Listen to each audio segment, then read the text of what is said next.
Hello, my name's Abel. Welcome back to my stream. It's been a little bit, as you can see.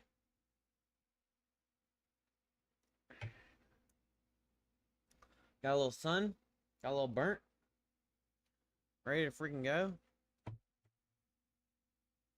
Not sure I can stream for... I don't know, my whole world might be changed.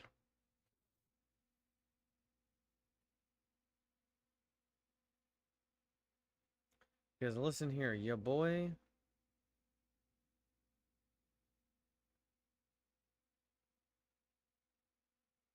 Your boy has been reset. Look how fucking white my teeth are when I'm tan.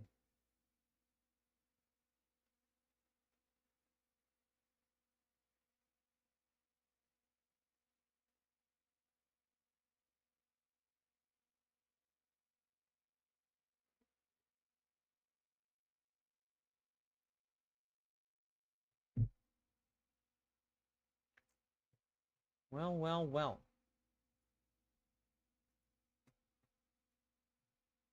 Well, well, well.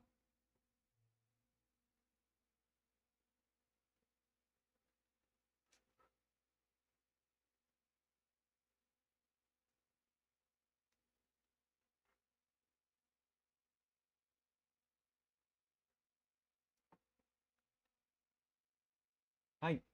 All right. Jacob. Hi, buddy. I'm home. And look what I'm repping. I'm repping the gang.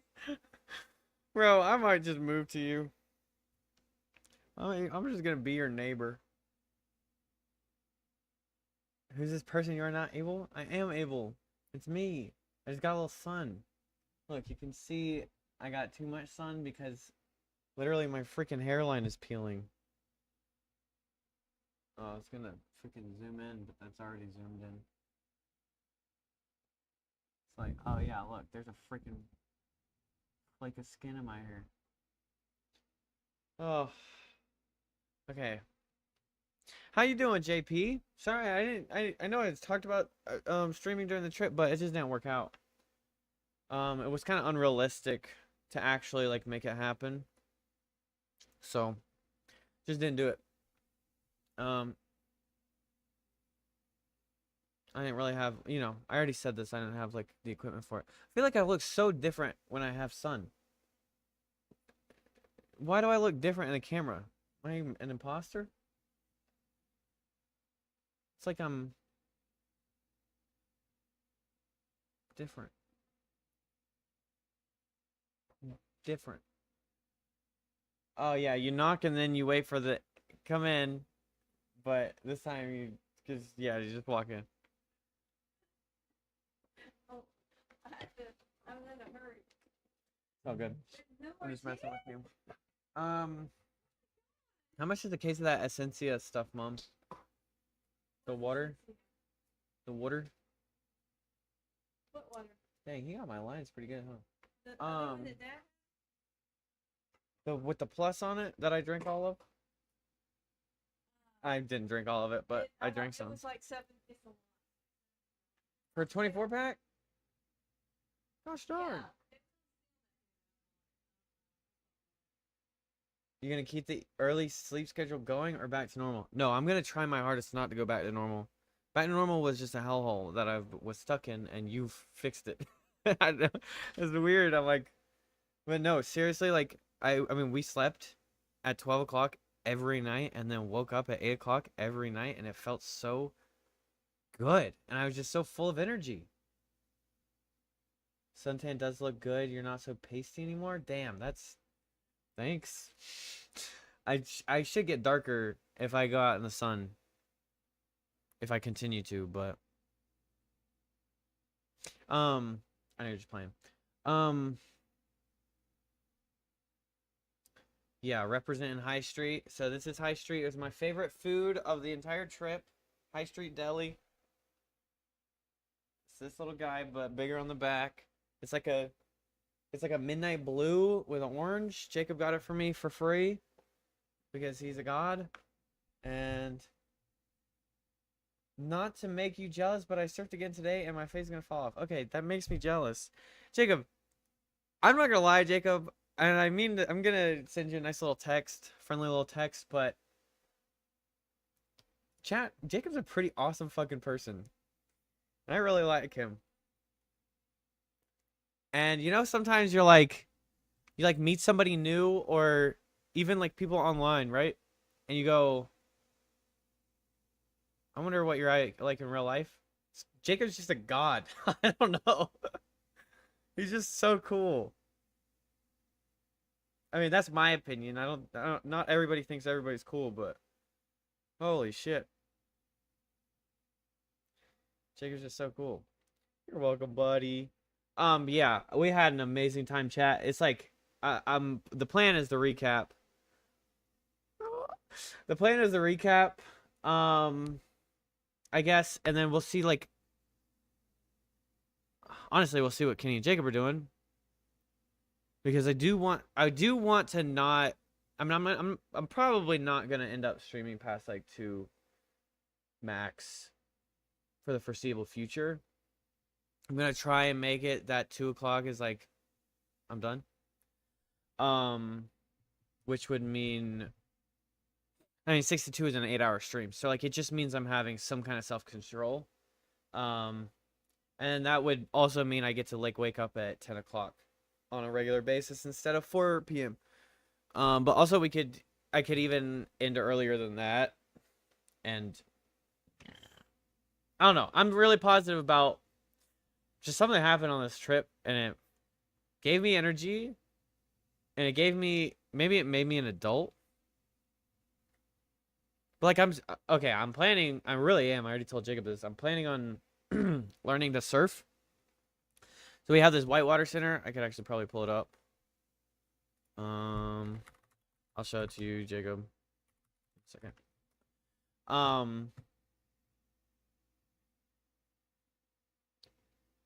How long did you surf, Jacob?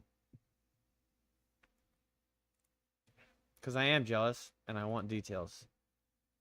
But yeah, so Jacob took me out surfing one of the days, and because I mean I asked him, and I was like super interested in trying it out because I love snowboarding, and it's not the same thing, but it's like close. It's balancing on a board and fighting the element. But yeah, so we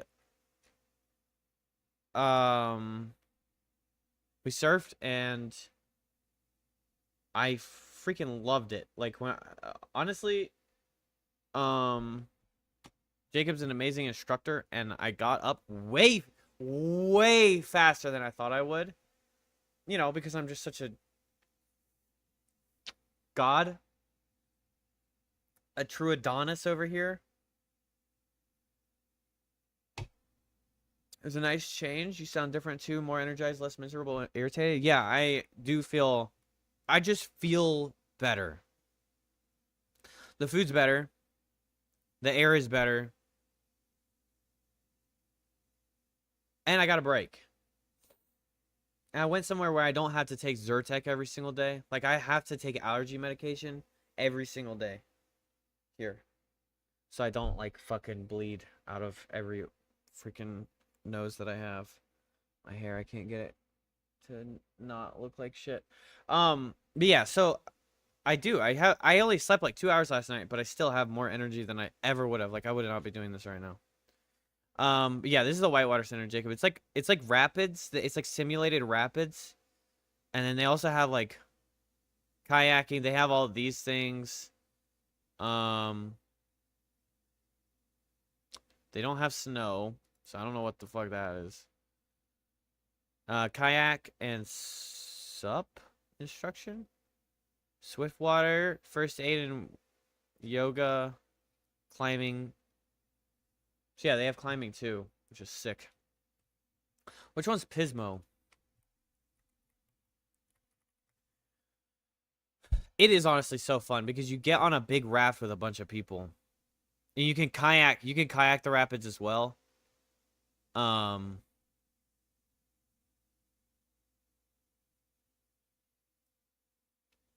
Honestly, there's more than they just have. They have like big let's see if they have attractions list. Mountain biking, ropes courses, zip lines. So they have a big old zip line set up. And then they have, yeah, stand-up paddleboard. Yeah, they have that.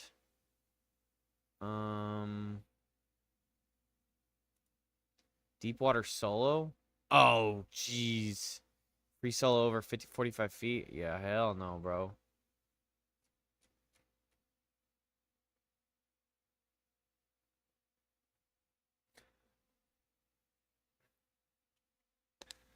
Pismo was the beach next to where we skated Sunset. So the first day, right? And it was the beach we looked down on. Or the, oh, it was the next one over that you were gonna take me to, but we didn't actually go to. We went tomorrow. Is that the seashell beach? Or just a different one?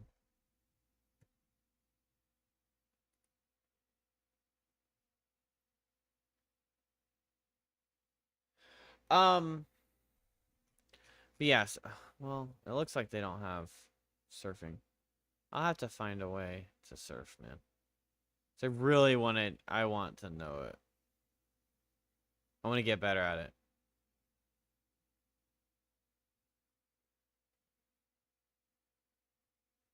Cause I freaking like it, dude. It's so fun.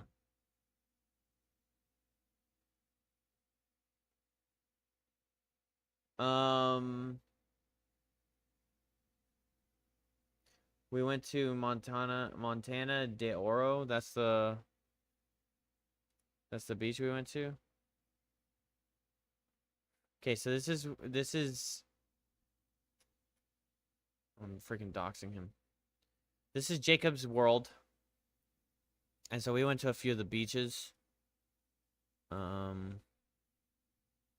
SLO, SLO, San Luis Obispo, and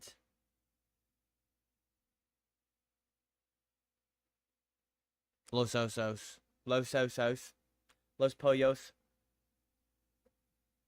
Okay, yeah, so our first day there at JP. Okay, wait. Sorry. I need to do the recap. All right. So I get on the plane, right? It's like an hour and a half plane ride. Then we do our layover, and the first ride, because of Carolina's weather, got delayed by like 45 minutes. So I literally walked off, and what it was supposed to be like an hour and a half, 2-hour delay ended up being a 5-minute or a 5-minute layover. So then I was able to, which was pretty nice, but so we actually, on the end result, we didn't actually lose any time. Brogby, hello, sir. How are you today? We didn't actually lose too much time, actually any at all, but the beginning sucked ass because we were just sitting in the freaking tarmac forever. So then I get on the Chicago flight, and fortunately for me, I got a nice little young child right behind me, and kids do not bother me. Kids do not bother me at all. Except the action that they committed still does bother me a little bit, but then I go, it's just a kid. I will not care enough to make a deal out of it, or to like, can you get your child? I'm not that guy, and I'm not gonna do that. He could kick me the entire flight, and I'm not gonna do that. He could reach forward and mess with me and do whatever he wants. Because I'll think it's cute, really. But, like, I'm chilling. I'll complain about it later, but I'm not, you know. I would rather him be distracted and messing with me than, you know? Oh, and yeah, my voice is also different because I lost it during Six Flags. Sorry, I'm like a little bit all over the place because I didn't sleep much. Oh yeah, so then we went from Chicago to San Diego, which I didn't know was happening. But San Diego was just a land, let people off of San Diego, and other people got on from San Diego to San Francisco. And so they were like, if you're going to San Francisco, just stay seated so we can get a head count. It was only me on the entire plane. I thought it was funny because they were acting like there's a bunch of people that were like connecting over, but it was only me. And so I was like, yeah, it's me. And so then they were like, well, you could just pick whatever seat you want. And so then I moved all the way to the front with the extra leg space. And I was like, hell yeah, I'm going to get this nice, like, 2-hour flight or whatever the flight from San Diego to Cisco is. It was pretty long, honestly. It was probably like an hour and a half. Um, I was like, okay, I get the extra legroom seat because the way Southwest works is they open it up 24 hours ahead of time. And so I literally, Kenny stayed up with me. I hit send on the very second, and I was still like the 40th block or whatever. I mean, like seating 40. So I was the second group technically. In total, which is really good. I get to pick whatever seat I want, but I like, you know, unless you're the first seating, you're not gonna get the extra legroom seats. First come, first serve in that style. I was like, okay, nice, I get this. And then the attendant was like, you should have gotten that the whole time since you were on this flight the whole time. I was like, yeah, I should have, but I did it. And so then, lo and behold, a new child enters the room. An older child, which is a little slightly more annoying. Yeah. So, new child kicking me. And he was like, I don't know, just like messing around, and he was opening and shutting the stupid blind behind me, so it was like reflecting into this back of my head, aka my phone, and just the sound of the click clacking, and then my headphones are messed up, so then they died. So I get off. Oh yeah, the first flight, because everyone, and I'm not blaming this on anybody, but basically I was like, okay, my bag is like an inch over. Do you think they are gonna like helicopter me and catch that out and make me pay for a check bag?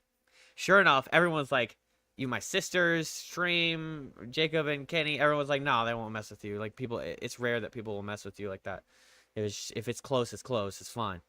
Well, I'm halfway on the ramp after I checked it, or after I scanned my boarding pass. I'm halfway in, and this old guy that was in the little group of boarding pass monitors goes, excuse me, I don't think that's gonna pass. And so he made me come all the way back in. Like I said, I was one of the first groups. So in front of the entire plane, all of them are waiting to get on, right? In front of the entire plane, everyone has to stop and watch me put my bag on the little measuring cart.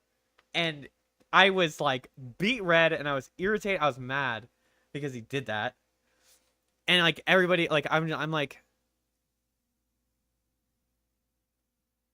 I don't know. So yeah, it was so embarrassing. I think I did the Gen Z stare at that point. I literally was just like, are you serious? Really? But yeah, so then he checked, but he didn't charge me for the bag. So he checked my bag, which I was appreciative. He's like, you have a nice day. And I was like, uh-huh. And then but I thought I was getting charged for it. So then I wasn't going to say you have a nice day back, but I don't give a shit if I have to wait 15 extra minutes in the little carousel, which it ended up being like 30 extra minutes or something, but it's okay. Because Kenny was late anyway. So Kenny picked me up in San Francisco, gave him a big hug. And then he took me to this place called El Toucan. I wonder if I have a picture of El Toucan. Okay. These are the tacos, so I have like all of my pictures ready to go. So I don't fly very much, so I have to take pictures of views. And this was over like in between. I don't know what the hell happened. So this is Carolina weather, Jacob. We are getting stormed upon to the point where we have like a 45-minute delay. And then we finally are allowed to take off, and this is what you get to see. You go in between a bottom layer of clouds to like a fucking clearing, and the sun is opening up at this exact time, and then there's also a layer of clouds above you. It's fucking sick-ass view. Unfortunately, I have like a mental setback of taking pictures in public. Like I don't know why. I just feel embarrassed. Like people are staring at the back of my head, like, haha, look at him taking a picture of that. So I just kind of like got a little angle. So I didn't like place it against the glass and like get a good picture. But it still looks awesome, and we could edit this, you know, to get a really good picture out of it. But yeah, it was so cool. So yeah, like I said, I don't fly very often. You already knew that, but I don't fly very often, so I got, you know, I love the window seat because I love watching the takeoff. I love watching the landing, and I just love like looking out the window every once in a while. Um, this is okay. This is over Chicago. I actually need to up myself on. Okay, this must be yeah. Okay, it was Chicago.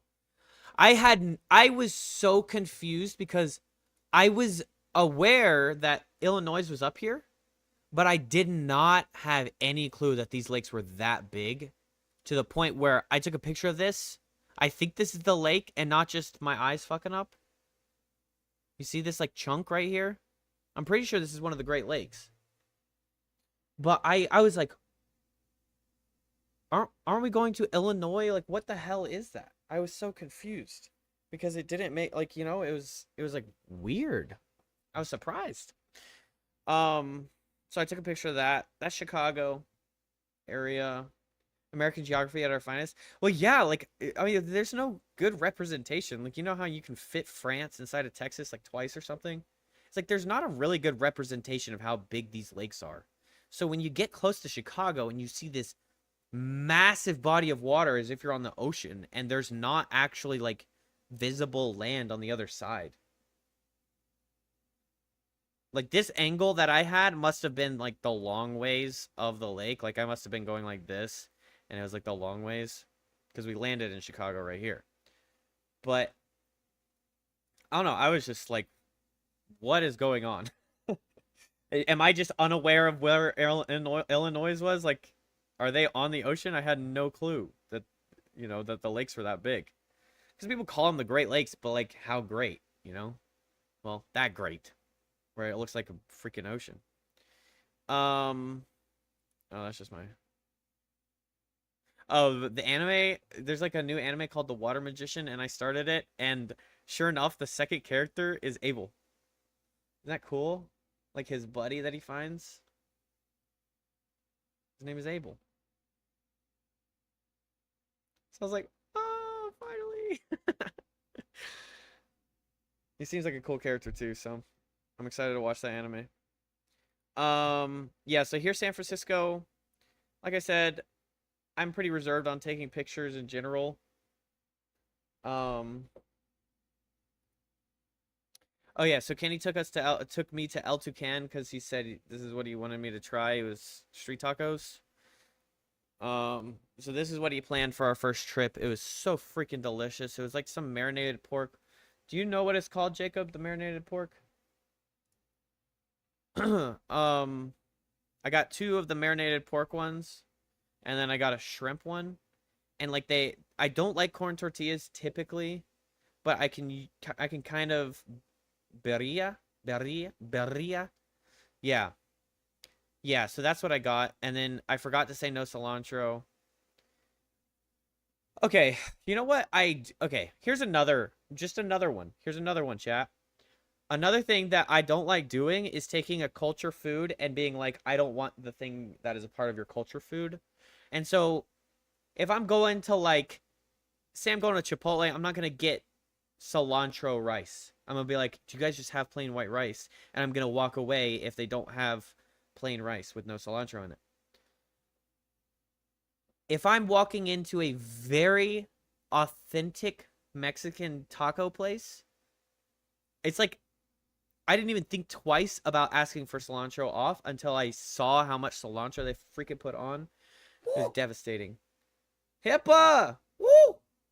Why didn't it go? I didn't hear it. Well, you got scammed out of your... Oh, because Blurp isn't in my stream. Great.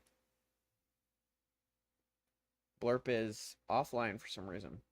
Welcome back. Thank you, HIPAA. We're like still at the beginning of the recap, so you just got here. You heard it?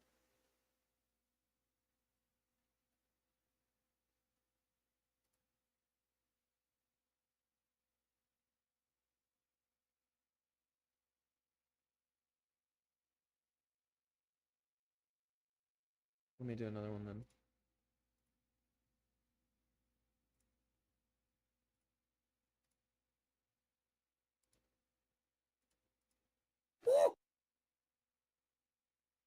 It's about drive, it's about power.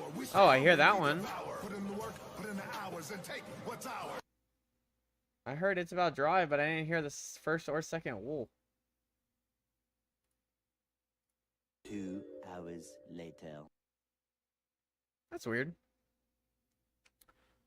I can hear everything except whoa. Yeah, and I heard your whoa too. That's weird. Okay, now I can hear it. I wonder what happened. Maybe it's just because... Oh, okay, yeah, here. Maybe it didn't appropriate at the beginning. So I pulled it up. Yeah, so this is the... We got the street tacos and El Tucan. Yeah, I loved them. I am going crazy. They're fucking delicious. I got shrimp ones here, and then I got birria. Quesabirria tacos. Right here, and a hella cilantro, so that was a little frustrating because but if you're in San Francisco, find El Tucan. Yeah. Oh, this is like, I couldn't really get a good picture. Okay, I'm just gonna say this one last time. I don't know why, I feel embarrassed taking pictures. I wanted to take so many more pictures. Like, with Jacob and Kenny, or like just of things, but then I just like, I don't know. Even if it's not like, I'm not embarrassed at Jacob watching me take a picture, but the idea of somebody being like, look at this fucking tourist. You know, I don't know. Like, even in New York City, I like I like sneak them.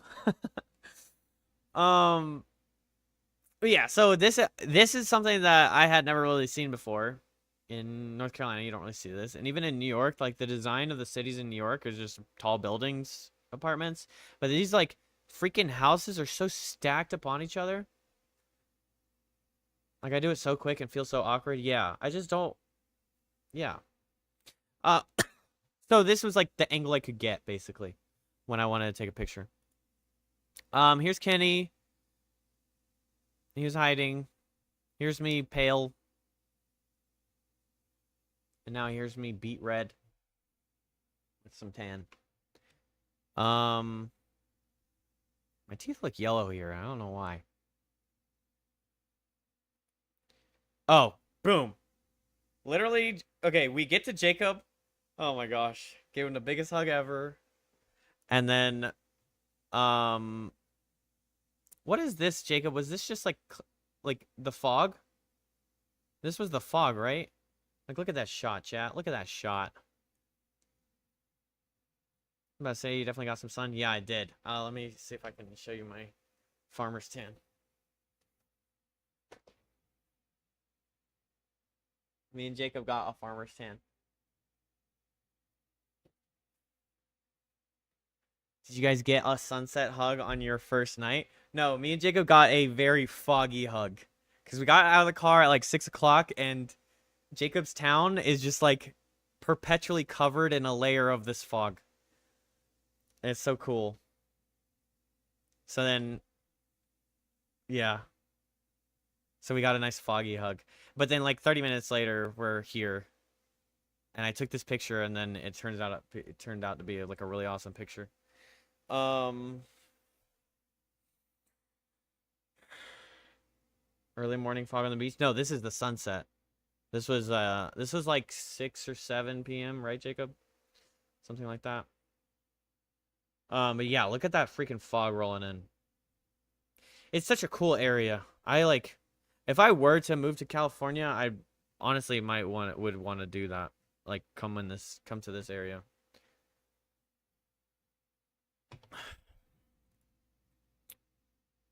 Yeah, here's another one. This is on my old camera too. Oh yeah, here you go, chat. Gear up. What's this, Morro Bay? Yeah, there's the otters. So this was the next morning. We went to Morro Bay. Had a little walk around by like Yeah, I didn't even filter this, bro. Look at the freaking colors. Look how pretty this is. This is just pulling out my iPhone 13. Same with this one. I didn't tweak it at all. This is literally just right out the gate. I just went because I'm built that like that. Here's Jacob. I stole some awkward pictures. Well, this awkward picture of him not really realizing I was taking a picture of him. Oh, and look, Hippo, Jacob gave me his sweatshirt. Okay, sorry. So I'm wearing Jacob's clothes already after the first night. And then we went skateboarding. So we skateboarded on this night, and he taught me how to skateboard. And yeah, I picked it up. We're never beating the allegations. I know, right? I picked it up pretty quick, right? You said? Yeah, so apparently I'm actually like more athletically inclined than I ever thought I was. But I never got the chance. I never like just matter of fact, I never really got the chance to like do athletic stuff. I always knew I was athletic, just like playing like street football and stuff. Like not basketball. But I've never really been like pursuing athletic things. The first night moving so fast, you probably already have your own drawer in his dresser. Yeah, I had already unpacked all of my clothes and I don't know where I'm going with that. Yeah. His little room is super cool too. Him and his dad built like this extra shack, but it's like a little like suite, like a studio apartment in the backyard. It's so cool. Oh, Jacob's insane. Chat, when I tell you, he'll like drop down here and then he'll just like like it was so cool to watch. And there's Kenny and Jacob. They were playing skate while I was like practicing staying on the board. And it's funny because there was this little kid. I don't like taking pictures of other people's children, so I didn't. But there's this little kid like rolling around on a scooter, and he was actually sick too, because he was getting like speed and trying to do tricks and stuff. It was like super impressive. This is the beach we surfed. Did we? This might have been the day. Yeah, so we did this, and then we tried In-N-Out. What did we have for breakfast? We had the pastry shop before. Yeah, this was like pastry shop day. And I ate this like shit ass. I had two great pastries, and then I had this shit ass pastry. And I took one bite, and I just threw the whole fucking thing away. It was so disgusting. I think it was just literally just like a eclair, or like a croissant with the white filling inside of it, like white filling shoved in there, just like. But I'm pretty sure it was like a couple days old. I don't know why they didn't throw it away, but Sons and Buns. Yeah, oh, that was the shop. Yeah, because the shop Jacob wanted to go to was closed like the whole time we were there. Oh yeah, these little things are otters. That's why I took the picture, but you can't really tell they're otters. I feel like there should be a video of me filming the otters, but maybe not. But yeah, so we had these cool pastries, like local pastries. And then we got some local saltwater taffy, which was sick. In-N-Out you weren't impressed with. Interesting. I was impressed with the burger. I wasn't impressed with the fries. The fries, I don't know how people continuously eat those fries. Okay, yeah. So here's... Wait, was this In-N-Out? What is this? Christie? Single grilled onions? No, this was Easy Street. So I didn't, unfortunately, I didn't take pictures of all the food. Wait, I thought I did. What the frick? Jacob Evans is... Oh, yeah, don't worry about that, Jacob. I'll just figure it out. I was planning on taking a picture of every piece of food, but I guess I didn't take a picture. Okay, so, yeah, so that was Easy Street. I'm trying to piece together the trip. Because it all, I don't know, it was just all so overwhelming. I just loved it. It was my first vacation in years. more than like 2 days, I should say. Like I've been to the beach for like a day and a half with my parents or something. Um, went to New York for 2 days, 3 days or whatever. But yeah, it was like just leaving for a whole week, going to the other side of the country, and also meeting and being with like some of my favorite people. It was just such an amazing week. Like I was so thankful.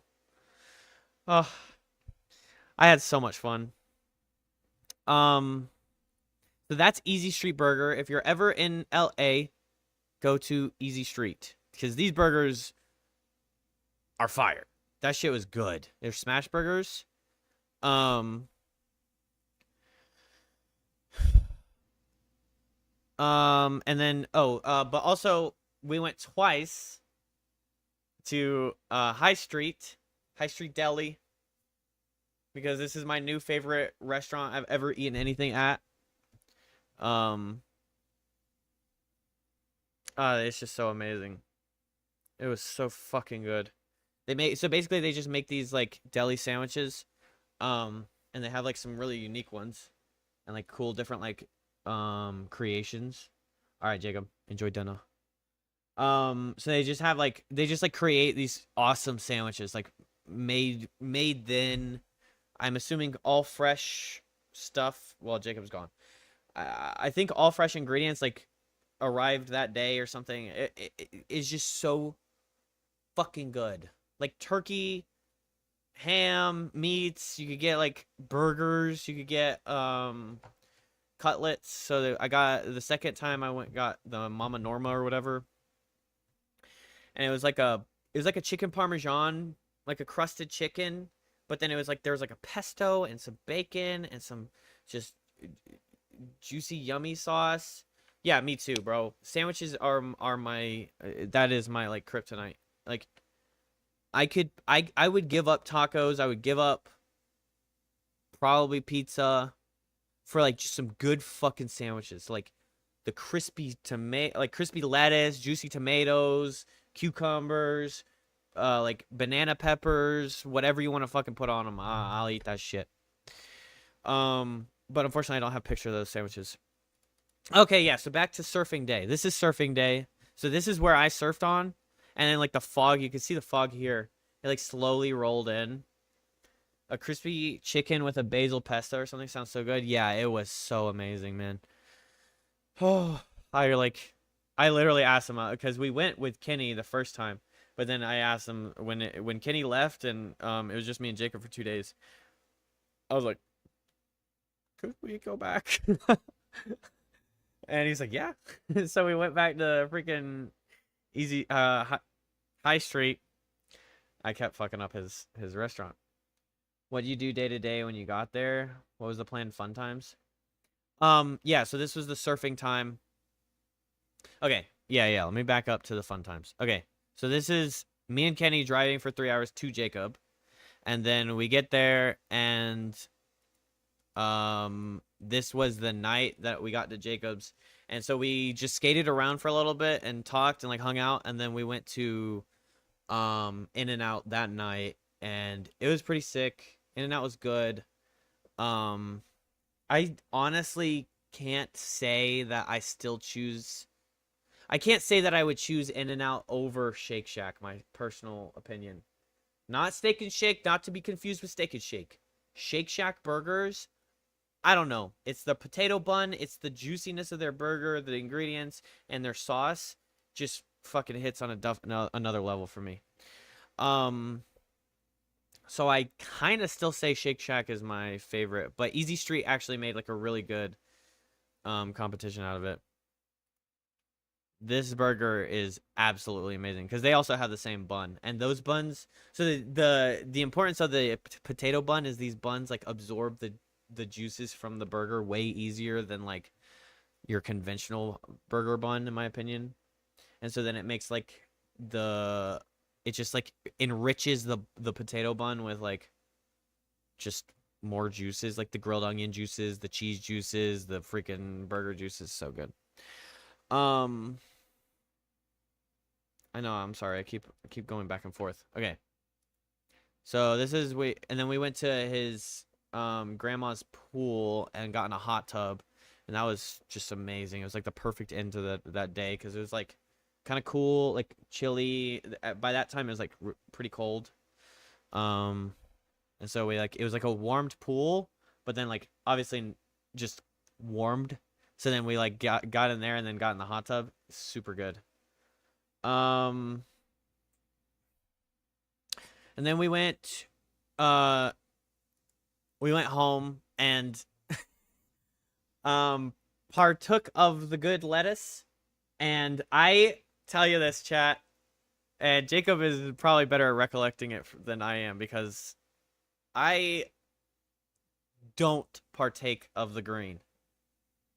And so it's funny because I literally like they freaking saved me from getting all paranoid. Um,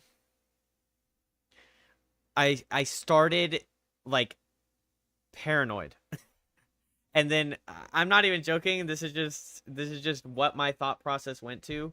First of all, I started imagining like stuff staring at me from the darkness because we were out in this like we went on this sand trail to a waterfront, but there was like a bunch of bushes and like stuff around, and then his cats followed us, so they were making all this noise. And so then once I got uplifted, I started hearing those noises easier, and so I was being like, that's the cat. But then I'd be like, but what if it's not the cat? I mean, but like, what are the odds? 0. Yeah, it started off like a little spooky, but that's honestly like because I don't do it. Like the last time I had done it was like a year before. And Jacob told me that like that's pretty normal if you just don't smoke. Like if it's been a long time, then you have like a little bit of like a iffiness with it. But then I like they kind of like looked over at me because I was kind of like dazed and I was just thinking too much, and they could tell, and so they're like, "Are you okay?" And I was like, "I just got to be honest with you guys. I keep on I do this when I get high, but I made up this scenario that you guys already hate me and that we're never gonna talk to each other again after this trip, and I've ruined everything." That's literally like that's just what I created in my head. I don't know how I did it, but that's what I created. Um, Probably stems from a little bit of insecurity or something, but whatever. And then they were like, they just went, bro. It was so, like, not to be cheesy or whatever, but it was so beautiful because they just like went into like hyperdrive to like make me feel better. So they started distracting me. Like Kenny was like, "Look on the horizon, Abel. What do you see? There's a Pokemon. Well, what do you see?" And so then he like singled out this thing where these two mountains like came together and it formed like this thing. And he was like, "What Pokemon silhouette do you see?" So then we just sat there for like 20 minutes deciding what silhouette it was. And um Jacob would have to come back because his memory of it would be better than me. But Jacob said it was Geodude. So it's kind of like shaped like this. I said it was Togekiss.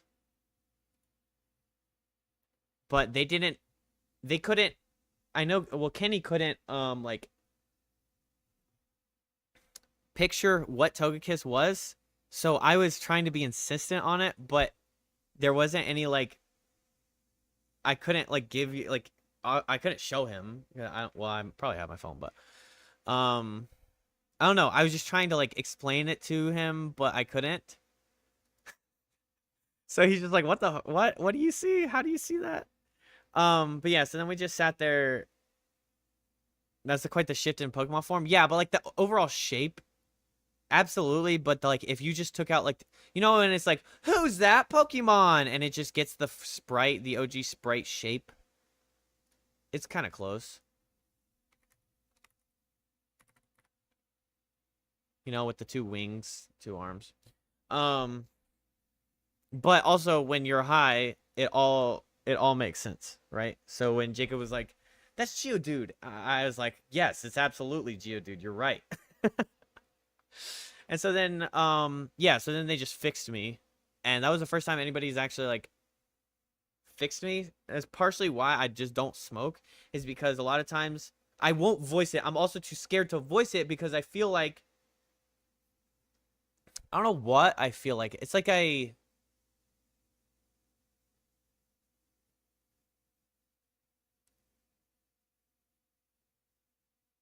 it's like I would be showing too much weakness by telling people that, hey, I'm getting really paranoid and I need help.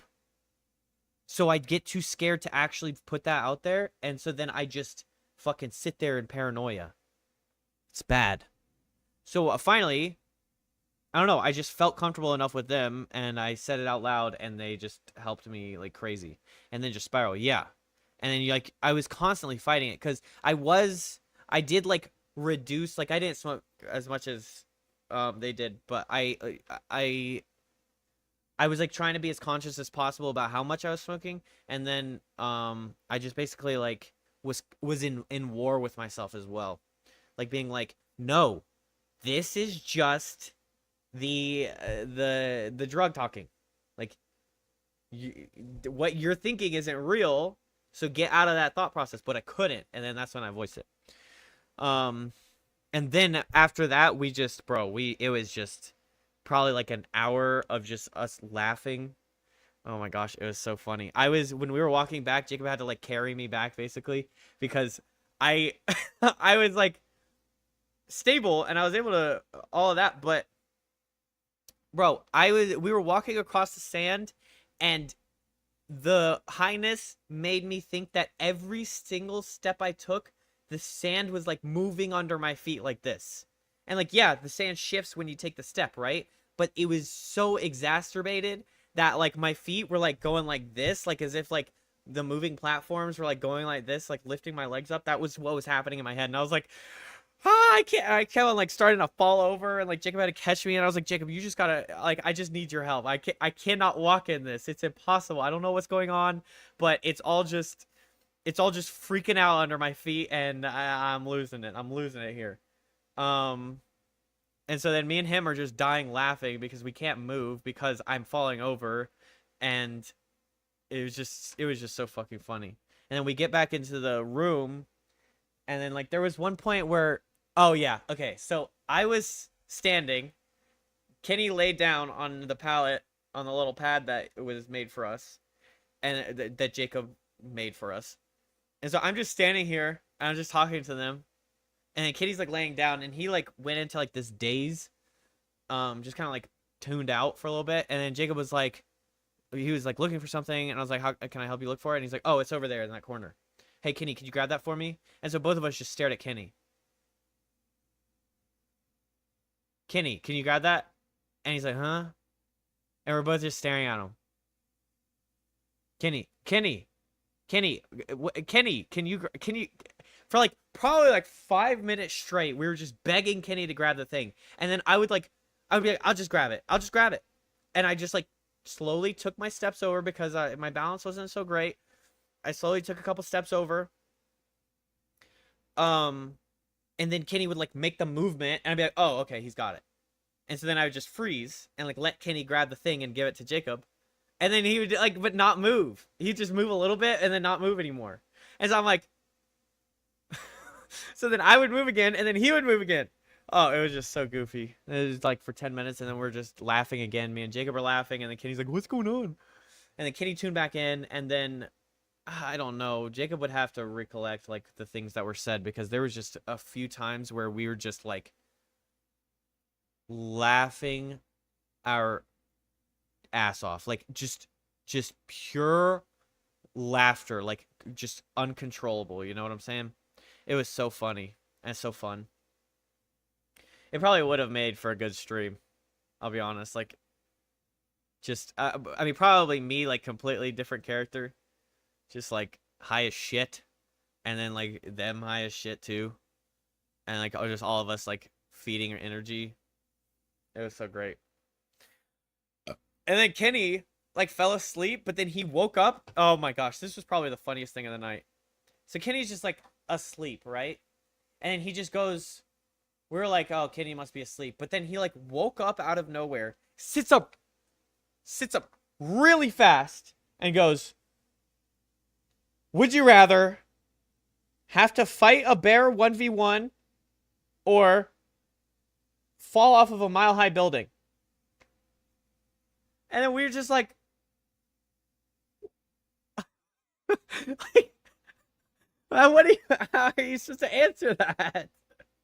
You know, so it was just so fucking out of nowhere. And then from then on, it was like, how do you want to die? Basically, like, do you want to just fall off a mile-high building or you fight a bear, like fist fight a bear? Like, good luck.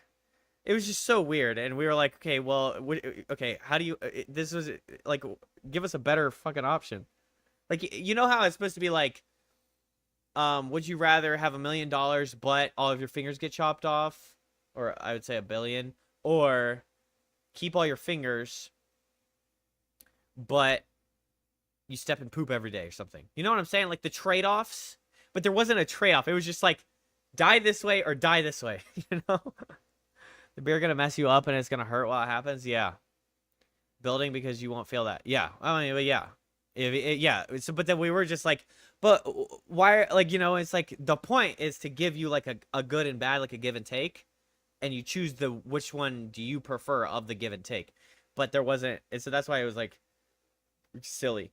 And then so then from that point on, Kenny was just coming up with would you rather's just the whole night. And I don't remember most of them, but they were just diabolical. They were just so fucking funny. And then like I fell asleep. He was like mid would you rather and I passed out. And then he just like he said he finished what he was going for and then he was just met with complete silence. Cuz both of me and Jacob just like tanked. And he was just like laying there in silence waiting for one of us to answer. He actually woke me up a couple times, I would say. I think he did. Yeah, so then we woke up and Jacob is like his internal clock automatically wakes up at like 6 or 6:30 and it's like impossible for him to wake up after that and it's impossible for him to go to bed. Like he said he hasn't had a nap since like 2019 and like cuz he just can't like just go back to bed now that he's up. Which my opinion, I mean it's like has its goods and bads. I would love for that to be the case where I could just be up and then I just could just finish the day and not feel like fucking miserable, which probably has to do with actually going to bed at 12 and getting a solid 6 hours of sleep minimum, which I don't usually, so that probably would factor in. So that's one thing we're going to try and fix, chat. I am going to try to not stream past like 2 o'clock, okay? That's one thing we're going to try and do. Unfortunately, it might mess up some viewership because, you know, some people were coming in at like 3 and 4. But, you know, it's what we got to do. If you want to come to the stream, don't come so late, fuckers. Because it's not, I mean, I stream for 10 hours. You can come earlier. So yeah, I'm going to cut back my stream time a little bit. Consistent amount of sleep at a consistent time every day makes a huge difference. Yeah, absolutely. And also, it's just going to make me better at streaming, I think. Like, right now, this is me coming off of a week of rejuvenation, revitalization, and a good sleep pattern. Because pretty much every single day, Jacob wore me the fuck out with activities and just going and doing things where I was ready to go to sleep at 12 when we got home. And it was like, we stayed up and talked, we might have played video games or whatever, but then it was like, not long, we were both like, yeah, we could go sleep. And so we just kind of like laid down, chat a little bit, checked out on phones, showed each other videos, and then just like went to bed. So nice because I'm not even lying, chat. I have this like massive mental block, and I have had this massive mental block this whole like last 2 years where I just cannot. I can't like, even when I end the stream, I'm like, all right, guys, I'm tired. I need to go to bed. I get this like little burst of energy. My body just says, don't go to bed. And then I turn on YouTube or Crunchyroll. And I stay up till 6 a.m. anyway, even if I did go to bed, like get off at 3. And I'm like, oh, well, I could just sleep in the afternoon, so it doesn't matter. But it does matter because I need to be on a schedule. But yeah, so Jacob put me on this like schedule, basically, unintentionally. Because he even, I mean, he did let me sleep. Like, he would wake up at 6 a.m. and then he'd let me sleep till 8. But, you know, rise and shine.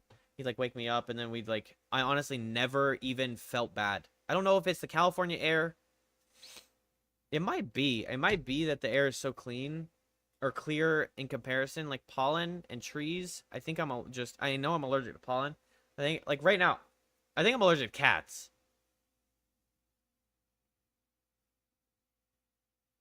I don't think I'm allergic to dogs. But I think I'm allergic to dumpling. But like minorly, so it's really just my sinuses, so like who cares? I love dumpling. Um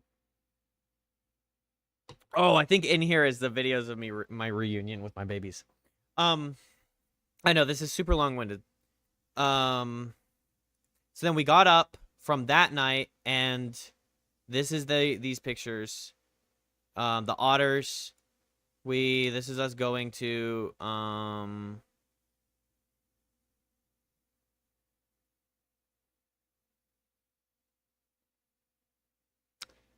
High Street, I think. So this is after we went on a walk at Morro Bay with the otters. And there's these like cute little squirrels. They were like squirrels I've never seen before, like a species of squirrel. They were like brown and they had like short tails. Like shorter tails, like mid tails. They're so fat because of all the people feeding them, I guess. They were so cute. Like they'd literally just walk up for you or up to you and like grab the stuff out of your hand. They were those kind of squirrels, like so conditioned to people that they could just do that. And they're like brown reddish. It was so fucking cute. I've never thought squirrels were cute until I saw those squirrels. God dang it. Yeah, see, my nose is fucking itching. So yeah, we went on a walk to the rock. I didn't take a picture of the rock. I'm surprised I didn't. But it was like basically this giant rock protruding out of the water. It was so fucking cool. I mean, there's definitely gonna be pictures online. The Rock. Los. Yeah, so Jacob said apparently it's like, I guess a shift happened or whatever, and this rock just like came up. I don't know what yeah, so there's the car comparison. These little cars right here. Basically the size of my little magnifying glass that you can see. And then we surfed like right here where all these cars are on the right side. But yeah, the rock is fucking sick. And then after we went on the walk, we went to another skate park, and that's this one, and we skated for like an hour, 2 hours, and then we went to lunch to High Street, and that's when I had the best sandwiches of my life. Probably the whole trip across the board, High Street was the biggest highlight. Sorry, Kenny, but that's just how it ended up being for me, because that's like, but also, you know, it's all based on preference. What's your preference of food? Everyone, like, some people are gonna say I could eat tacos every day. Some people are gonna say pizza. Some people are gonna say burgers. For me, fucking deli sandwiches. So it hit home, and it was amazing on top of that. Getting into any physical activity and getting tired from that will going to sleep early and waking up early, it's an experience like no other. Feels really good too. Yeah, dude, and I was ready for it all too. Like, it was like after the first day, I got a solid amount of rest from the where I was sleeping, the air, and probably not having trouble breathing, I'd assume, from cat and pollen. And just probably just the density of the air from the humidity. Oh yeah, I forgot to say this. Guys, when I got out of the airport and stepped outside for the first time in my life in California air, I kid you not, it was like I weighed 10 to 15 less pounds. Like, there isn't even, other than that, there isn't a good way to describe the difference in the air. I'm not saying like quality of air. I'm just saying like humidity. It's like Holy shit. Typically, here, once it's hot and the sun is beating down on you 102 degrees or whatever, or 90 degrees, you're sweating from everywhere because the grimy humidity is also sticking to your skin. So you're just getting sticky and you're muggy and it's nasty. We were doing all this, and the only thing that was sweating was my back because that's really my main sweat spot is just, the back. I don't typically sweat from my head very much except for North Carolina. Or like, if I'm doing a long workout, like a long cardio or whatever, then I sweat everywhere, obviously. But yeah, so we were doing this and like skating and running around and all this shit, and I was not sweating. It was so crazy. And the whole week, it was like, I was literally like, I was like, I feel so light. The air, you have to like swim through the air in North Carolina. We've been in the 90s, but our heat index was like 100 plus because of the humidity. Yeah, exactly. So like the air is just so thick. It's like you're like kind of pushing through weight. So it was like really cool to experience. To experience that. And then we went skating. This would be Friday. So maybe after we went skating, we went to High Street. We went on the walk. Then we drove probably to the skate park. And then here's the skate park. And then we went to High Street, the deli sandwiches. And then after that, we went back to that pool area and we played pool and ping pong. And, none of us are like crazy skilled at ping pong, but I won.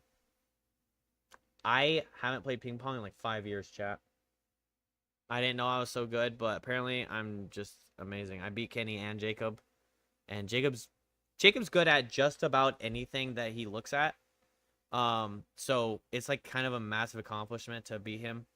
Because like when we played pool, he beat us twice on that. Every time he played against Kenny on skate, he beat Kenny twice. But he said that last time they played skate, which skate is like when you play basketball, you like, okay, here's my shot and I made it. So then you have to repeat my shot or you get a letter. That's what skate is. So they did that with like skating tricks. And he said he lost to Kenny in the past, but then this time he won like every time. But basically just because Jacob is just that guy. He's him. Not to like blow smoke up Jacob's ass because he's back, but Jacob is just, he's him. I mean, it really is. Like he plays basketball, he fucking skateboards, he surfs, he'd probably be amazing at snowboarding. You should come to North Carolina, we can go snowboarding in the Apps.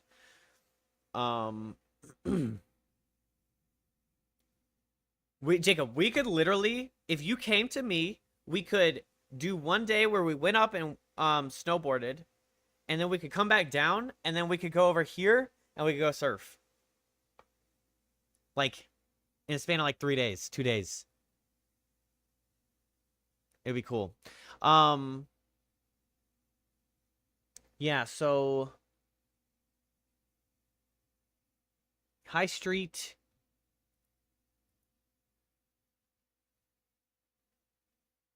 And then oh yeah, so then High Street, and then we went. Kenny left after we played pool and ping pong. And then me and Jacob went to Jacob's mom's house, and I got to meet his mom. So Jacob introduced me to the family. Still can't beat the allegations. And then so like his parents, he lives with his dad, and his dad and mom are split up, and so then he has like fucking just siblings out of the wet works. Like bro, just their family just sprouts up babies everywhere. So there's like, I don't know, is Frankie Tyler's Jacob? So Jacob has all these like half siblings everywhere. And so you just meet I didn't get to meet most of them, like Harper and Skylar, who have made appearances on the stream randomly, but I wasn't gonna say it, but you did it for me. Yeah, so yeah, Frankie's his half sister, and then I assume Harper is your half sister, and then Skylar's your half brother, right? Do you have a full sibling that I don't know about?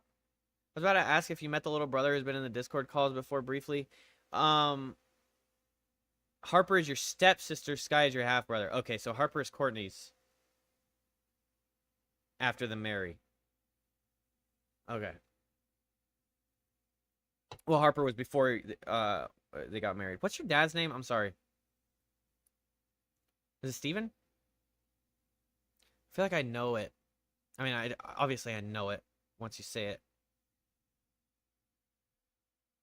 Sean. Okay, yeah, that's right. I don't know why I fucking said Steven. Meet the both sides of the family. Jacob must have gotten the ring after this trip. He did. And I met his uncle. If you met the little brother, yeah. So, unfortunately, both of the guest appearance siblings of Jacob, I didn't get to meet, which was, I mean, it's whatever. But I was like, man, that sucks. I didn't get to meet them because I knew them. Harper had left like the afternoon that I got in, and then she came back the Monday that, well, we left on Sunday to go to LA, and she pretty much came back at what, Sunday or Monday.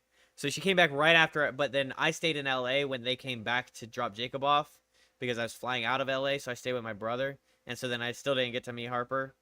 And then Skylar was just with his friends the whole time. I went to Skylar's house twice, but he was just with his friends the whole time. So I didn't meet him. So, yeah. Yeah, we literally just barely missed Harper. Like, she went to work or something. Yeah, whatever. But, you don't know his name because you just started referring to him as Pops already. Oh my god. Okay. No. And Sky was too cool for us. Yeah, he's that. Yeah. And you said no full siblings. Okay, cool. So yeah, Jacob's family just like has a bunch of little half families. It's so cool. Yeah, so we went to I don't know why. Okay, I know Courtney and I know Tyler, but I blanked on Sean, and now I'm blanking on your mom's name.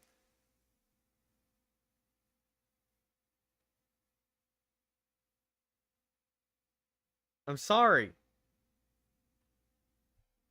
Christina. Okay, thank you. So we went to Tyler and Christina's house, and they're both so funny and interesting. And it was like, I don't know. Christina's just so nonchalant. It was like I was just like automatically comfortable around her. It was cool. Like typically you have to like, and I'm not being like, oh yeah, I just kicked back and just said, yeah, let me get a beer, mom, or some shit like that. But it was like she's chill as fuck, and so you could just like hang out because she's still young. She had Jacob young.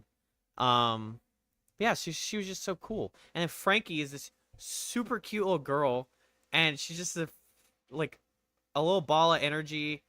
And you know, there was some slightly like, okay, Frankie, you need to chill out that I observed. Obviously, I'm not the one telling her to chill out because I thought she was so cute, but she's just the cutest little thing. And then Tyler is this like fucking just psycho. Like he just said, like Jacob warned me. He was like, "So be prepared. Tyler does not give a fuck, and he will say whatever the hell he wants to say, and that's pretty much it." And so Tyler is funny as shit, and he like just would say the most outlandish shit sometimes, and like just roast random shit. Like he was roasting his mom. We went the second time, and I met Tyler's mom.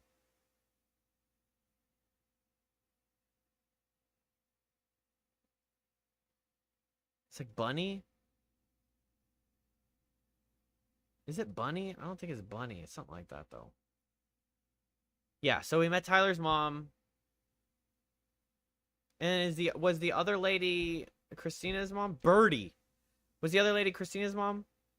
I'm sorry. I think working in a restaurant has fucked me up with names because if I just hear the name one time, I don't retain it because I just meet so many people, like guests and then just employees that just like ended up like quitting and stuff. So I think that's my issue is like I just like blank on names.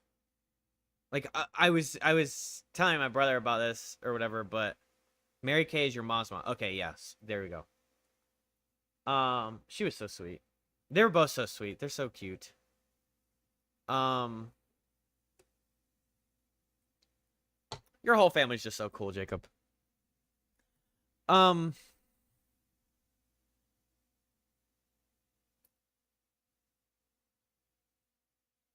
what was I thinking of?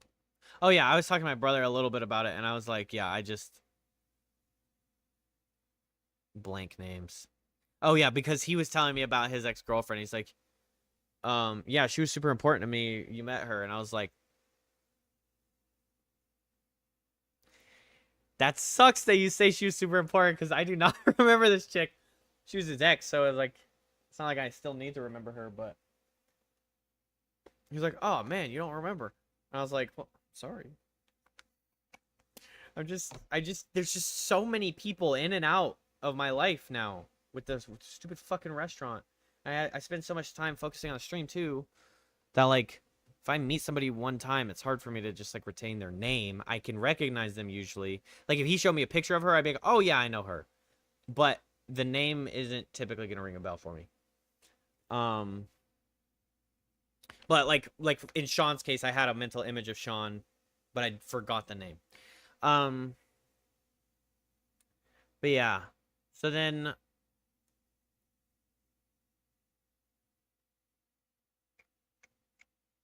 we smoked with Christina, and then that was funny as shit. And we watched Tires, so I got to watch Tires for the first time. Me and Jacob's family was on the second or third day. It was the second.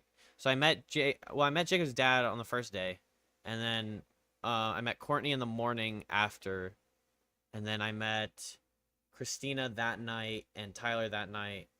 Um, and then I met the grandparents the following night.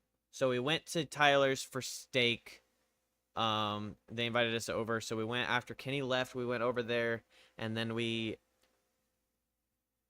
chilled there for pretty much the rest of the night and just like watched stuff and like hung out and chatted and everything. And then we went home, and me and Jacob played Valorant. And high video games is interesting.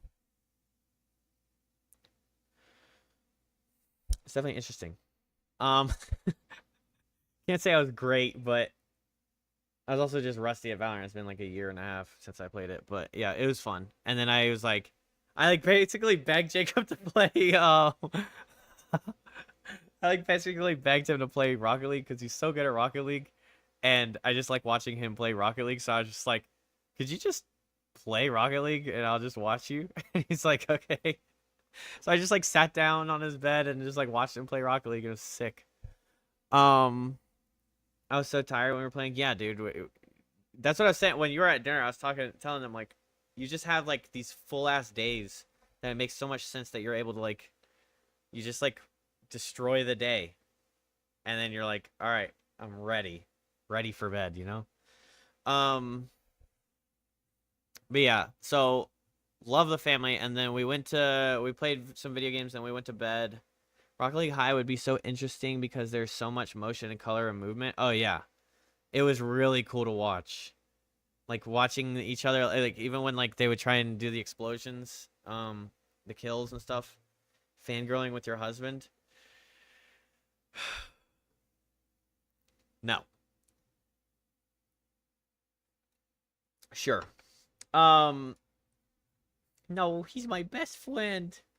Um, so then, yeah, we went to bed, and lo and behold, I wake up at 8 a.m. Hey, buddy. You're just standing over me, and he fucking wakes me up, and I'm like, But then I realized, I was like, wait a minute. I was like, gonna be like, hell no, I'm gonna roll over and go back to sleep till 11. Because that's what I would do, like, if, you know, but I was just like, wait a minute, I actually feel pretty good. And I bet if I just got up and, like, got ready, then I would feel even better. And by the time we got in the car, dude, I was just ready. I was just ready to go. And then, so then we were like, okay, we're going surfing. So Jacob gave me a board, and when I tell you this, chat, Jacob is such a good teacher. Which he told me that he was a surfing instructor for however many years, so he knows how to surf instruct. But like he was able to word it and to example it, and we did it on the sand first so well that I like got up after like my 4th try or something. Which, you know, credit where credit's due. I'm just apparently way more athletic than I thought I was. But guys, if you can get the chance, I would have said snowboarding is one of the best feelings ever. But I genuinely think that now, and with my very limited experience surfing is just holy shit. It felt so good. It was so amazing. Oh my gosh, chat. I don't even know how to really describe it. It's like you like basically you're at the mercy of the water, right? But then you get this little bit of ability to control it to where you can kind of like harness its power to then have a fuck ton of fun. It was so cool. Kenny with the 32 months. Oh my god. Thank you so much, Kenny. 32 months, my guy. Oh, it was so fun. And I ate so much shit, but then like once you get up, bro, you can eat as much shit as you want. But I got up and oh my gosh. It was the most amazing feeling ever. And then there was one, I don't know. I hit one wave as I guess my best wave. But it was like the rush and the feeling you get from standing on top of the water and it's pulling you along and like shoving you across the top of the water and you can feel the fucking splashes and it's cold as shit and it's like you're it's so cool, man. I'm obsessed already and I've only done it for one day. Just like skateboarding except for surfing don't hurt as much. Yeah. And then there was one where I got a little ambitious and I didn't do the tech right. New tech from this patch. You're supposed to back up on the board when the thing's about to crash so that the nose doesn't clip under the water. He was trying to tell me that. I didn't do it. So the board went. So basically, I went up on the wave, and then I was too far forward on the board, and basically the nose hit into the water from the peak of the wave, and I went whoosh, and I just went ah! And the amount of water that entered my system, it was so insane. I just nosedived straight into the fucking water, and like, and it was like right into the crash. So, and then my mouth is open, so it's like up my nose, into my eyeball sockets, probably into my ears, into my throat. And I think it went into my lungs because I was like breathing and it was like super rattly. It was like, and then I was coughing like fucking crazy. And every cough, like there was just like a splosh of water every time. It was so insane, but it was so fun. Sounds enjoyable. Yeah. Getting fucking manhandled by the ocean. We just got a mouth of salt water. Shit is gross. Yeah. I actually don't mind it. I like, well, because my childhood, whenever we did go on vacation to the beach, it was run at every giant wave and let it crash into you, and then you just fucking flip and turn in the water and let it, like, you know, you bonk your head, you get a mouthful of water, whatever. That was just what we did. Like, all of my siblings, we would just, like, that was our vacation time. We just run out there and just fucking, yo, 8-footer, boom, smack us face first, knock us the fuck over. Oh my gosh. And we would do that for hours every single day. So I like saltwater mouth isn't like something that bothers me that much. Saltwater lungs is a little rough.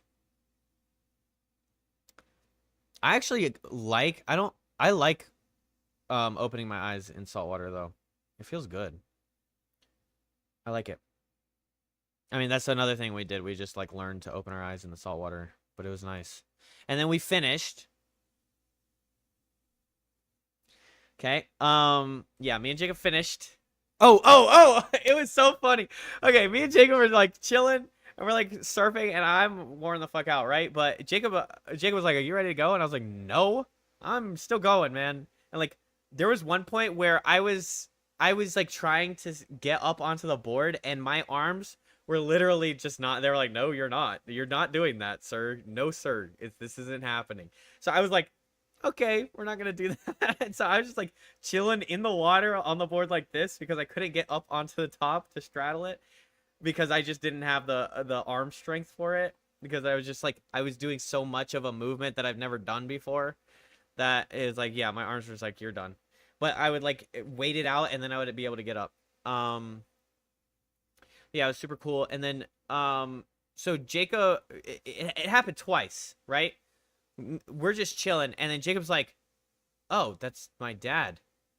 What have you gone over other than this?" I'm trying to go over day to day. So I'm showing like food. This was my view of like launching out of Charlotte. Isn't this so sick? There we got like a 45-minute delay from the storm and then like the clouds that were over Charlotte and then there was this like opening for the sunrise and we were just like coasting inside the opening for the sunrise. It was so fucking amazing. This is so beautiful because like it wasn't like entering. You could see it's still dark in here.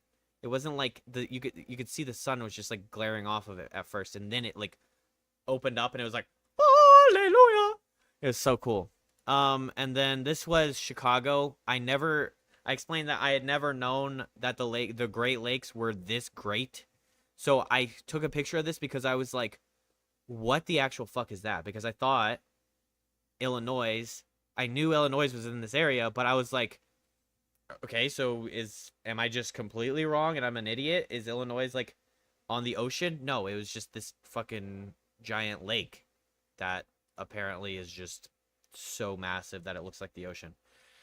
And this is when we were in San Francisco. And then showed them El Tucán. I told them to go eat El Tucán if they ever go to San Francisco because it was awesome, minus the cilantro. And then this was what measly picture I got of y'all's favelas. And this was my picture of Kenny. And Kenny was being a little shy little bugger. This was our first skating trip. And this is another one. So, I mean, I don't know. Apparently, I have a gift for photography because, like, look at these fucking shots. The fog, the sun, this, completely unedited. This is just me picking it up and going like that. Okay, fast forward. This was the Friday morning. And this was surf day. Okay, so now we're on surf day. Oh, I told them how I destroyed you in your hometown game of ping pong. Your heritage, your people's game. I destroyed you at it. Sorry. And I didn't say all that. I'm just saying all that to you. And oh, okay. So we're surfing, right? Me and Jacob are just surfing, and then Jacob just goes, "That's my dad, bro." Everyone on the ocean this morning. I mean, the water is cold as shit. Everyone on the ocean is in a wetsuit. I'm in a wetsuit for the first time. Sorry, I didn't get a picture of it, chat. That's on the OnlyFans.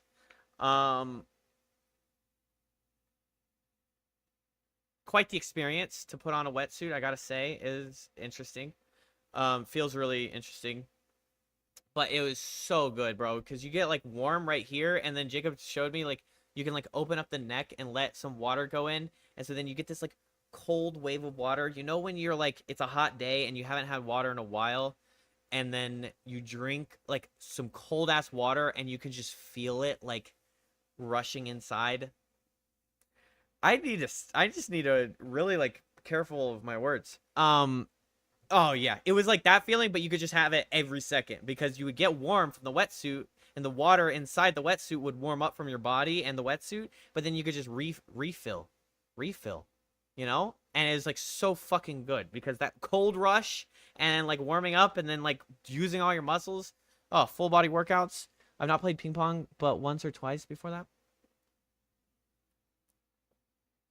It's okay. It's okay. Um. Oh, and yeah, so he just goes, "That's my dad." So all that context, Sean's just fucking walking into the ocean, fucking chest belly out, no wetsuit, just in some shorts, just fucking coming at us, bro. It was so crazy. Like, I don't know. Bro was just like, yeah, I was nearby, and I just want to, I knew you guys were out here, so I was like, let me go say hey to them. And Jacob gave him his board, and so then he just went up and killed some waves, and I gave Jacob my board so that they could go surf together, because I was like, I mean, I can't hit these waves that well, so the two of them, he got you in the suit too. That's like the 20th innuendo. Yeah, there we go. You guys are just counting them up, aren't you? And then so then the dad went away. Oh my gosh, I just called him dad. Sean went away, and so then we're just surfing some more, and I saw this, bro. I'm not another dude with no shirt, right? Just no wetsuit or anything. He's just like coming into the ocean, and he was staring at us, and I was like, I like saw him from far away, and you could tell, when you could tell that someone's looking at you, but also the direction he was traveling in was like right at us. It's like he knew that he would be able to ask us. So he's just like walking towards us and like, come up to us, and he goes, "Hey, I have a question for you." Cause like the whole time I was like glancing back at him. I was like, "Who's this guy? What does he want? What do you want?" You said it, so it's official. That's true. What's up, Dominic? Welcome in. Oh fuck. Welcome in, man. I like brain farted just now. So then so I kept on like looking back at him. He was getting closer, and he was still like on the trajectory of like coming towards us. And I was like, I'm not like uncomfortable. I was like, I wonder what this guy's up to. So then he just comes up and he's like, "Hey, I got a question." And I was like, "Hi, what's up, man?" And he's just like, "So I'm a firefighter, and I was just can't we were close by or whatever, and we just got done fighting this fire, and I was just wondering, could I borrow your board for a second and just hit a couple waves?" And I was like, "Well, it's his board." So Jacob was like, "Yeah, go for it, man." So then I just gave him my board. And I just was just this random dude in a no wetsuit again, like giga chatting this cold ass ocean, just like goes and rips some waves. And it was so cool. I was like, what the hell? What is this day? Just two dudes just walking into the freezing cold ocean and just ripping some waves. It's so cool. So we stayed out there for like 2.5 hours, which checked Twitch a couple days ago to watch you, but you weren't live, so I watched the end of your last stream and saw you were on a trip. Yeah, there you go. Nice. Yeah, I left for California last Thursday. Yeah, it was super random. It's my boyfriend's board. Okay, I didn't say that. Holy shit. Yeah, so I was in California this whole week, Dominic. It was super cool. It's like my first vacation in 3 years. That's what we're discussing right now. I'm just kind of like recapping it for people for the stream. And in typical Abel fashion, is super long-winded. I should have said that. Yeah, I should have. Because I thought the guy was like, I don't know. The way he was approaching us and looking at us, I was like, I don't even know what he's going to say to us. But he just wanted the board. I probably should have said, "Oh, it's my boyfriend's. I don't know if you can have it. It's up to him." But yeah, so then we stayed out there, right? And here's the kicker of the day. The kicker of the day, chat. This is Saturday. Third day in. So we get out, and also we forgot sunscreen. That's why my entire face is peeled off, chat. I've just been leaking skin all over the place. It's so gross. But like I kind of scrubbed my face. Most of it should be gone by now, but there's like still like residue of like just skin peel. So I have this crazy me and Jacob both have this crazy just unbalanced tan on my face, and then we have the farmer's tan right here because of Six Flags. So then we just have like, it's just like pure face and arms. That's it. And then I'm still pale here because there's no other opportunity for me to have my shirt off. Yeah. In the sun, I mean. So I gotta even that out. But I tan really well, and I get more freckles, so that'll be fun. Like, pretty soon you guys are gonna see me, I'm gonna be like 50 Shades of Grey darker. 50 Shades of Brown. Um, and, fuck, I lost everything. Oh, yeah, so then so we go and we take the shower, right? And Jacob's the nicest person ever, so he gives this little family his quarters, for the little shower, because you have to pay quarters for the worst shower ever. And so we're doing the shower, and I had brought my phone with me because I was thinking like, okay, how are we gonna take a picture? Because I did mention that I would try and get a picture in the wetsuit. I kind of wanted one, but then I was too embarrassed to ask Jacob to take a picture of me in the wetsuit, or with me in the wetsuit. So I just didn't say it out loud. So I just brought my phone with me to the shower. Okay. And so I set it down on the banister. Cool. And then I leave, and I'm like, I double check, and I look back, and I'm like, okay, we didn't leave anything because he left, and then I left. He went to the car to bring some stuff to the car, and then I like looked over, and then I didn't, and I was like, oh well, there's nothing there. We got everything. So we get in the car.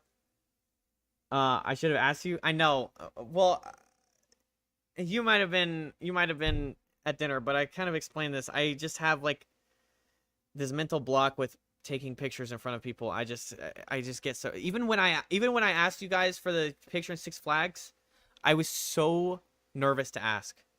I don't know why. I don't know. Is it like, it's just I don't know, man. It's like I'm imposing or something.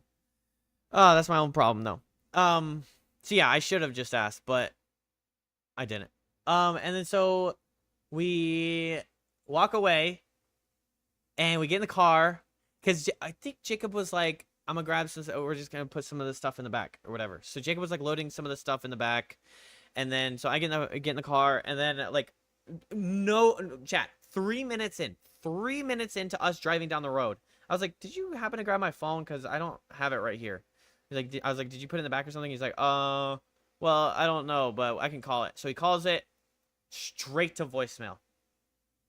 Dun dun dun. So then, like, I'm not even kidding. 3 minutes, chat. 3 minutes. We go back. Okay, now this is 5 minutes. But this 3 minutes is in the phone call where I go straight to voicemail. And he's like, did your phone die? Would it be in voicemail? Because it just went straight. And I was like, in Do Not Disturb. And I was like, no, I didn't set it in Do Not Disturb. It'd be on buzzer probably. Sure enough, we get back. It's nowhere to be found. Jacob, I was already perma-sharing my location to Jacob. So he got the like find my iPhone ping, like looking for my location, and it showed the showers. When I say showers, it's like one faucet for everybody, and it's the worst. It's one little tube. But it got the job done of just a rinse off, whatever.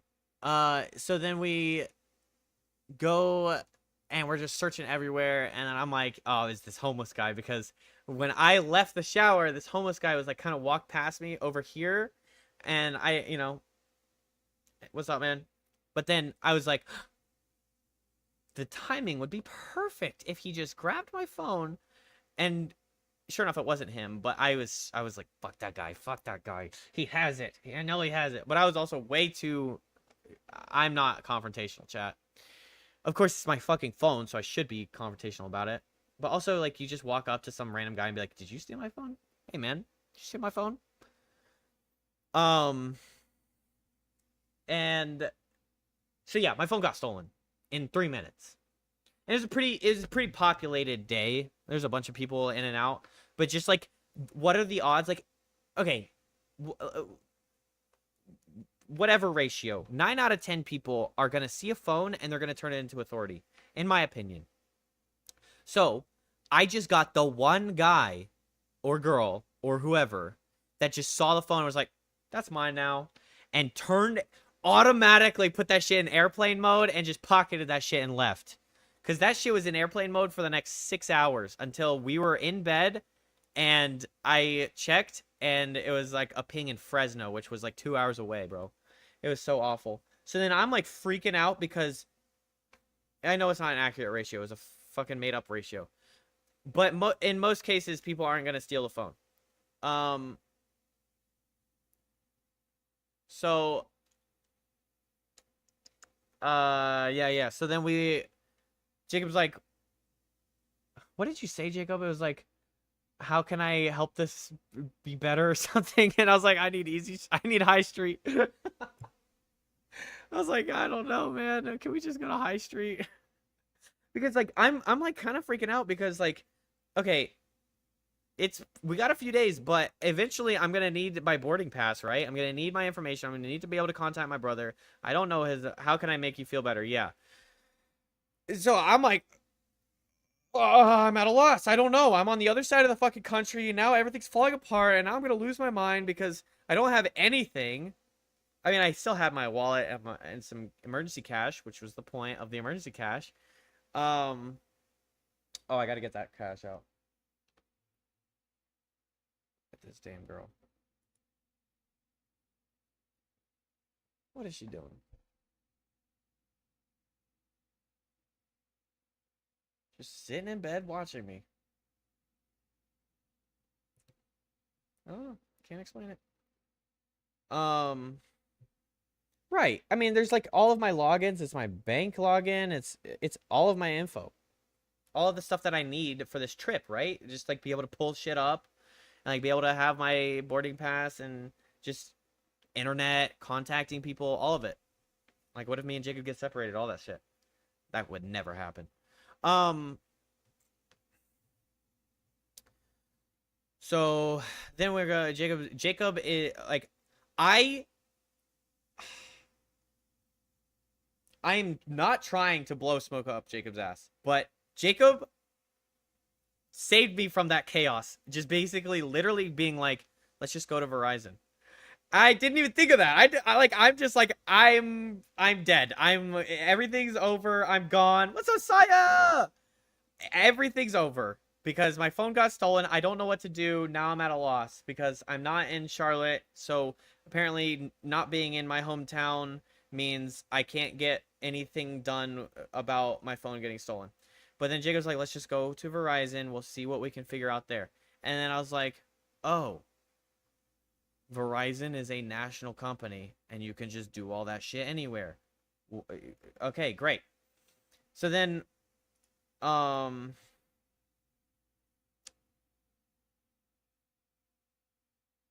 we go to Verizon, but then my entire family, honestly, Jacob's entire family too. I don't know what it was about that like span of hours, but nobody was calling us back. Nobody was saying fucking anything. The cool head partner in the relationship, you definitely need a person like that in your life. Okay, okay, all right, yeah. I mean, it's true. That's basically what he was, but all right. So then we go to Verizon, but I can't get into the actual account because my sister's the mother of the account. I call my parents. I don't know my sister's number by heart. So I call my parents by heart and then my other sister. None of them answer for 3 hours or something. And then he's like calling his parents being like, do you guys have any idea what we should do? Do you guys have an extra phone? We could just like use that temporarily or something. But, you know, and then they answered and then it was like, but like, what are they going to be able to do? But at the same time, it's like kind of nice to hear like, to just hear the opinion of a parental figure when you're still a child, basically, like a grown-ass child. So that was actually like a little relieving hearing them be like, oh no, well, you could do this, blah blah blah. So we go to Verizon and then finally my sister no, you're good. On that DM. You're fine. It's funny. Finally my sister texts me back. My parents forwarded my phone calls. Like, they're like, California? This must be a scam call. Because, you know, you get scam calls all day. But I'm like, your son's in California. Imagine he doesn't have his phone on him and he's trying to contact you for an important reason. So pick up the fucking phone. So they just forwarded my calls for like 2 hours straight, and then they didn't answer my texts from Jacob's number.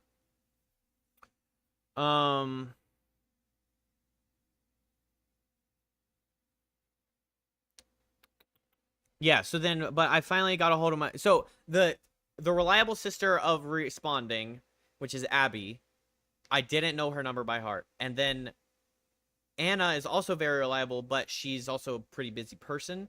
So like getting her to respond.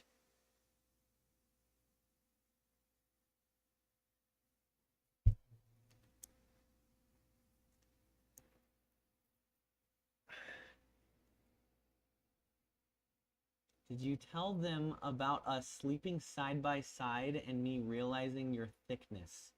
Am I thick? Is it you realizing how fucking voluptuous my booty is?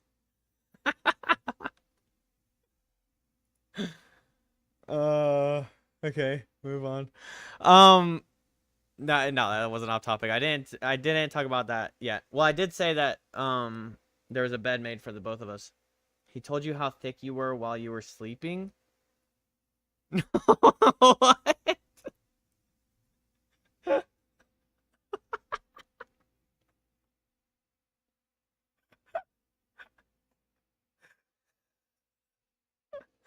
Could have Okay, could have also messaged them by logging into a social media account. We got the situation sorted out. Yeah, I don't use social medias. I would maybe Instagram, but yeah, I didn't really think about logging into Instagram. That would have been a good solution, Jacob. We would have gotten all that done way sooner, probably.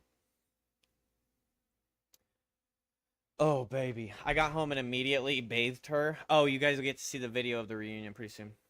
If I can ever fucking move on from this day. Yeah, so then we woke up and Kenny was like, "God damn, Abel, you're so thick." That's insane. Okay, well, thanks.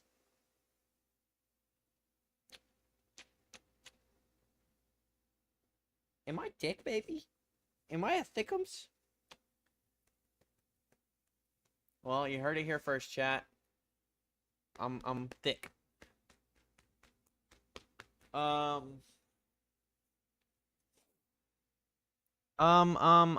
keep getting so sidetracked off of these fucking comments.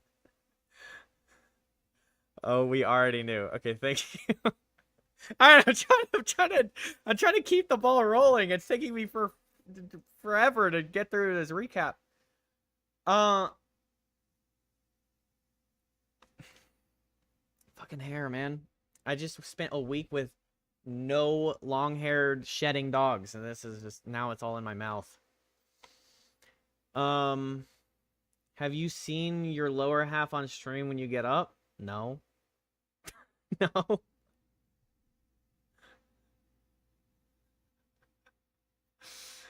Just bump the ball with that dump truck, it will start rolling real fast. Oh, yeah, to get the ball rolling. But you didn't tell them, so clearly you missed the details. Okay, well, I didn't know you were talking about how thick I was while I was sleeping, okay? I'm sorry. Yeah, me and Kitty cuddled a little bit on the first night. This is the only time we slept together. Don't tell Jacob, though. We don't need him getting jealousies. And then...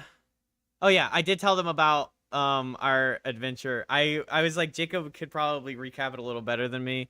Our first night of smoking, I told them about how I was like, guys, I think you hate me or something like this. So I told him about it, and okay, I'll say this.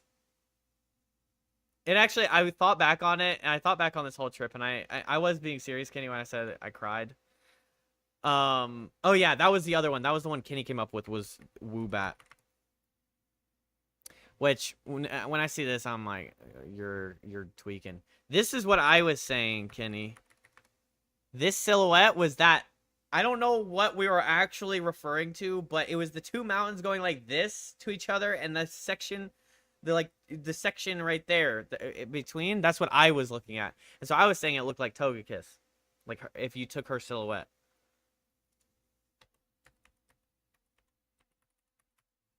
That's close.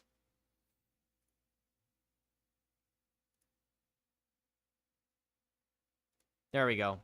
If you just took that silhouette and placed it in there, and then yeah, we were talking about Geodude being like super accurate, kind of like close to the same shape.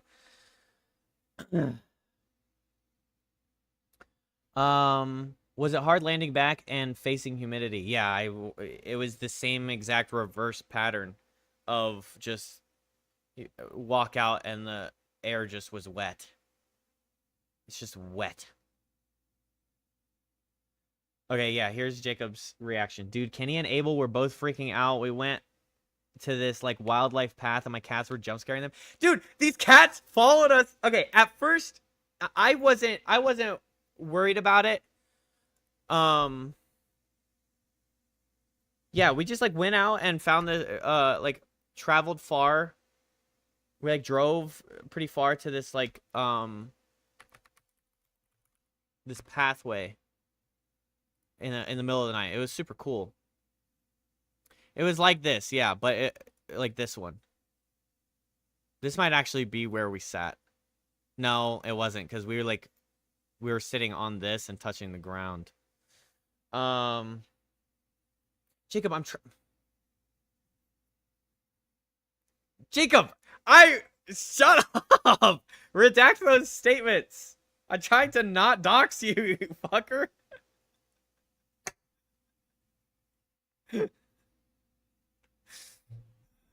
Not that it like really that matters. Most of the people here are not that person, but yeah. Every street leads there. It's fine. Okay, yeah, cool.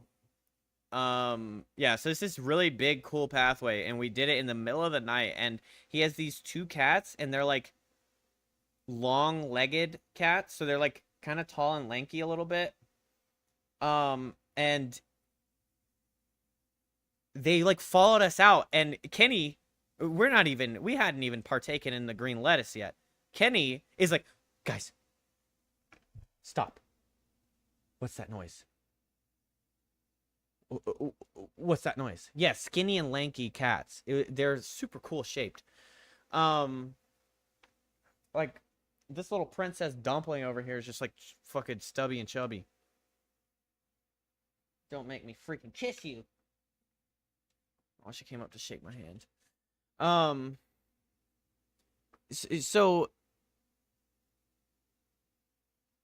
So they would like just hide in the bushes on the sides of the path, and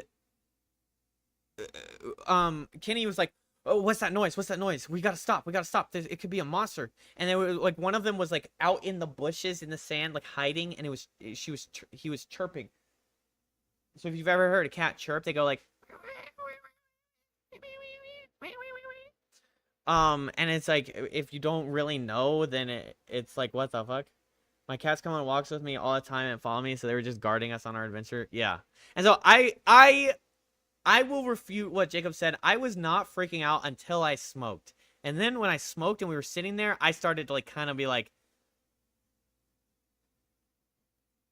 what's that?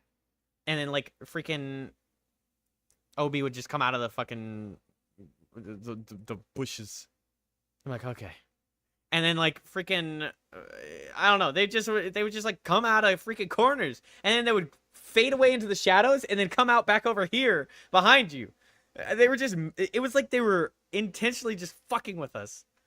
But it was, thinking back, it was so cute because they were like having such a good time, and they were like, oh, you guys are out here with us, and they were protecting us. Yeah. But yeah, so then that's when we smoked, and it was my first time in like a year, and so I'm like sitting in this darkness beside them, and basically all of my fucking insecurities just came out, and I was just like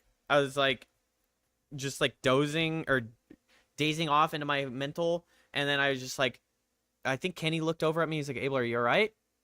Or Jacob did. One of them did. And then I was like, yes, I think I'm freaking out. I just like, I think I'm freaking out. I need help. And I basically just like, said it out loud. I was like, I just made up this entire scenario. Yeah, it was Kenny. I made up this entire scenario And I know it's not true, but I'm struggling to fight it from being true in my head that I've already ruined this, and you guys already hate me, and I'm being weird and annoying, and you guys never want to talk to me again or something like that. And then Kenny is like, "Look at that cloud, Abel." They were like, they both were like, they both like. This was to their credit. They both went into hyperdrive to fucking save me from that shit. It was so cool. Like when I'm thinking back and remembering it, it was so cool to like just have that happen. And I greatly appreciate it from you guys. But yeah, they just like were just like focused on anything else, and so then they were distracting me with it. And then Kenny was like, "Look at right there. What do you see? Is that a Pokemon? And what do you see, Abel?" And then so all of us, each of us came up with our Pokemon, what shape it was. Um, yeah. So it was a honestly, Toke says, "Aw," it was like that. It was like a bonding moment for me. It was super helpful. And then we were walking back, and Jacob, what happened? Because my explanation is the earth was shifting under my feet, and I couldn't keep my balance, and it felt like I was on like a fucking wobbly, windy road, and I couldn't focus. Such great boyfriends. Oh my gosh. Geodude, Togekiss, and Woobat. That's what we saw. Bonding before I got in those pants. Yep. Yep. This is diabolical. So then yeah, so then we're like almost there, and we just hit a lot of sand. And I basically I was just like, Jacob, I'm like dying laughing because I'm like trying to explain it, and then Jacob starts laughing, and then like both of us are laughing, and he's watching me like I take a step, and I literally like just am like falling the fuck over. And he has to like catch me and shit. And I just like I couldn't not keep my balance for shit because every step I took, the sand shifting underneath was like just like this under my feet. And that was what was going on in my head. And so then we were just like laughing our asses off. The laugh was so deep that it was like right there in the stomach, and like you're like lurching almost, like your abs are like seizing up almost because you're laughing so hard. It was so fun. There's probably maybe one of Save the Beginning, one of like the most fun I've ever had high, which is kind of an easy feat because I typically don't have great experiences getting high, and that's why I don't get high. But I was like, I know these guys, I can be comfortable, I think, around them, and so I want to smoke. Sure enough, I still fucking succumbed to my own stupid brain. I wonder if any of these pictures would do that one little symbol justice. Yeah. So you knew you were with people who would have your back if it went sideways? Yeah.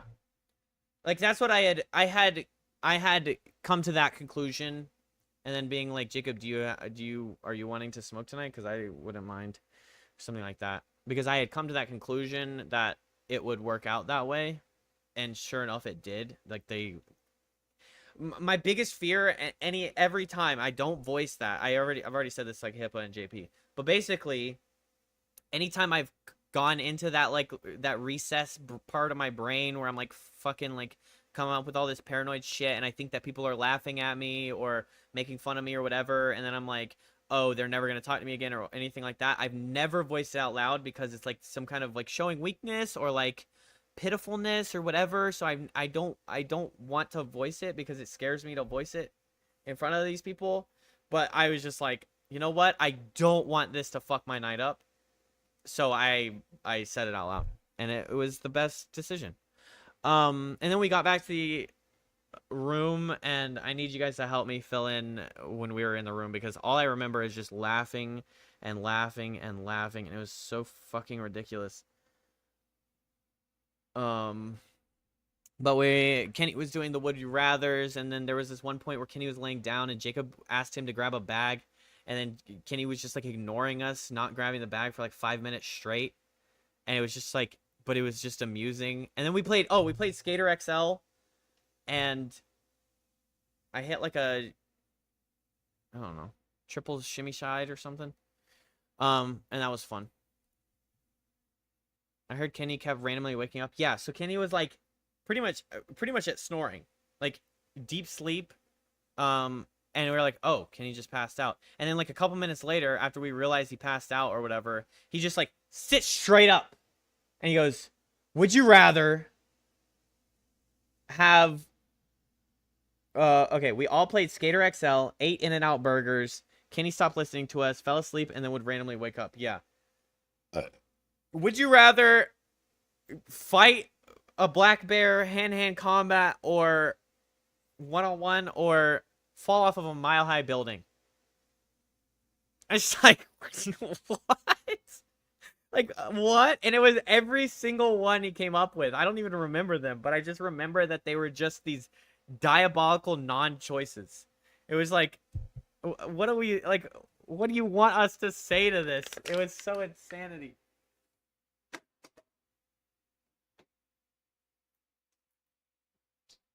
Yeah, that's right, chat. It was so insanity.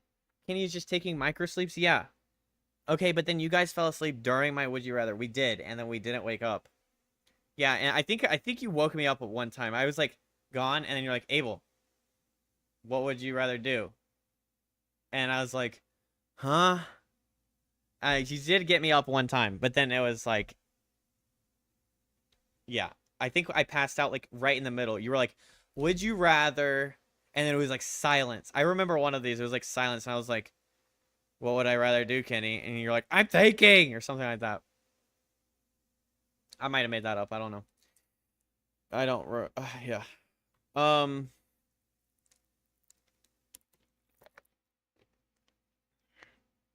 I was really fucking with Skater XL. Yeah, I was fucking with pretty much anything at that point. But yeah, Skater XL was fun. Once I was like, you guys were like teaching me how to do the little sticks and the ollies and the jumps. And then I would like do one little trick, and then they would go, all right, now let's do a line. And they would do like a fucking, all right, now you got to do this, and then this, and then this, and then this. And I was like, huh. A trip and an hour into the trip recap, and we're on day one still. No, I just backtracked to day one because there's a lot of new people. All right. This is day 3 where I got my phone stolen. So then, okay, so now I have a brand new phone because okay, this is the crazy part, chat, with the phone. So we finally get the information from my sister. We get a hold of my sister. I get all the numbers for all my siblings just in case my brother. Okay, so little funny side thing. My brother texted me. Oh yeah, because Libra came out that night, right? And you're like, we should do Libra. And I was like, I'm not doing no fucking Libra. It's Elden Ring Night Rain, if you're confused. Then, okay, so I kind of like sent out text. I was like, hey, Aaron, I may need to send my phone to your house. Could I get your address? This is Abel. My phone got stolen. And then you know what he did? He took a screenshot of that text from Jacob's phone, and he texted it to me, to my number, with like a question mark. And I found that out later because when I got my phone back, I got all my texts back and everything. And I was like, well, that doesn't help anything if I'm telling you that, like, he probably thought it was like a scam. But he was like, what is this about, Abel? It's like, well, you can't get a hold of me, can you? So then we go in there. We go into the Verizon finally with the information from my sister. We get into the account, and the guy goes, okay, you have 2 options. You do have insurance, and it's like the $200 deductible, and it'll take a couple days, but I need an address to send the phone to, the replacement phone to. And I was like, okay. And then he was like, let me go to the back and see what I can work out for you. I'll get some stuff together, and then we'll actually go over this. And so he comes back out, and he goes, okay, well, we're running this promotion right now, so this is what you can do. You have an upgrade, so you can upgrade to iPhone 16 Pro Max, which is the brand new one. So it's 4 generations up from me, from where I'm at. And then he's like, and I'm gonna open a new line, and you get $1,000 off your phone. So you get the phone for free, but you just got to pay the taxes. And I was like, so what's the catch? And he's like, yeah, you'd think there would be one, but there's no catch. It's just the promotion we're running right now. You just get $1,000 off a phone if you open a new line and with your upgrade. And I was like, so you're just giving me a phone? He's like, yeah, it's pretty much free. It's like $40, and then you got to pay $100 tax on the phone. And I was like, so what about that line? And he's like, well, you could just have an extra line. You want to get another phone, you can add a line to that phone. If you guys remember the Would You Rathers, you can type them out, Jacob and Kenny, because they were definitely funny. So you can give them. I just don't remember pretty much all of them. But yeah, so then I just got a brand new 16 Max Pro Max, and this phone is fucking awesome.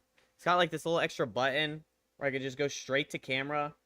Oh, and you probably actually can't see the example I'm giving.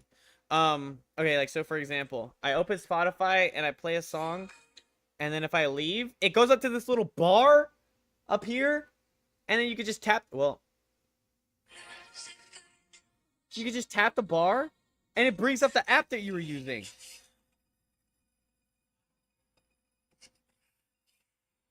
Okay, that song's fucking sick. I gotta listen to that. It's so cool. I don't know. This phone is awesome. I mean, I guess, it's not that cool for people that are up to date on the iPhones, but there's so many little convenient features in this thing. And I got fitness. So they gave me Apple TV Plus for 3 months, Fitness Plus for 3 months, Apple Music for 3 months, and one other thing.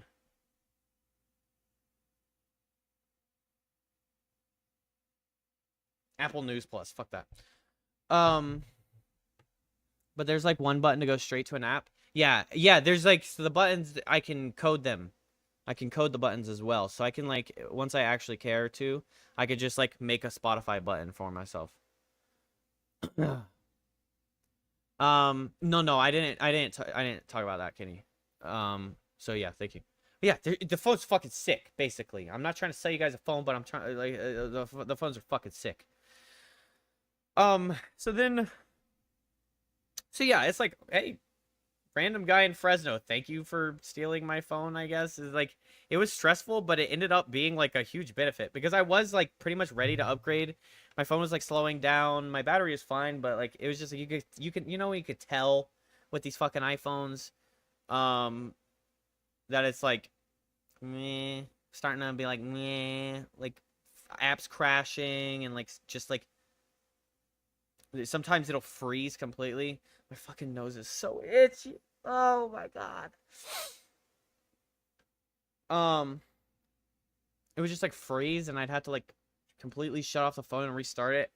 Shit like that. So I was ready for the upgrade, but I just was like, I'm not gonna pull the trigger because I could just have this phone still. Because I'm like, if it's not broke, don't fix it. That's like how my car is. My car is 88,000 miles on it, and I'm like, I could probably afford a car payment, get a brand new like Camry or something, but this thing's still going. So that's kind of how I work. I get a nice thing and then I use it to its extent, basically. Fucking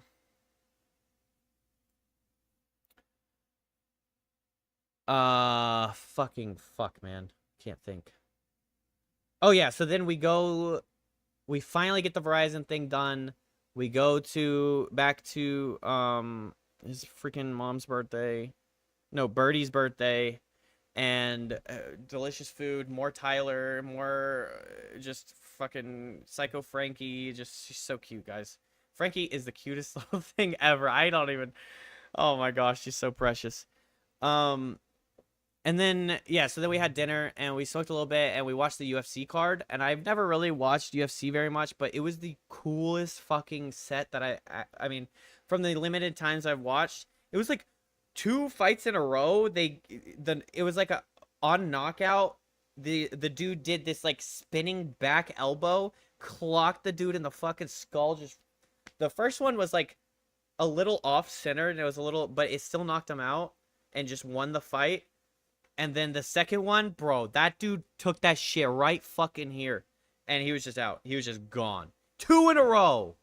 And then it was what is that guy's name? Chimaev or something against Duplessis, which was the main card of the night, and it was the most fucking atrocious fight ever. Because Duplessis is this big dude, and he's, from what I've heard, he's really good at fighting. And when I say heard, from Joe Rogan podcast and stuff, whenever he talks about UFC. But he's this big South African white dude that just is like, he's just a huge guy for what I would say for his weight class, especially compared to the other guy. But the other guy's from this like country where they're insanely good at wrestling and getting on the ground. So basically every single round, all 5 rounds, the dude would, 20 seconds in, the guy would just like tackle Duplessis to the ground and just get him into some kind of hold and do these like,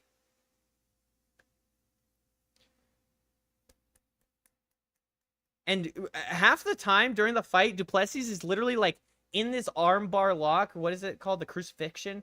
He's in the crucifixion lock where with the guy's legs and arms, he has him at this angle where he can't do anything and to get out other than like fling his legs around. And the dude's just going, just beating the side of his head. Just super like little taps. And you're just like, oh my gosh, this is so fucking boring. We just watched 2 dudes get reverse elbow head skull mashed in a row.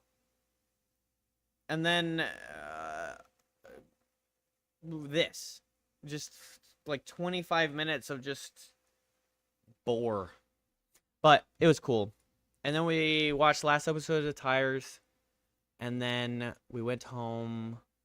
What did we do that night, Jacob? I think we just looked at our phones. And just kind of chilled in the room. That's all the information chat gets to hear about. Just kidding. Showed each other videos and shit, talked. And then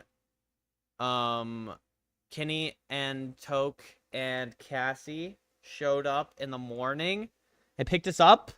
It was super fun. We played this game. I guess it's a game Kenny knows, or maybe Kenny made it up. I don't know. I had never heard of it before, but it's basically a car game where so there's 5 of us in the car, right? And 3 judges and then 2 head-to-heads. And it's best 2 out of 3 ox battles, yeah. So it's best 2 out of 3, and then we would give a prompt. So like if it was like Toke versus Jacob, I said, I don't know, for one of the competitions I was like, you are like you put you give a scenario that and then they would pick a song that fits that scenario to the best of their abilities. So I said, you're the getaway driver and you're running from the police, you just pulled off a huge bank heist. What song is playing? And so then you come up with, from Spotify, you just pull up a song that fits, and then we all vote on who oh yeah, the first one was give me a song where you feel like a tree flowing in the wind. And I played Lord Huron. I think Jacob, what did Jacob play? Oh, he played Somewhere Over the Rainbow.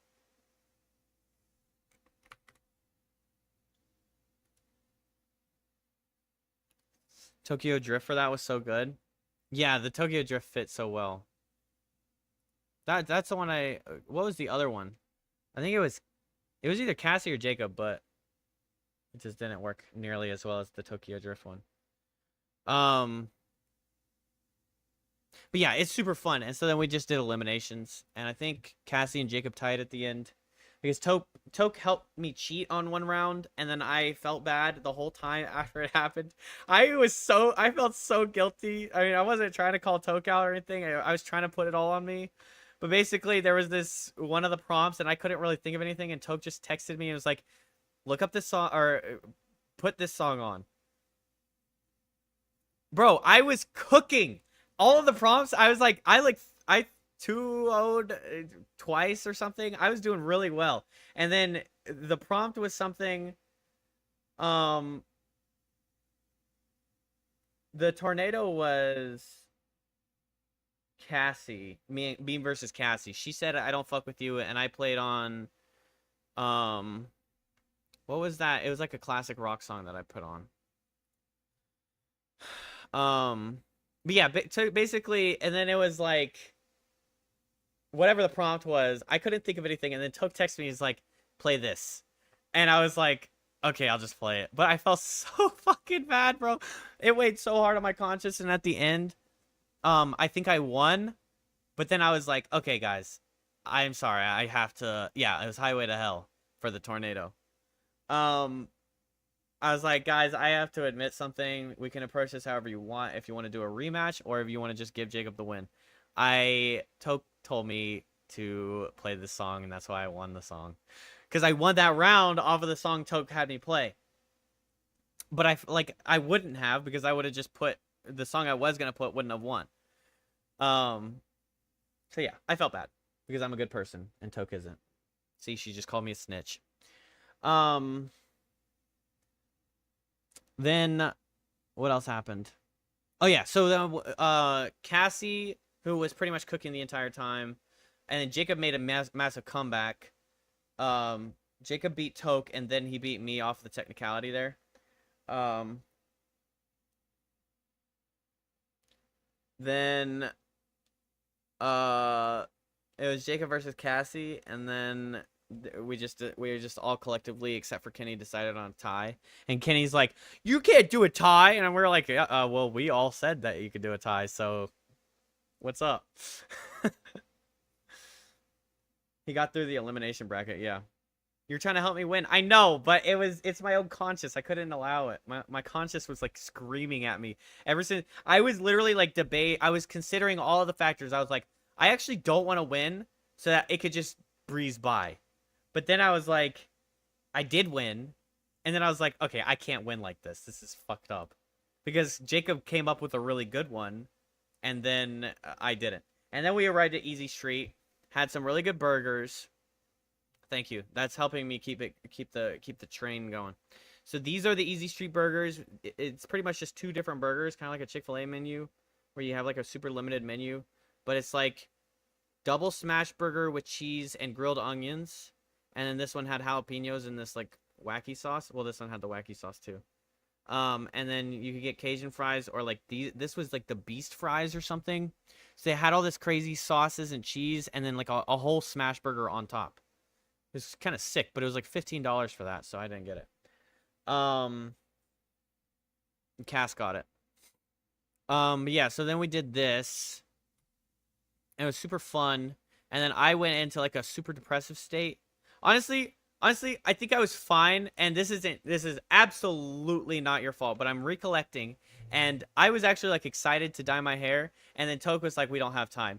And the whole time I'm thinking, that is very logical. That is very logical. But I don't know, I was so disappointed, and then I had missed my antidepressant for the last 2 days because I was kind of riding the high of the trip, and I was like feeling good, but then I got some bad news basically, and then I just like it did crashed me. And so then I went super depressed for like probably like 45 minutes, and then we got to the escape room, which we did this like zombie apocalypse escape room. It's super cool. It's only the second escape room I've ever done, and the first one was like with 8 people or something. No, that's what I'm saying. That's why I tried to preface it. It's not your fault. You definitely couldn't have known that that was gonna happen for me. It was my own fault for missing my meds, but when I even in the exact moment that you were saying that, I was like,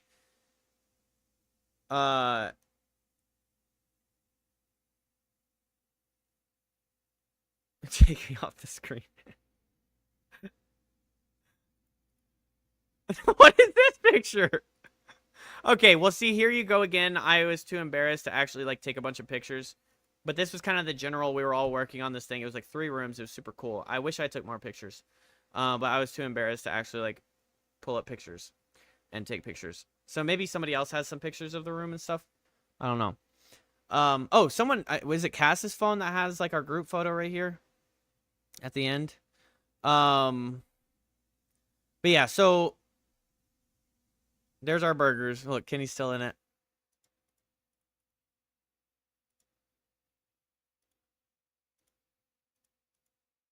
Okay, yeah, I need some of your pictures then, Toke.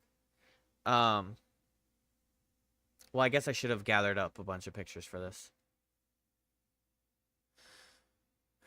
Um, yeah, the escape room was really cool. Oh yeah, and then so basically I just like completely melodramatic.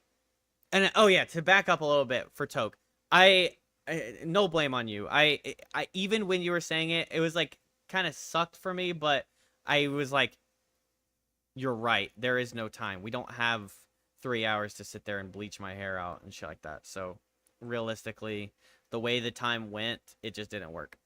Like the journey there and then what we were doing and before we got to the Airbnb and stuff. Then we got to the Airbnb. We had to take Cass. Oh my gosh. I really like Cass. She's super cool. There was so much like just added in nonsense of like, oh, well now we got to drive 20 more minutes. And this was probably more me just feeling bad for Kenny because he's doing all this fucking driving. But then we had to take Cass to her aunt's or something house because she didn't want to stay at the Airbnb because the area wasn't that great, which makes sense. But it was like she just kind of like kept throwing little baby wrenches in there, being like, "Oh, well, I'm going back to my aunt's. You need to take me there." And we were just like, well, I was just like, "Oh Lord, man, my headphones just turned off." And I'm not saying oh Lord to Cass, but just the whole idea, like, oh my gosh, everything we've done today and all this shit, and now we still have to then do another little thing. Oh, her mom didn't want her at there either. Okay, that's valid.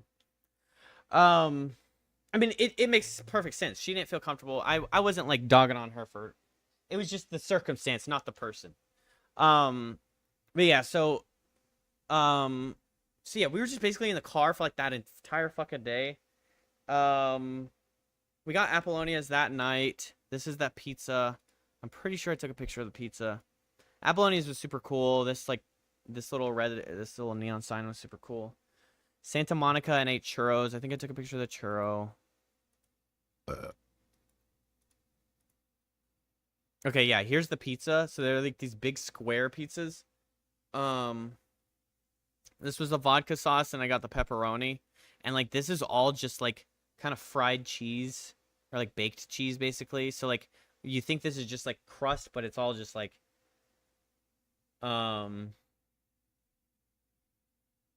like you still bite into it and it's like cheese. It's so fucking good, man.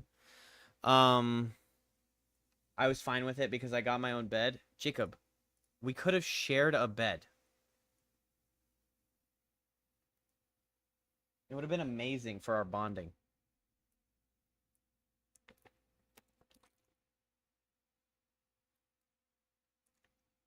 The vodka sauce was good. Oh yeah, and then everyone got to eat it so fast. For some reason, everyone ate so fast, and I didn't eat it very fast. And so then everyone was done, as if he didn't sneak in there anyway. Okay, I will neither confirm nor deny that that happened. Everyone got done so fast, and then all of them were just staring at me. They were all just like, "You're not done yet, Abel?" And I'm like, I'm sorry. So then I was like kind of rushing, and then I just fucking dropped the piece of pizza out of my hand. My last like 4 bites sucked. So yeah, that sucked. But yeah.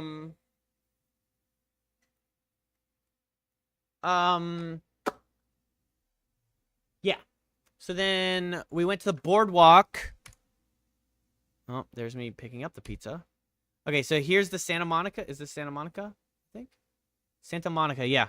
So this is the Santa Monica. If you played GTA, this is that place on GTA with the Ferris wheel. I was just trying to get you to eat in the car. Oh, I didn't think about that. Poor Abel wanted to actually taste his food. Well, there was this moment where Kenny was like, "I want a Gatorade," and so I was using the trunk as like. I didn't want to eat in the car because we were all 5 cramped in there, and so me and Jacob got out and we ate on the back of the trunk, and then Kenny was like, I need to get in the trunk for Gatorade, and so I was kind of helping him, so I was just holding my pizza while the other people were eating, and then Kenny eats really fast, and Jacob eats really fast, and I guess Cass eats really fast, and I guess Toki eats really fast, but I had 2 pizzas, Sent me a ton of pictures. Okay, nice. Uh, and then yeah, so then I was the only one left because I was just kind of holding it and like kind of helping him or whatever, but I just didn't think to just stand there and eat it because I don't know, I just wasn't thinking. I think I was high. Didn't I? Did I hit the pen before we ate Apollonias? I'm not sure. Um,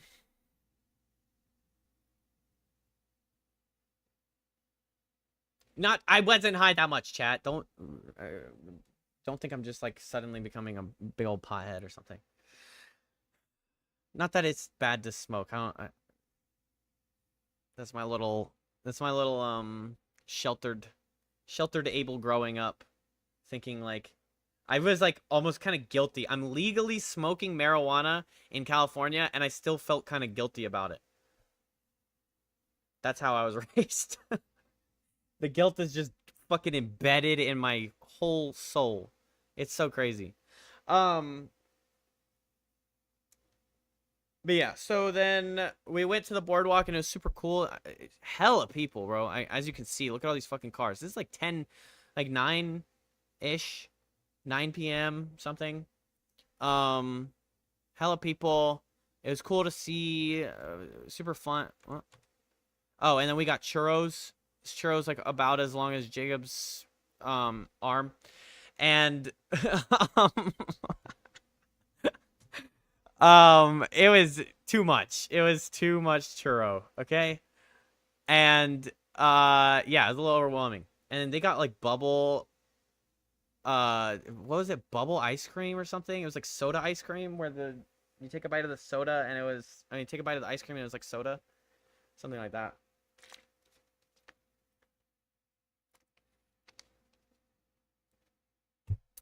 Yeah, so this was a churro stuffed with Nutella and sprinkles. And then they had like a peanut butter and jelly churro. It was not that good. I ate like the last bite of Kenny's and it was whatever. It was just, this was overwhelming, man. This was just so overwhelming. So, oh, there's Castle from Rainbow Six.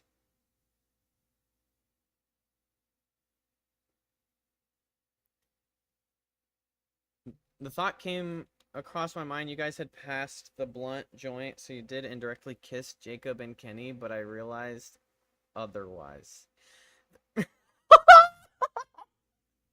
The thought came across my mind. You guys had passed the joint.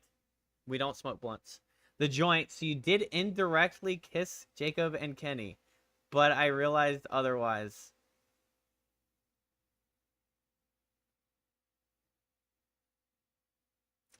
I mean, I can't deny that that's indirectly, I guess. Yeah, we did share the joint. I'm stumped. I keep getting stumped. It's over. It's over. Sorry, Toke. Please don't stab me for kissing Kenny. Okay, here's my really discreet picture of Six Flags. Oh, here's Kenny. I don't think he saw me take this.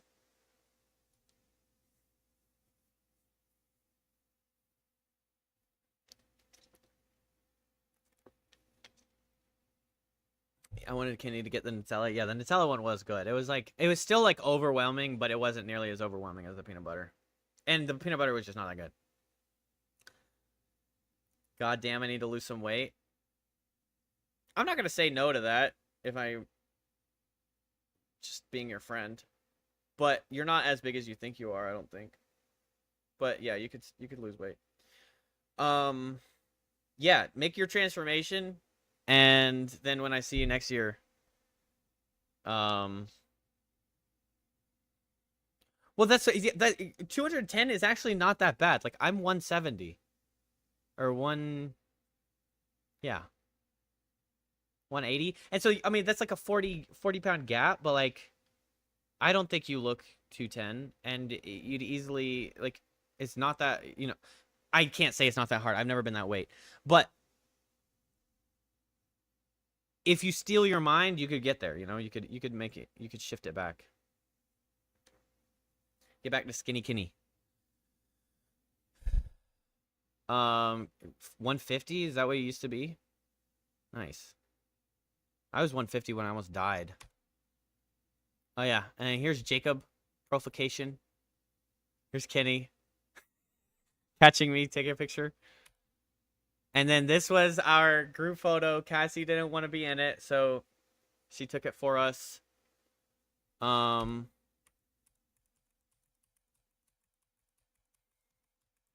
Kenny, how are you? I'm good, Abel. How are you today? I'm doing pretty good. What do you think about Six Flags? Six Flags is really good, Abel.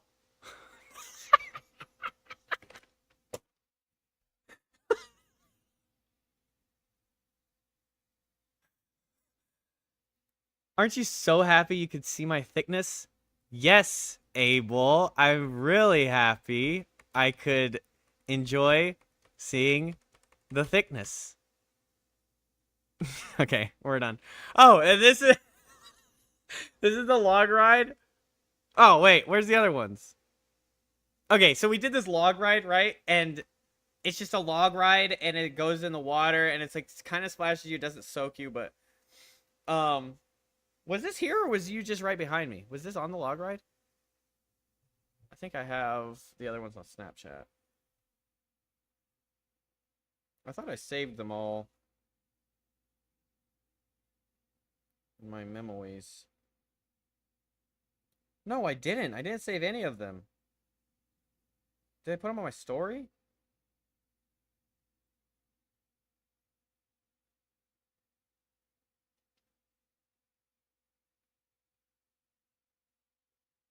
Well, I think I put it on my story. So, but basically just like get the mental picture of me being sandwiched between Kenny and Jacob very close to each other.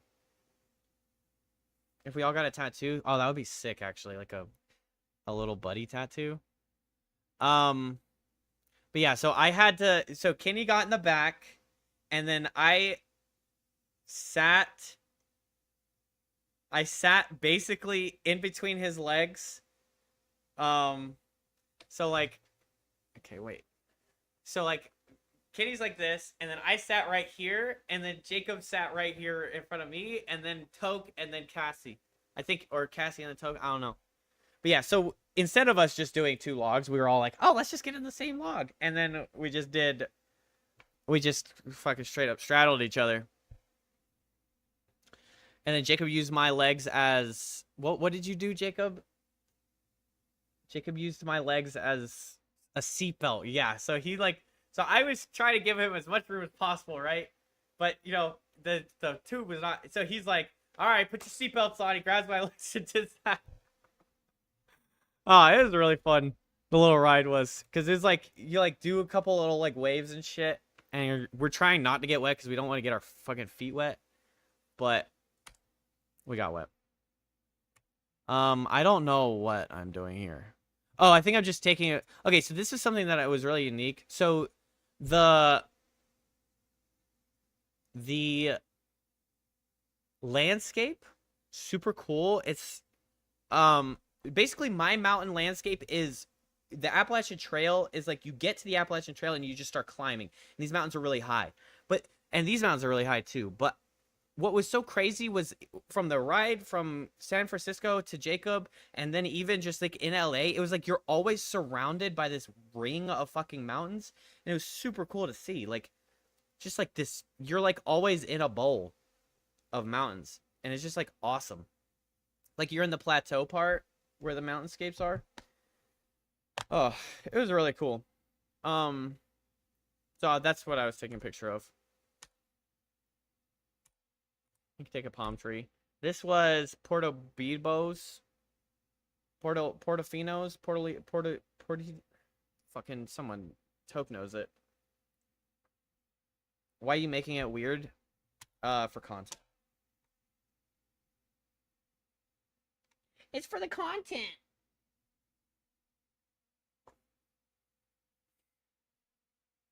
Is it? Oh, I think that's it. Portos.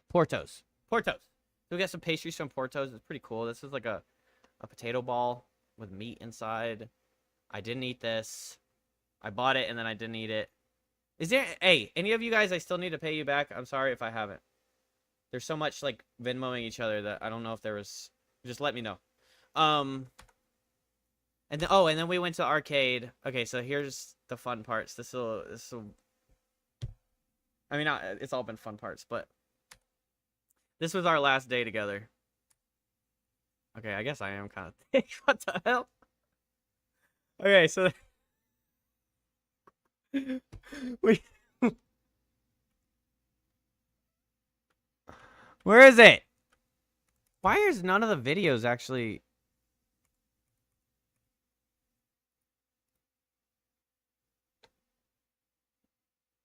I don't necessarily want to pull up my whole picture feed.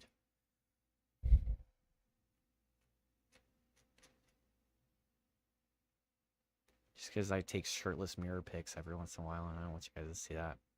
You didn't talk about Korean barbecue? Oh yeah, we did Korean barbecue. Did you have pictures of Korean barbecue? Because there were some pictures you took for us. Yeah, Toke got destroyed. Okay, here they are. I don't know why they didn't show up. Oh, it's because it was in a slideshow. Okay. So we went to, what was it called? Ready Player One? It's like, damn, when did I get caked up? Well, I mean, I kind of, you know, I get the comments at work, but,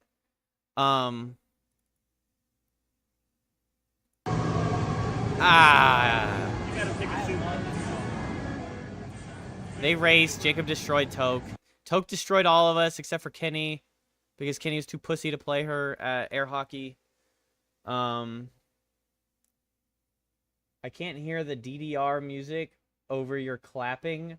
What song did you dance to? Oh my gosh. Okay, we DDR'd, but then this is a really funny video. Jacob took it. It's a compare and contrast. We accidentally launched it on easy, completely easy mode, so it was like for like a child.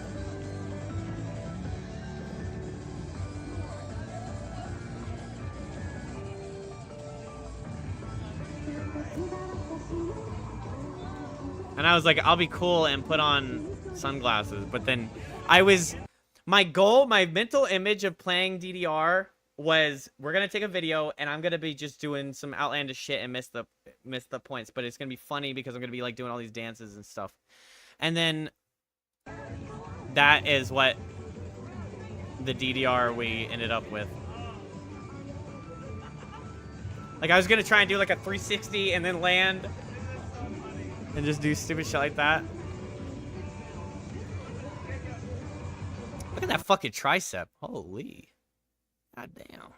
God damn. I never see my triceps from the back. Look at the duality. Wait. And then, guys, Look at the difference, bro. this is like the perfect video. This is like the perfect video. It's like...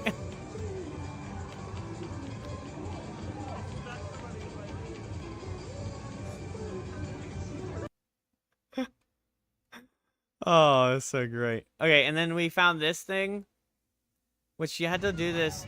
I was also envisioning that this was like a motion sensor thing, so we could do like funny dances, but you had to like tap the screen at the right time. But it's like basically like Osu with your hands. And then the Gooner Girls.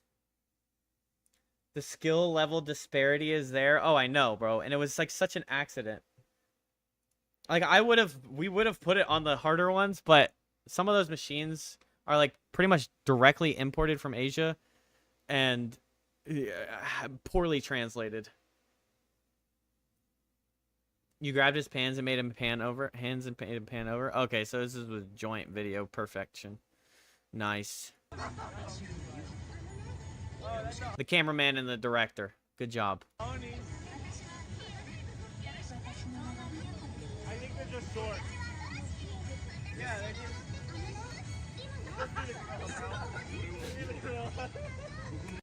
Like, those were, you could see the options weren't that great on that last one. There's a lot of booba. Oh, that's the Oni. I think they're just short. It's this one. Yeah, they did. Like an actual child. So he just played as the gorilla.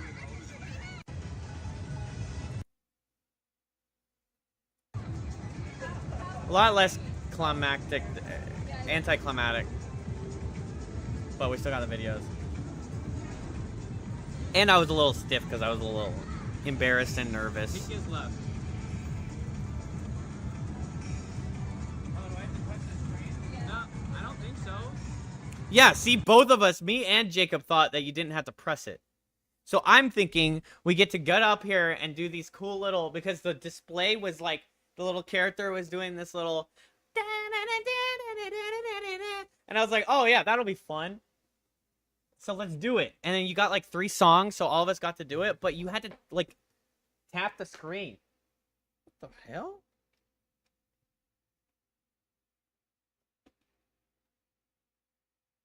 My armrest came off. Awkward. It's magnetic. It's basically DDR with your hands instead. Yeah, you just follow the little... It's like... It was like Just Dance, but without the motion sensor. So it was like... DDR. With your hands. And it was a lot less... Really, it was a lot less fun. I mean, if you got good at it, it'd probably be really fun. It was like Osu DDR, basically. Like with the... Yeah, that's the tutorial video. And then we just... There you go. There's my spin move, chat. You got to see Abel's spin move.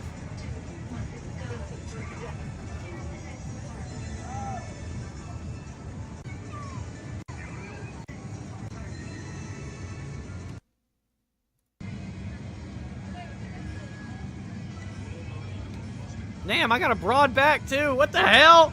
Why have I never seen myself from behind before?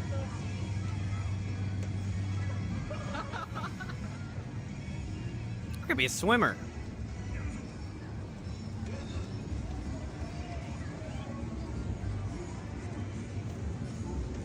Oh, and then I picked like maniac difficulty because I'm a dumbass.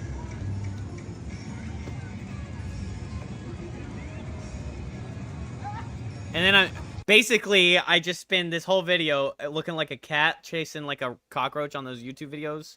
You know, when people like play the YouTube video and the little critters are going in and off the screen and the cat's distracted by it.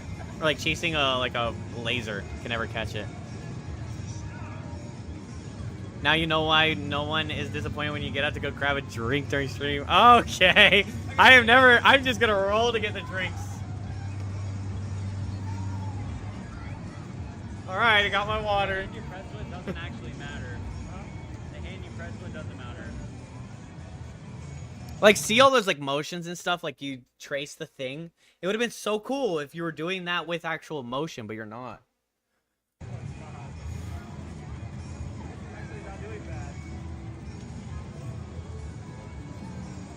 And also, the glass is not good for sliding your hand against.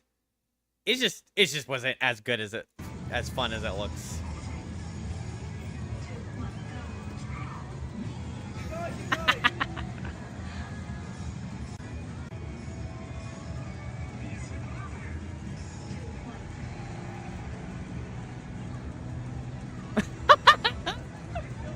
I didn't know I did that.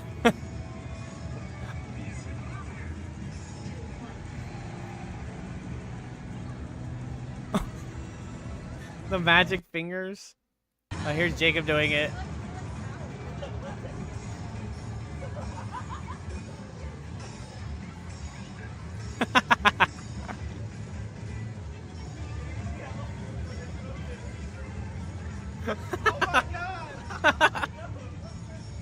Come here, baby. Come here, pumpkin. Here's the baby.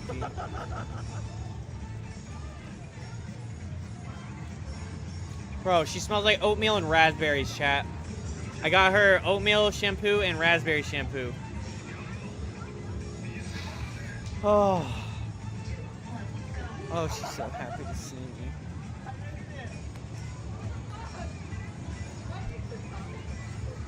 Who is more annoying, IRL, me or Kenny? Neither of you? I didn't get annoyed by either of you at any moment in the entire trip.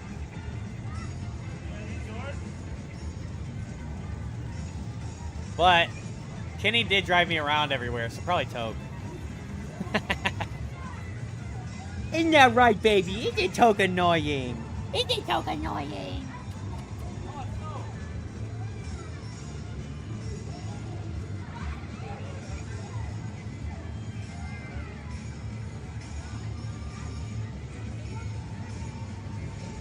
Bro, guys, she missed me so hard. I sent you Snapchats, Kenny, of Babu, but you're about to see it. Oh, here's Kenny doing it. You follow it with your left while your right taps it.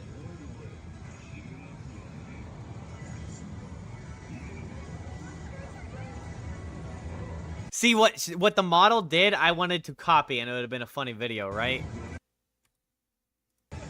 Like right here. Watch, she does this little.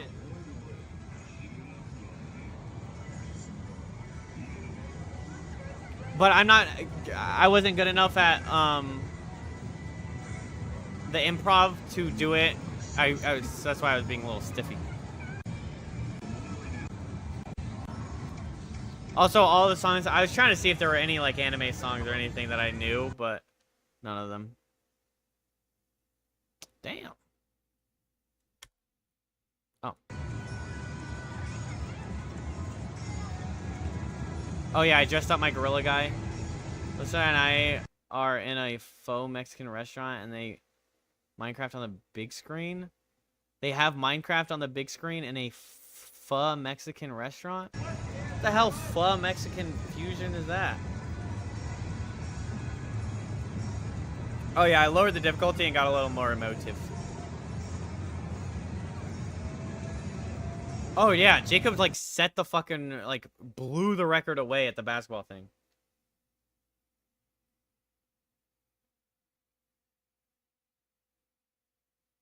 I don't know what the score was, but he did amazing.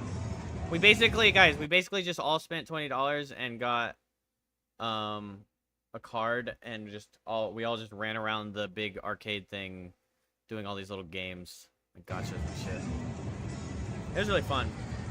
I probably would have had more fun, but unfortunately, it was the last day, and I was a little dumpy. Not in the ass. I was kind of like sad because I knew that our time was running out. Oh man, I was so sad. Holy shit.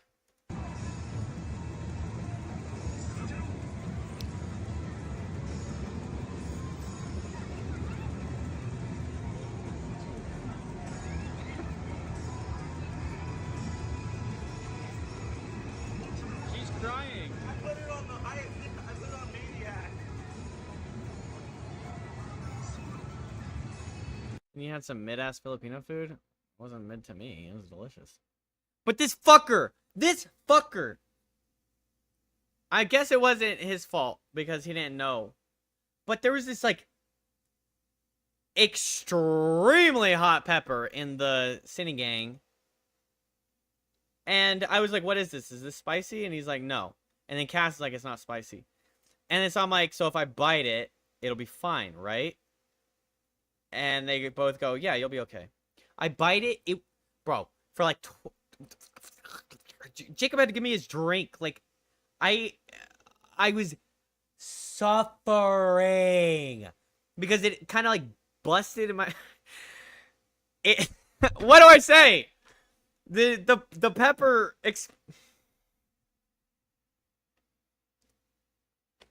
I bit the pepper and the juices just went all over my lips and my mouth. I can't say that, not sus. Yeah, so it just kind of like, just fucking went, it just poisoned me. It was just, oh, it was so spicy and it was death. But we'll have some pictures of the Filipino food in a second. I've never seen a pepper in Cine Gang. I mean, me neither. Yeah, the soup wasn't spicy. But that thing was. Abel with the moves getting into it. I was getting into it. Record was 300. Jacob got 571. Yeah. Like, bro was just locked the fuck in. Yeah, so we were doing these little gotchas. I took some sneaky pictures of everybody. Because I didn't want them to know that I was taking pictures. I don't know why. I'm just. That's crazy. That's in a single machine. For real. It's my own fault, chat. I could just be like, guys, can we get a picture? And it would have been fine. And because anytime. Okay, this is my problem. Anytime that anybody does that, I'm like, yeah, let's take a picture. I'm never like, ugh, this guy wants to take pictures all the time. But for some reason, I am. Whenever I'm like taking a picture or asking to get pictures, that's what I expect people to say. Oh. Almost went 100% on food pics. Bro, the Filipino food was fine. Okay, yeah, so here's some Filipino food. We had pancit.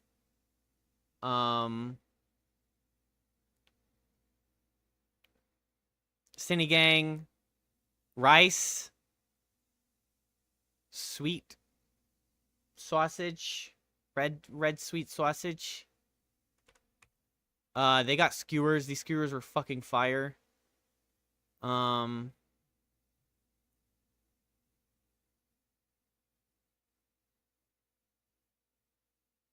Duvalakia. Something. What is this called? Longanisa. Longanisa. Lumpia. Oh, wait. This was the longanisa, and this is the lumpia? Oh, and then me and my brother went shopping. Okay, I have to see if my brother has the video.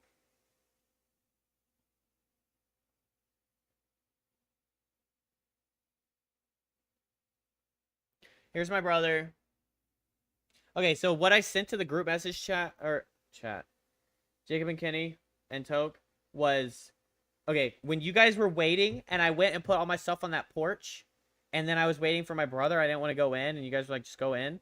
And I was like, I don't want to go in yet. And then my brother was like coming back, so I started to go in. And he just stood in this fucking sidewalk watching me.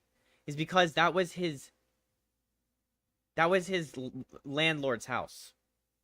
That wasn't even his house. The address he gave was not his house. So he just baited me into going inside and bringing all my baggage into the landlord's house, like their lobby. And I even opened the door like kind of roughly.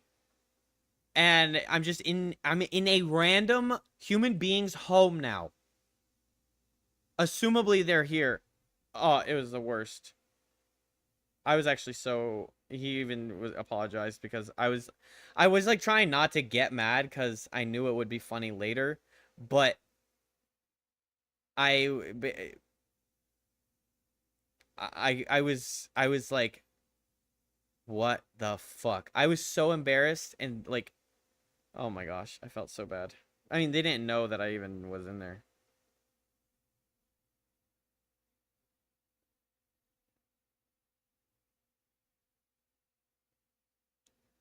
Oh yeah, I got this sick ass jacket from, he took me to this like, my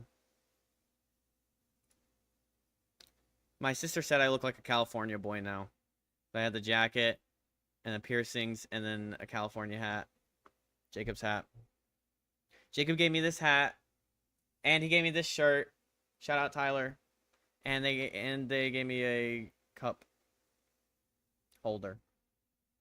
A muggy, a huggy, a wuggy. What do you call those? A koozie. That's what I call them. Koozies. But yeah, this jacket's pretty cool. I'd have to go find it. Oh, and this is the guy. He was just sleeping in the background while we were eating Filipino food. What's this? Oh, yeah, it was so weird. I thought it was the clouds. I don't know if it was actually the clouds.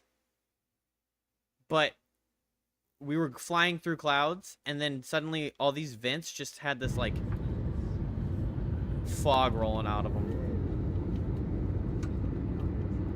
Oh, hey, my track record is fucking 100%, Kenny and Jacob.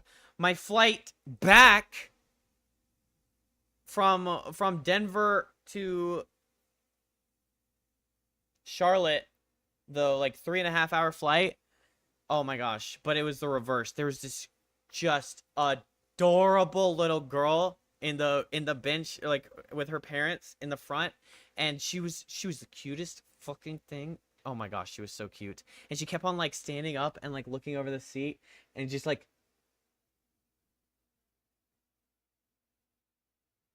and then you'd be like, hi, hello, and then she'd like point at you, and then me and her did this little game where we would both like she would go, and then I'll go, and then she'd go.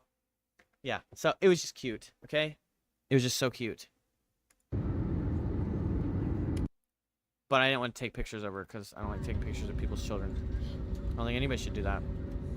But yeah, that's like vlog. Kind of crazy. Okay, now the doggy reunion. This is today. Alright, it has been exactly a week since Babu has seen me. So we're gonna do a little Babu reveal. Damn. Someone clean my room. That's my bedroom. Baby girl? Here. Oh, baby girl. Look, this is what she does. Whenever I'm not home, she hides in this little thing. And I don't block it off because it's so cute and sad because she's so nervous. Baby girl? At least she doesn't destroy Oh, stuff. baby Look. girl. Why are you hiding down there? Hello. Hi. You can hear her whining. Hi, honey. She just gets worse and worse. Oh my gosh. Hello. Oh. Give me the babies. Give me the babies. She knocks my glasses off. Yes. Hello, baby. Oh, yes. That's the baby. Oh, yes. Hello. And she doesn't typically lick me that much. Like sometimes she licks me, but she was, oh my gosh, she was licking me so much. And she, like, you can hear her little whines too. All right, there's more. Yes. Oh, are you so happy? So happy to see me? Did you miss me, baby? Oh, you missed me, She kept like wrapping her neck around my neck. didn't you, baby? That's a lot of kisses. You don't usually give that many kisses, do you? Oh, the hug? She can't handle it. She can't even freaking handle it. Oh, yes. Such a freaking precious baby. Yes? Oh, are you so happy? So happy This is to the see same me? video, but with. A lot of kisses. You don't usually give. Oh, and the dumpling did the same thing. She like heard me, and then she like got up from her little bed, and she like walked over. Never meows. She's like, meow, meow, meow, like 5 times until I picked her up. Look at her on her little tippy toes. Did I not keep the other video? Fuck, man. I wonder if it was the one Jacob saved. Oh, no.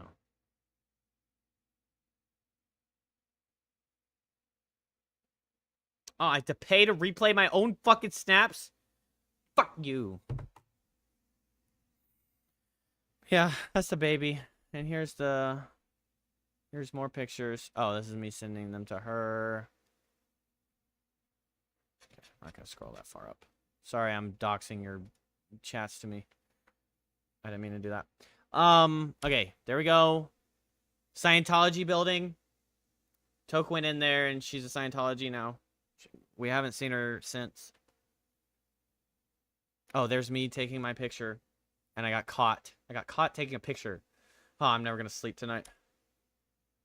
And here's the group photo.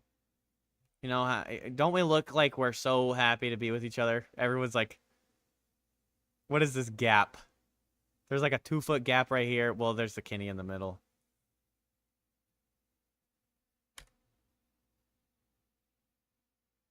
Oh, we were waiting in Apollonia's and they just had Valorant playing on the Cyber City Esports Center. There's the pizza, Apollonia's. Nice picture. This is us playing final party of the Marios. Final Mario Party.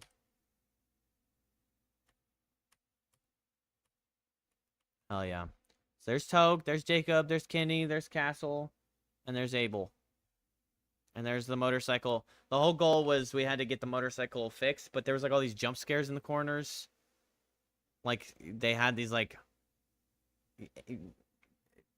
jerry-rigged jump scares. It was like really creepy. Scream scares and all that shit. It's scary.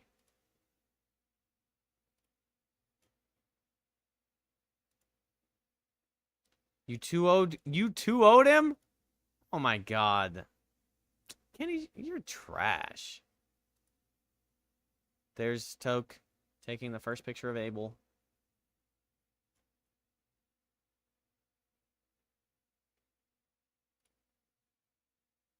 This is too,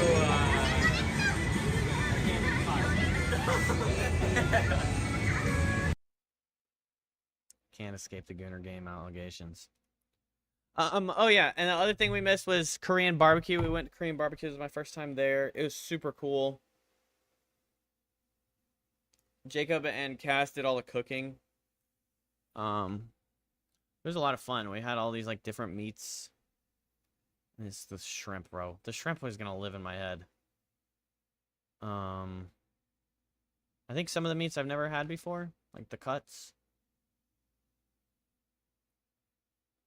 But if you don't know what Korean barbecue is, it comes to you like uncooked, and then you have a stove like or like a little fire in the middle, and so you basically get all you can eat for 2 hours, and you order, and then you finish it, and then you can order again, and then you just like go from the menu and you order all these different things and you try all these different things, and then you cook it yourself. So you like they prepare it with the sauce and the marinade and all that, and then the portions, and then you put it on the stove and you cook it to the temperature you want. And it's super fun. Kind of like a hot pot, I guess.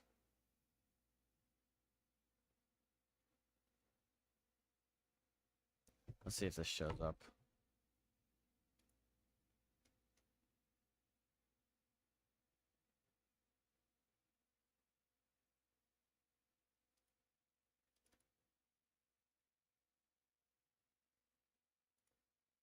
Demon.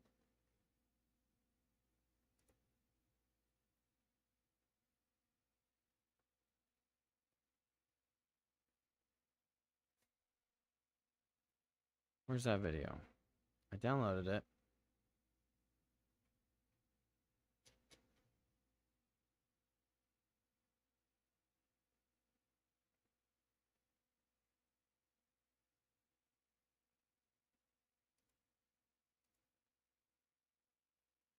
Ah!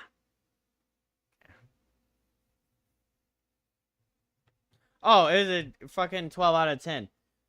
So my overall of the trip was 12. Food was amazing in California. Food was amazing. The weather is so amazing. It is kind of like a culture shock with like the colors. The color palette is just Kenny. I said it, but Kenny said it way better. It was like, the shader. Like they have a different shader than I do, in their world. Yeah, it's like really brown and yellow and brown, and it's really like lush and green, like trees everywhere and everything. Like, and also like just it's kind of like it was just interesting, like the interesting aspects of like the way everyone lives, like the house that I wonder if it's in here. It's not syncing.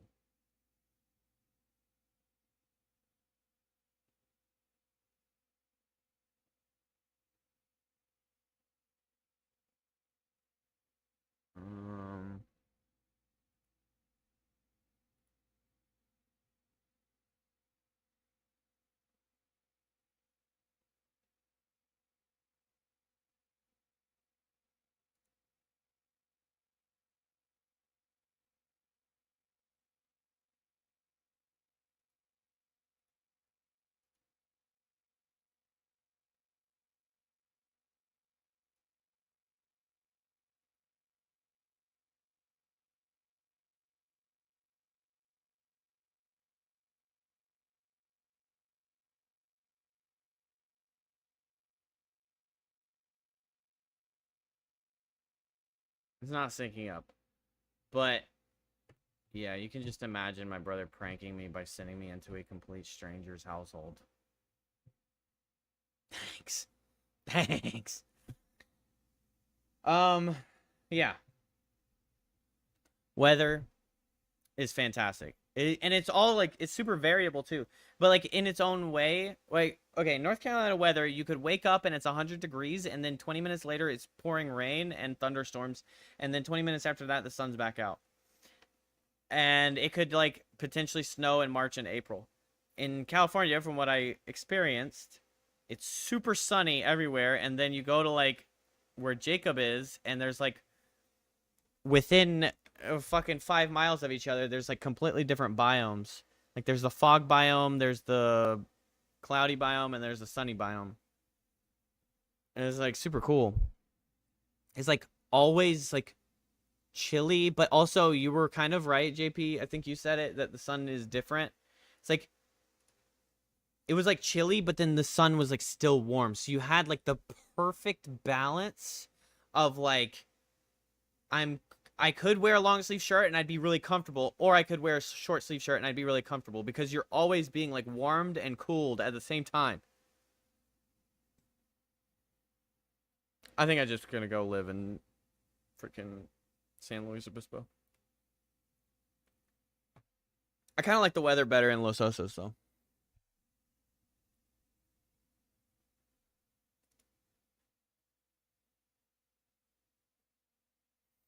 Yeah. It was super great. And the trip as a whole, I mean, I don't think that there, other than what I said about the press moment I had, but that was my own fault with the medication and everything. I can't think of like, it was just all so great. And it felt so good. And it was so fun. Hi, Geeky. What's up, Bubba? Bro, I just spent the last 3 hours recapping it all. We were just talking about it all.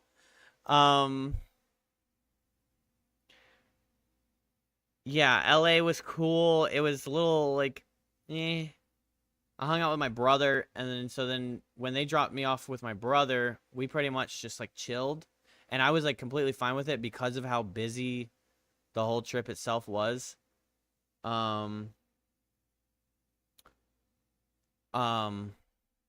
And then, yeah, so he took me to the thrift store. Let me just go get the jacket because I really like it.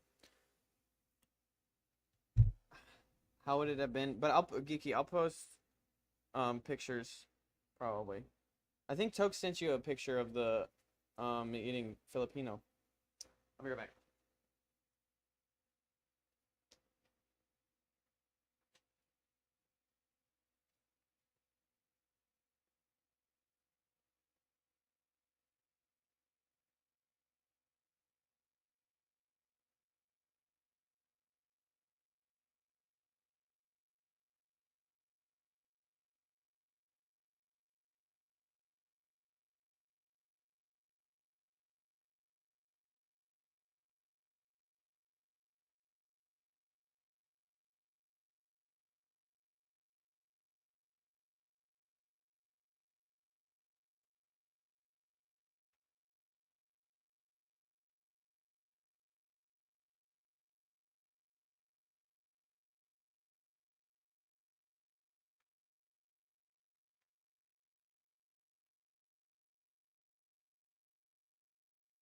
Yeah, here's the jacket I bought.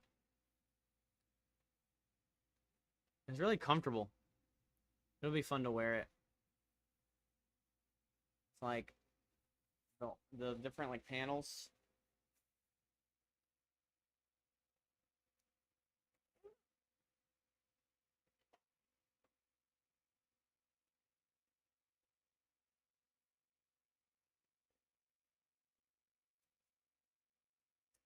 Pretty sick.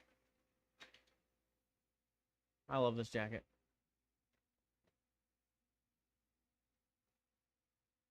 Maybe I'll do a shirtless stream with just this jacket on one day. How would it have been if Keys went? It would have been just as great. I love Keys, okay? contrary to popular belief, I love Keys. Keys just knows how to get on my nerves. That's the problem. All right. Keys is a diabolical fiend and he's a troll. Okay, but I love him, and I wish he was on the trip with us because he's like a chaotic good, where he would just cause trollery and comedy like tenfold. So everything that was funny would have been funnier. He's just so funny and like interesting and unique and silly. Thick Boy got his first windbreaker. Okay, not my first windbreaker, but this is the first time I bought something so like unique and wacky, I guess. Like bright. I mean, I buy some bright stuff, but I'm kind of getting into having brighter stuff. Typically, I'm like more of a muted, don't look at me colors. But I actually prefer vibrant colors more, I think.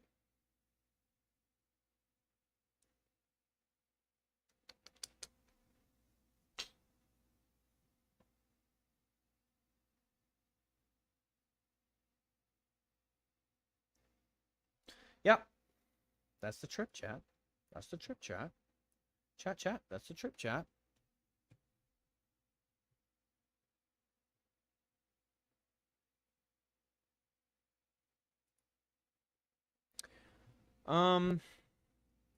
Here we can. I'll show Geeky. I'll show you some pictures. Okay, so this was Easy Street. We didn't actually go. Thank you so much for the list, Geeky. But we didn't actually go.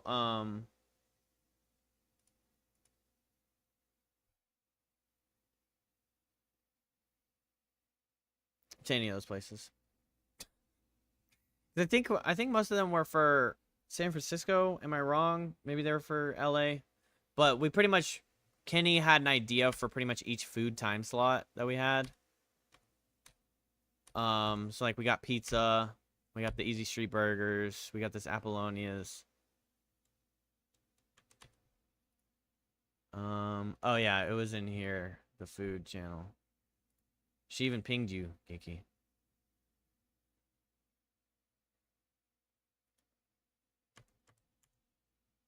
Yeah, so this is us having Korean barbecue, my Korean barbecue for the first time, Geeky. Super awesome. We went to this place called Jen. It was delicious and it was really cool, like good vibes. Great restaurant if you're ever there and you want Korean barbecue, go to this one. GEN. Porto's pastries, and then we went to this little like Kenny is saying that this was mid, but I don't know. These were like not hot. He was saying that they need to be hot. Even the pan sit wasn't hot. I don't know. You would dress more alternative like? I mean, most of my life I would just dress in hand-me-downs. So then acquiring my own fashion, I'm getting there, and I'm actually doing pretty well, I would say. But a lot of it is kind of like cultured by my sisters. So like I pretty much just ask for a while at least, the last couple of years or whatever, I would just be like, I want clothes from the girls. I want them to get me clothes. I want to see them. Or have them. And then that kind of like helped steer me in like the direction like of what I wanted to start getting and buying and stuff. So I mean a lot of it is inspired by my sisters, but there was also like that decision. I got that myself. So it's, but I would say, I guess I don't typically stay within like fashion norms. I don't know. Fashion is just like constantly shifting, and I don't keep up with like social media enough to keep up with fashion enough. And like the baggy clothes world I've never liked those like massive bootcut jeans and like pants 10 sizes too large and you just strap them down with a belt and shit like that. I've never really like been super into that.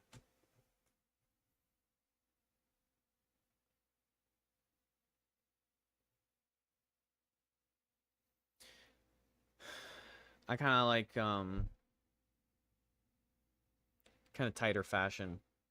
But I am starting to get into not tighter, which is good.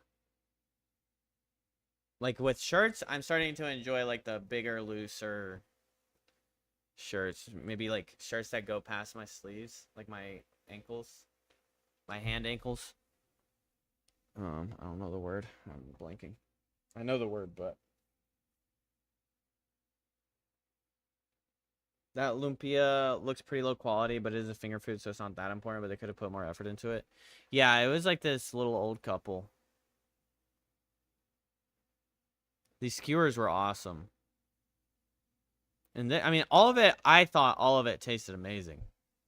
But Kenny was saying, like, it gets way better kind of thing.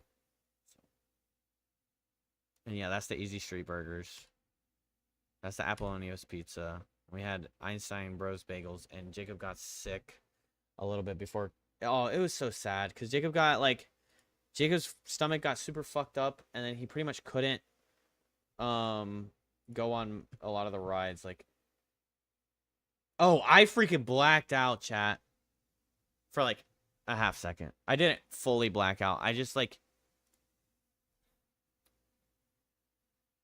Tatsu. Ride 6 Flags. Okay, this ride. So you lay down. It's a lay down ride, right? You're facing the ground.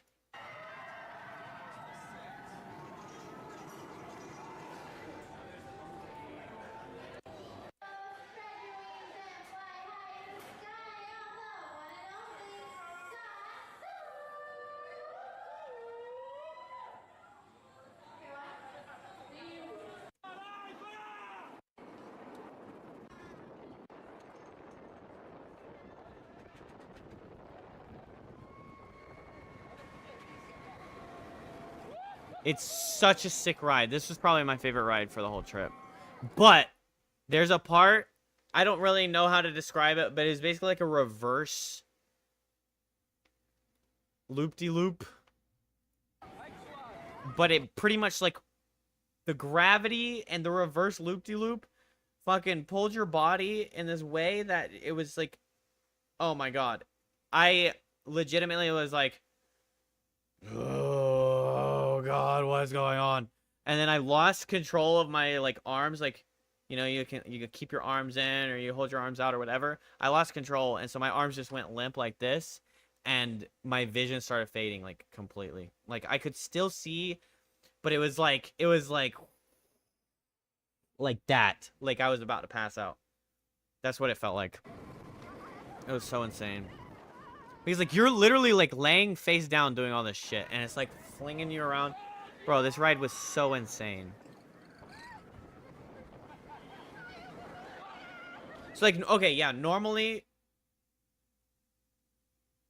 yeah, so it's called a pretzel roll. So normally you're on the inside of the loop, but I think the thing takes you on the outside of the loop. Wait, did I just do the same hand motion?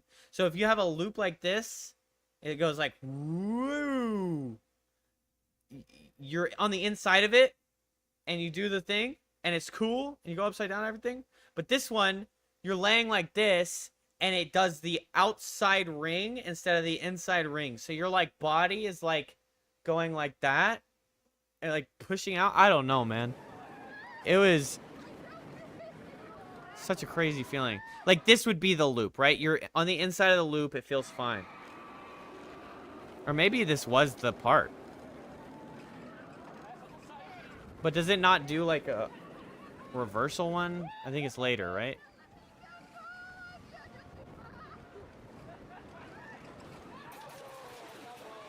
Yeah, there's a gap, but then it's not a gap. It's a bait. Oh, wait. Oh. So it was this one. I don't know. I think it was just the journey of this right here. This was the part. Like this. And then that, like, you went like that. You, like, curve inside. And something happened. Man, something fucking happened. Obviously, because I didn't even remember how the loop actually went. I guess it's like the weight of you going down and then back into a loop.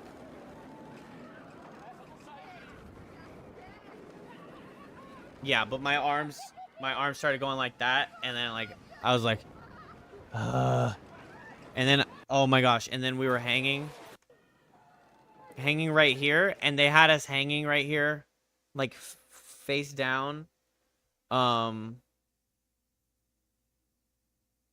were on our backs instead of our stomachs. That's what was the feeling.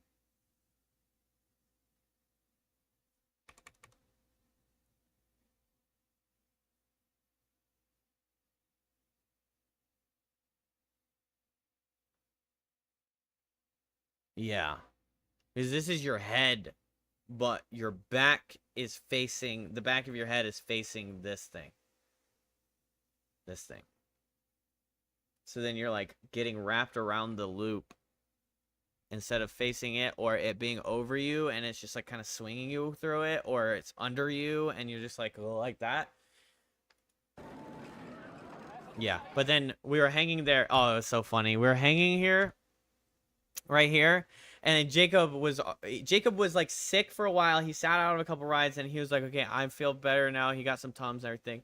So he started feeling better, and I think one of our biggest mistakes is I don't think we had nearly enough water.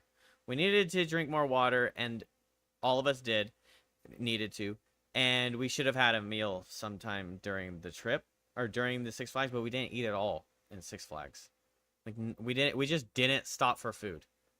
So we were all like dehydrated and fucking malnourished. And saved all the big rides for the last. Like, it was kind of tough. But yeah, so we're hanging here and Jacob just goes, Kenny, I'm about to throw up. And we thought he was kidding. And then these guys behind him, so like me and Kenny, we're in the front, and then Jacob's behind us, and he says that, and then the guys behind him are like, do it, you won't, do it, some shit like that. They were like egging him on to puke, and so and then then you're just like watching, because all of us are just staring at this fucking ground, right? But you can kind of like, you can look and you can see behind you, and you just see like oh, it's tough. You just let it loose. And then there was X2, but X2 was like, I really liked X2, and it was hard for me to decide which one I liked better, but I think that I probably would have liked X2 better if I wasn't malnourished.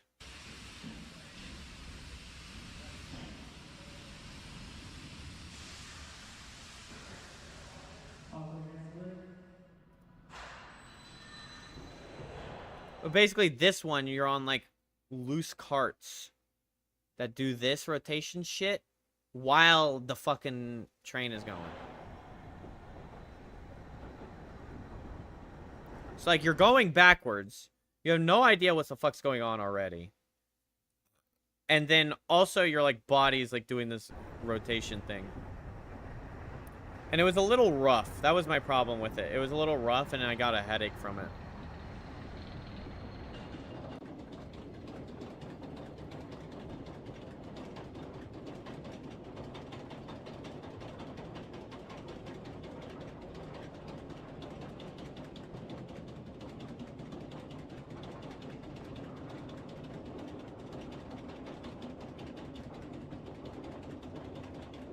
Hundred 75 feet. Drop 215 feet. Holy shit. 89 degrees. 76 miles per hour.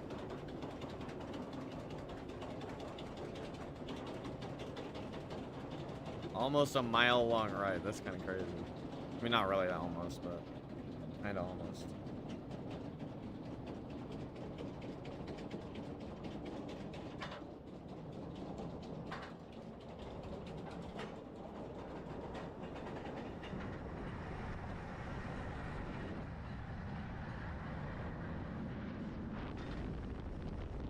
Yeah, so you have like a, it's like a fucking 4-dimensional fucking ride. Your little cart does all these like fucking things while you're on this really fast ride. It's so crazy.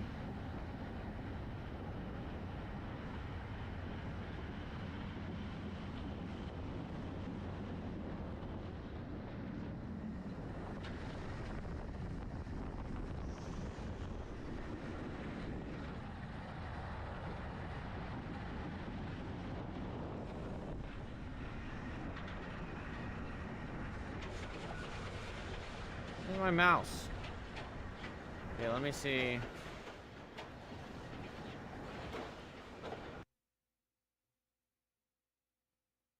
Okay, yeah, Kenny. That's the thing is some of these rides are actually so sick.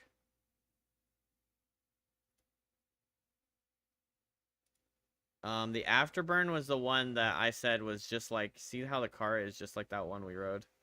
I've never seen Air Racers.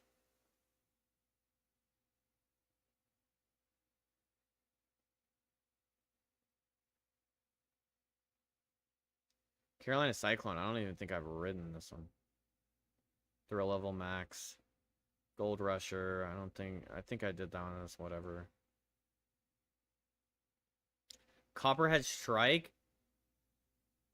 If I did ride this, it's insanity. This is new. Fury 325, yeah.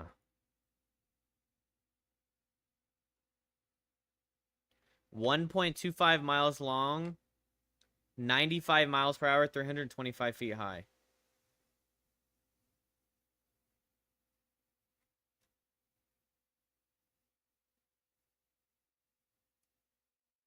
North America's longest steel coaster, over 1.25 miles. The average ride time is 3.5 minutes. Lord. And then the Intimidator. I want to know what the specs on the Intimidator is. Oh, Ricochet's cool. I think it does like a... Oh, it does like these super sharp turns. It's fun.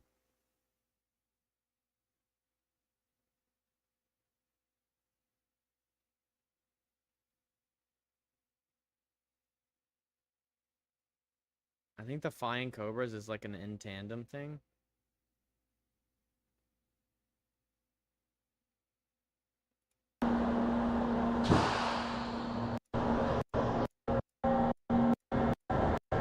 Oh, yeah, yeah. Okay, Kenny, this is what they do. They pick you up and they drop you into the cart. And then it goes back up on the other side and then they just drop you again.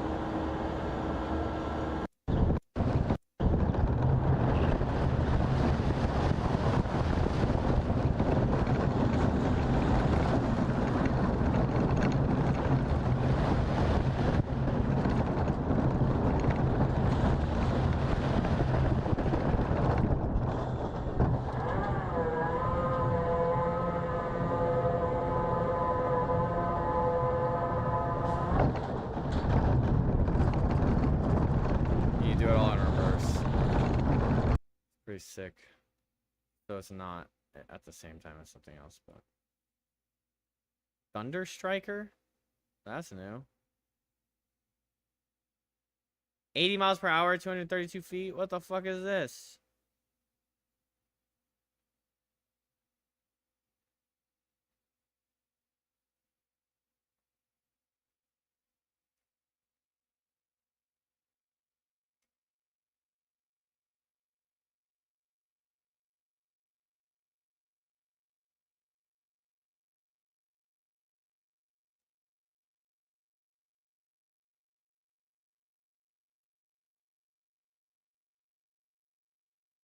Okay, you guys should definitely come here, because there's even more rides than I even knew.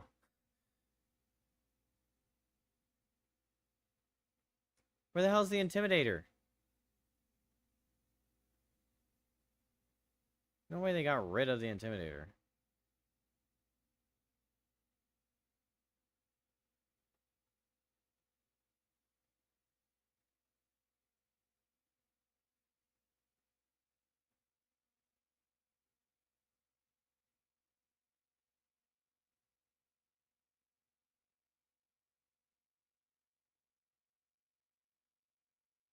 haven't been over there in a while, so I don't.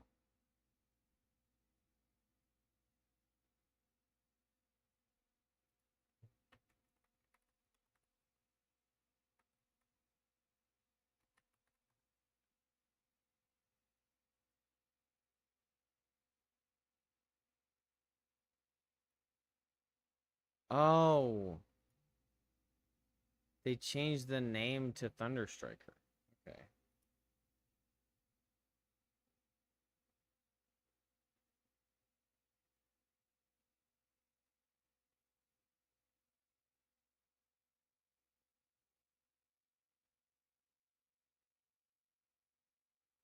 Expiring license agreement.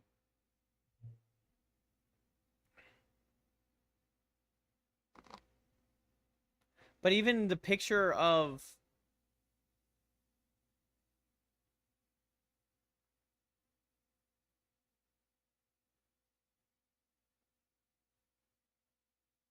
the carts.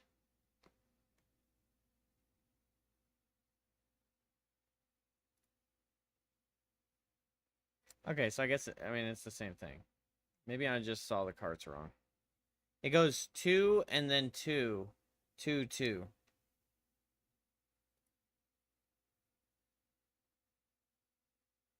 But yeah, look at this fucking incline, man. It like goes down, but it like loops in.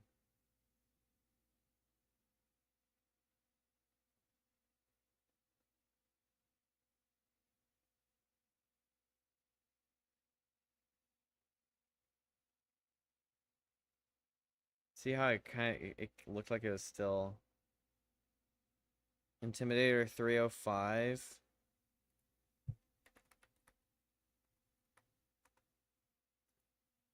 Oh, okay. So that's why, yeah, that's the number you're coming up with. So I guess the Dale Earnhardt Intimidator stayed.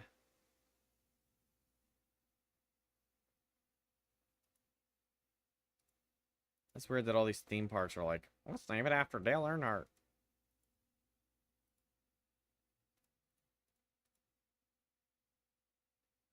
Damn, they're going up fast. I wonder if it's sped up.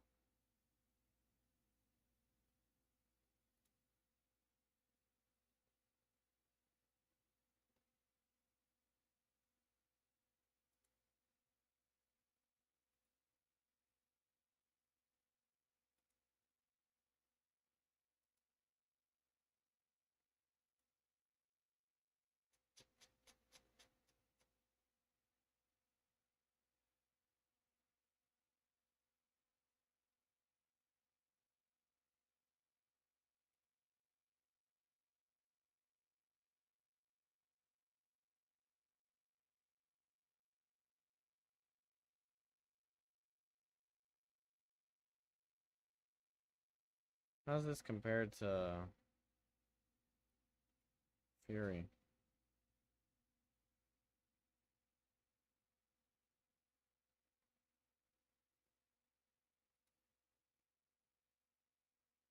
$15 miles per hour faster and like 100 miles feet higher. Yeah, this thing is fucking.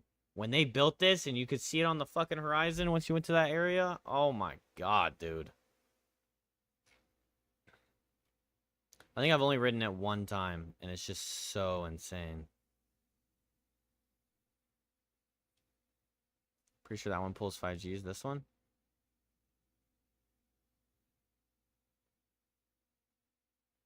$190-foot tall barrel turn. Oh, wait. Open air trains to the peak height of 325 feet, following a dramatic 81-degree drop, then like an angry hornet chasing its target. Riders race into a massive 190-foot tall barrel turn and a high-speed S-curve, reaching up to 95 miles per hour. An astonishing 91-degree horseshoe turn, and then take the high dive underneath a bridge, yeah.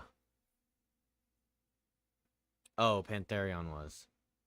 Yeah, this thing is a fucking rush. Like, you're going up for a long time.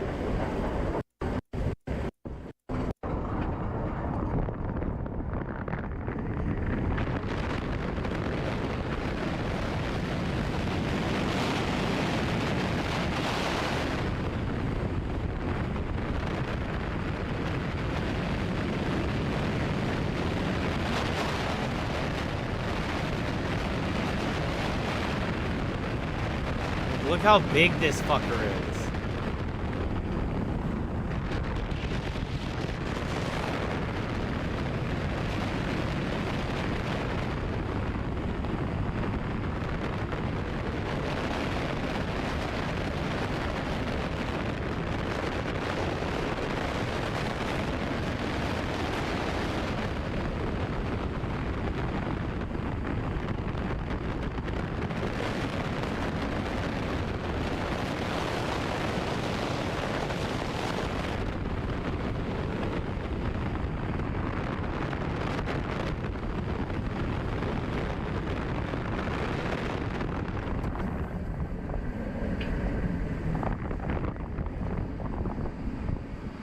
Yeah, it's just fucking insane.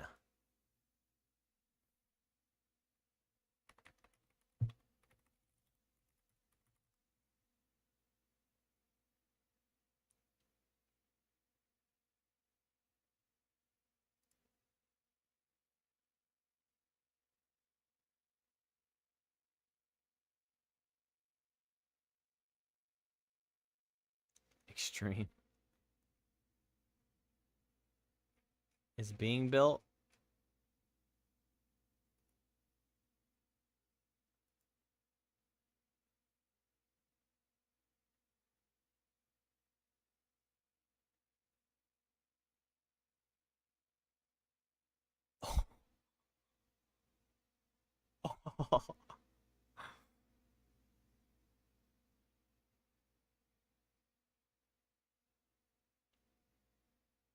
It wraps the whole fucking arena? How are they gonna expand?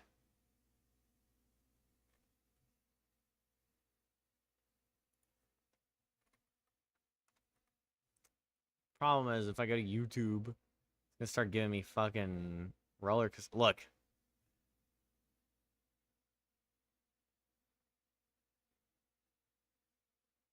Hi, I'm Corey Keepert. I'm a roller coaster engineer. Let's answer some questions from the internet. This is roller coaster support. Think about the extremes, the front seat or the back seat. The back seat of a ride, that's where going down the first drop, you get the air time. But if a ride has something like a double up, then you get that front seat air time as you go into those hills. When you have a really long train, you might only experience more extreme air time on the front end or the back end of a ride. Okay, you But I didn't think get me there's a into whole coasters, okay? I already liked coasters. group of rides where you have just a fun experience no matter where I've you just only ever experienced one set of coasters. the ride.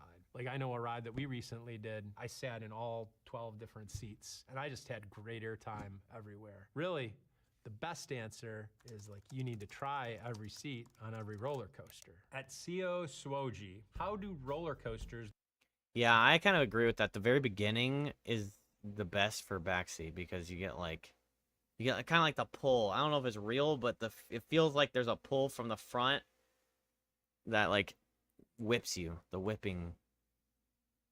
Okay, what is it? Falcons Flight.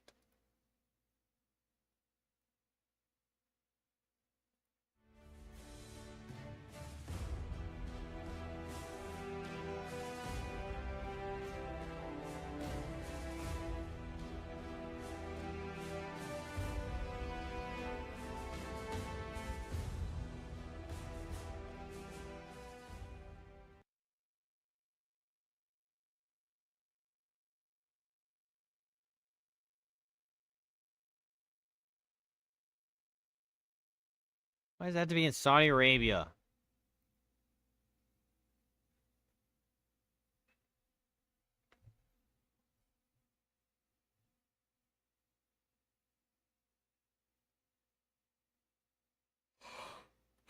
Oh my gosh. What?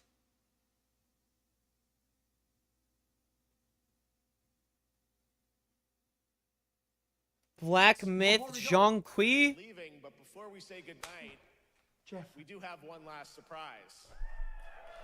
A global announcement from a studio that walked away with multiple Game Awards wins for its last project.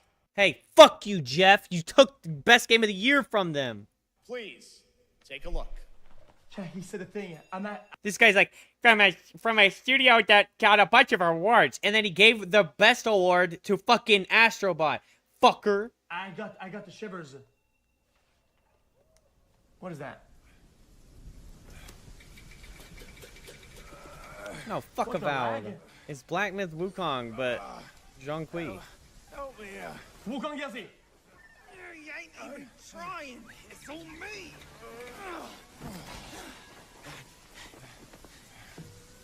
Look at that belly of yours. Where's the mountain? Hey, falling fat, losing again. Drop that Cosworth. Must will take us back. As long as we keep that mountain in our heart. Zhong Kui, I don't exactly know. He's like a curse. In Smite, he has a big paintbrush. And he exorcises demons. Yeah, so he's a demon exorciser. Taoist deity, traditionally regarded as the vanquisher of ghosts and evil beings. He's depicted as a large man with a big black beard, bulging eyes, and a wrathful expression. Able to command 80,000 demons to do his bidding, and is often associated with the 5 bats of fortune.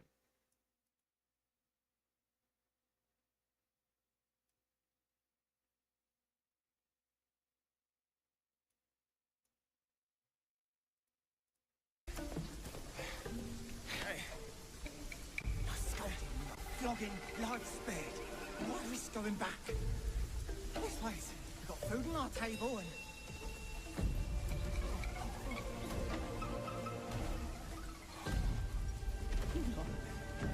They're coming for us.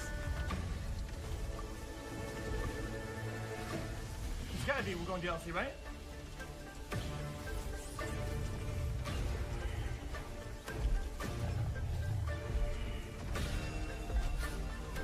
Oh, the tiger, is he back?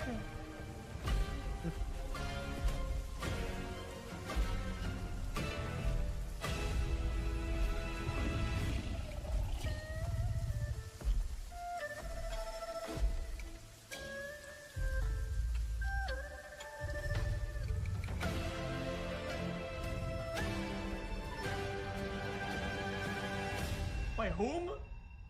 Whom?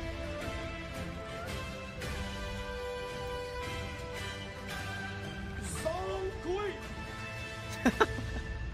Black Myth Zhong Kui! Wait, where are we playing this? Where are we playing it? There's a special announcement. Game Science has announced and kicked off development of the second title in the Black Myth series, this time starring Zhong Kui, the ghost-catching god who wanders between hell and earth. Wait, it's a full This game. will once again be a single-player ARPG rooted in ancient Chinese myth and folklore. And don't worry, to those who love the Black Myth series, the westward journey won't end here either. Ay, ay, ay. Amazing opening night live tonight. Thank you so much to Shocks for Oh my gosh, this is gonna be. Bro, I literally just got chills. I got the chills, man. I got the chills.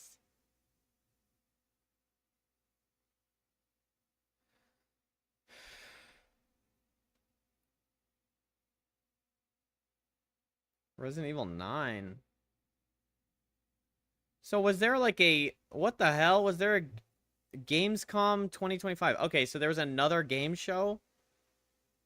I didn't know that they could have more game shows.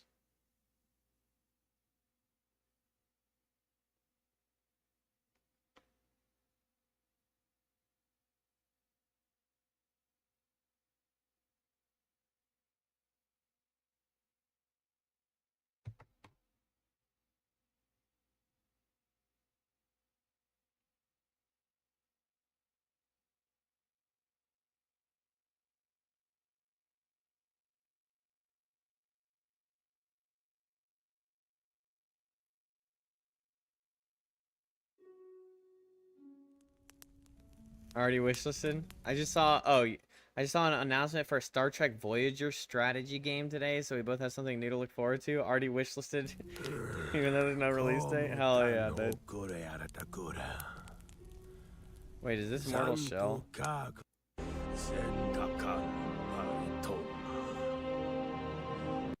Oh no, this is that sick ass looking fucking game. Bro, this is some crazy shit. It's like Looks like kind of like Oblivion, but you have this like you use the world. Look how pretty that looks.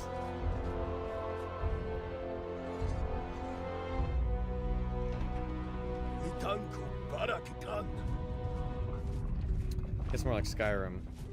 These puzzles.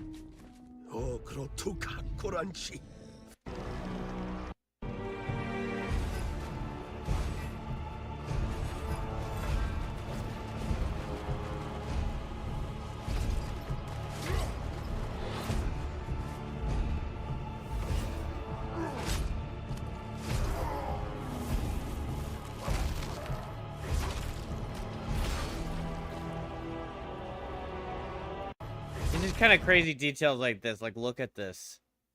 He does the finisher, and part of the finisher is this gremlin grabs the fucking sword.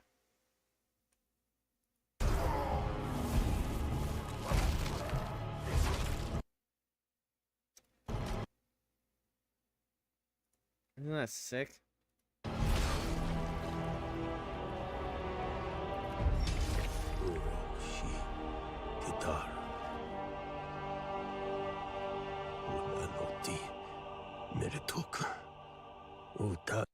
I'm starting to see these games. I'm starting to think I might need to fucking get a new PC. I love how single player games are blooming again. For real, man. The single player freaking scene has become so sick.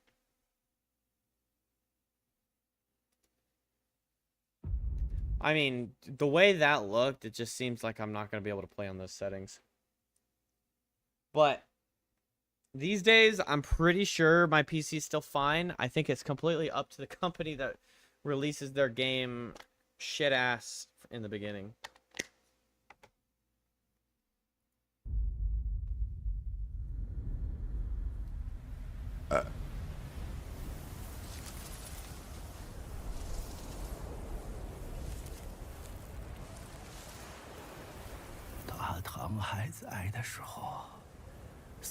It's 1 a.m. Another Chinese game? I'm down for it, man. The Chinese companies have just been... I mean, except for fucking Wu Chang.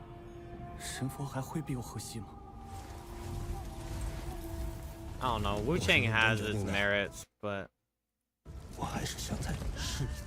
I bet you Wu Chang, if I had waited till and played Wu Chang right now, I probably like it a lot better because of the update they did right after I fucking beat it.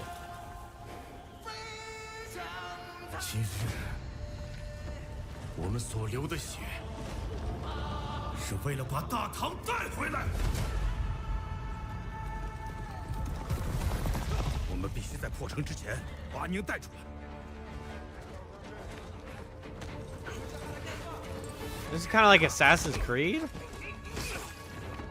Bro, if China makes Assassin's Creed and just makes it exponentially better, what is fucking Ubisoft even gonna do?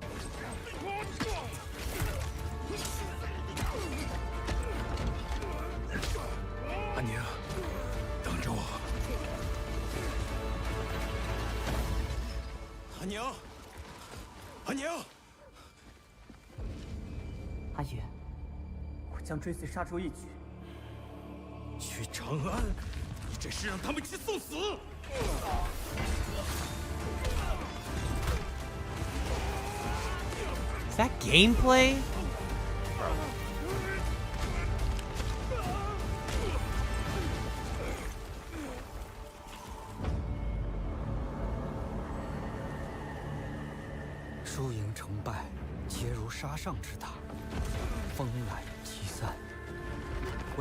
See, the shots here is one of the big things I have an issue with Wu Chang is like I didn't think they did enough Chinese like architecture.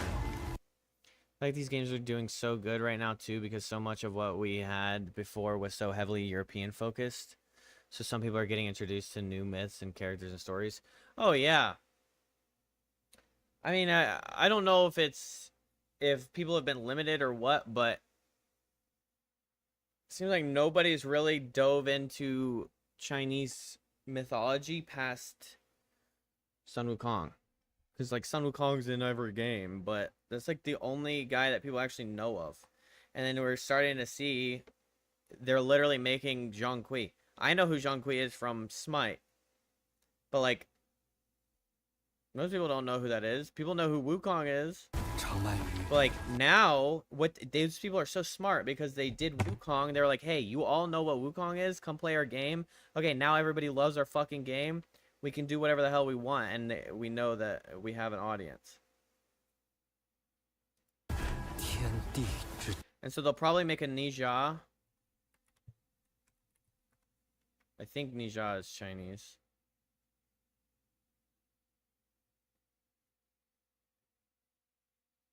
Yeah. Chinese mythology. They'll probably make a Nija. They'll probably make an Ao Kuang if they don't make Ao Kuang a bad guy. That's funny. It's just my art. The Dragon King of the East Sea. Imagine a game about the Dragon Queen King. Fuck. I think drumming guy is Japanese. What other Chinese game characters do I know?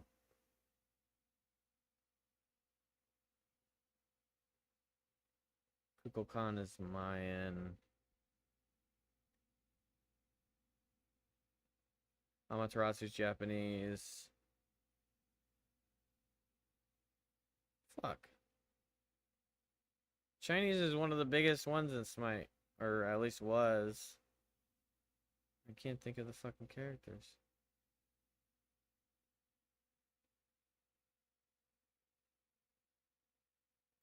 Gotta be a Chinese warrior. Is Jing Tian Chinese? He might be Japanese, but I think he's Chinese. Yeah. He's Chinese. This guy's sick. Like the way they did the combat of Wukong, it's gonna be so cool because these games are gonna be so unique to each other.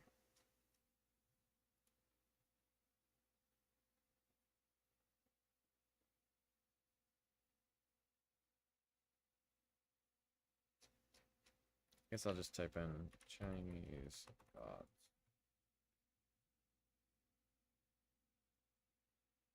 Guan Yu. Oh, and Erlang Shen, but Erlang Shen is oh, he was a military general, so he's not necessarily. His traits eventually led to his deification. Okay, so he did become a deity. Okay. Yeah, I guess in Chinese culture you become deity through your works, right? Honestly, I wouldn't be surprised if they made Guan Yu after that. Because they'd have the text for the pole arm from Wukong. But they would just, like, all they need to do is, like, change some of it up.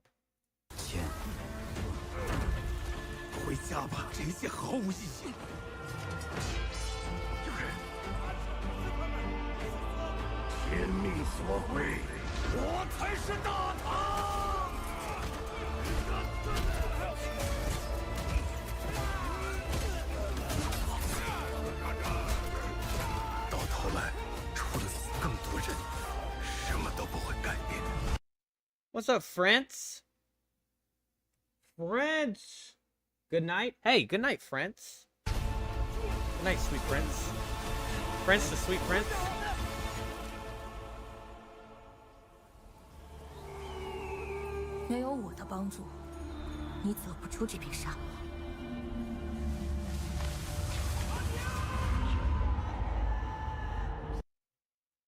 I'm doing good. How are you? We're just watching some of the trailers because I was on vacation. I just got back and they did a damn Gamescom this week. THQ Nordic has another announcement?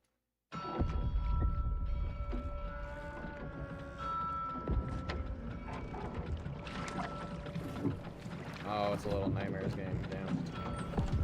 Little Nightmares is fine, but it's just not like something I'm like, oh yes! I mean, Little Nightmares was good.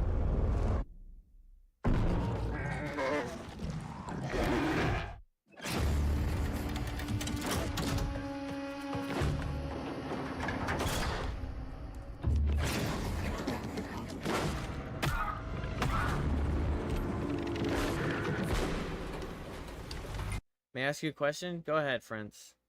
But if you're gonna try and sell me something, don't bother. But go for it.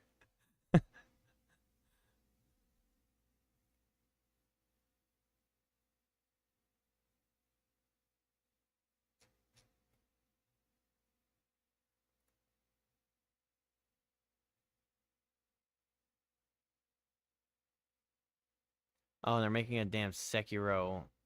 Oh, Lords of the Fallen trailer. My buddy told me to look at this. Key. Are you afraid of the future? That's a good question.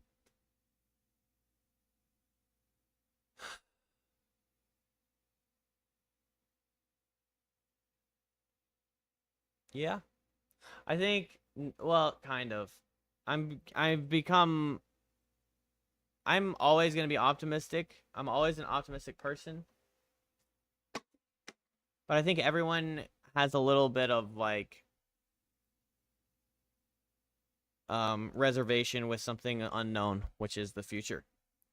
Future for everything. Like the future, if we're just talking about the future for ourselves, then I don't know. I don't really think that I'm that afraid of my future because I don't give up. And so I'll make it work. But if you're like, if it expands into like, are you afraid of the future as in like death and, you know, maybe nuclear warfare or whatever, like big things happening? No. So realistically, like if a nuke gets launched, imagine just a nuke gets launched, right? And it's like, oh, the trajectory of the nuke is coming for the city you're in, and the military can't do anything about it. What are you gonna do? I mean, you can run, evacuate if you have enough time, but like, it's like just accept it. I don't know if that's even optimistic, but you know what I'm saying? So I'm not really afraid of that, or like, you know, the AI takeover or aliens invading. It's like, there's nothing I could fucking do about that. But if you're talking on like an actual personal level and about my future and what happens to me in the future, no. Because I'll figure it out. Because that's what I've been doing. That's what we've all been doing. But okay, okay. If you live your life afraid of the future, you're doing a disservice to yourself in the current present. Like if I'm sitting here perpetually worrying about the future, then I'm not living now, you know? So it kind of messes you up if you allow yourself to be afraid of the future. Our gods have forsaken us for fear of the coming darkness. Consumes all but you, Lambert. God dang. Something stirs within you. Something ancient, powerful, hungry. So I ask you, this whole thing is quite the visual. Holy shit. will you harness this darkness within and deliver unto our so-called lords retribution?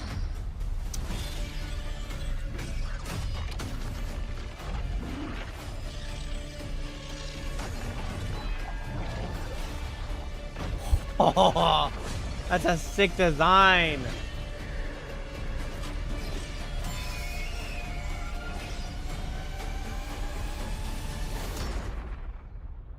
But should you fall, the world falls with you.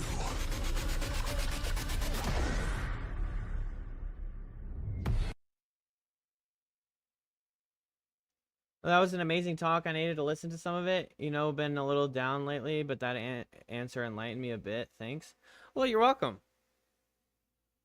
No, but I get where you're coming from. The future is really scary. Aging, not knowing what's next. It's scary, but if you just work with what you have right now and you kind of set yourself up to have a better future and try, at the end of the day, as long as you try and you know you tried, then whatever happens, happens.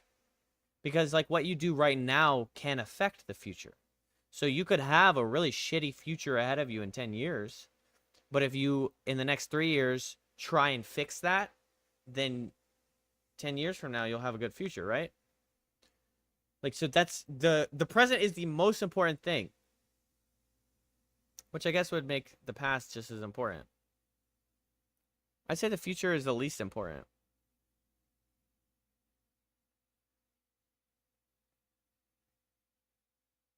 But like also with the past, if you dwell on things that already happened, what are you doing with your life? Because it already happened. You made the mistake, or you lost the girl or guy, or you made this choice and it was wrong. Okay, but now right now you have to then take that knowledge and apply it so that you don't do that later. Learn from your mistakes, and you never need to be afraid of the future. Because we're all making mistakes. Your parents, your grandparents, they all fucked up. We all fuck up. I fuck up all the time. But if I take that fuck up and I go, yeah, let's try and not do that again, then I'm already setting myself up for a better future. Yeah. And stop putting things off to the future, because that is also scary. If you have something that has been bugging you, just do it. Handle it, do it, figure it out. Fucking figure it out. Because if you don't, you're always going to be afraid of that thing that's tomorrow. I'll do it tomorrow. I'll start working out tomorrow. I'll fix this tomorrow. I'll try and mend this relationship tomorrow. Do it now, and then you don't have to go, but tomorrow, now I'm all nervous about tomorrow, and then tomorrow you put it off to the next tomorrow. Tomorrow fucking sucks. Do it today.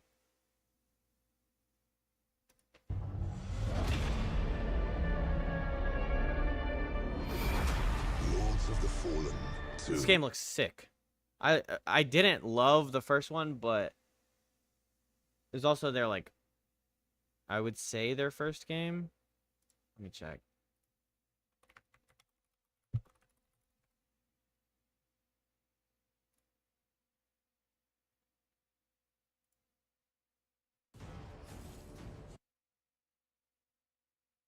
Sniper Ghost Warrior. So they did a Ghost Warrior.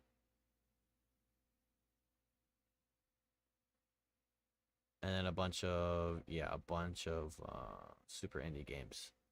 Okay, cool, yeah. So I would make Lords of the Fallen, they're like kind of Rise. Wait, what is this? A 2024. Just watch the trailer.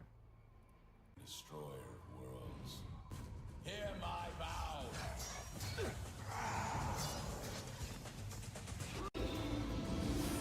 Okay, so it's basically just not good. Boring, unexciting, monotonous game. Despite the very good visuals and nice art style, this game lacks something to hold my interest. Extremely slow pace. Your character moves slowly and rolls at the fastest speed you will see in a Souls-like game. Enemies are slow to attack and move to, and most of them have shields, forcing you to wait for them to attack before you can strike. However, they sometimes take forever to do so. In terms of story and dialogue, it is easily forgettable.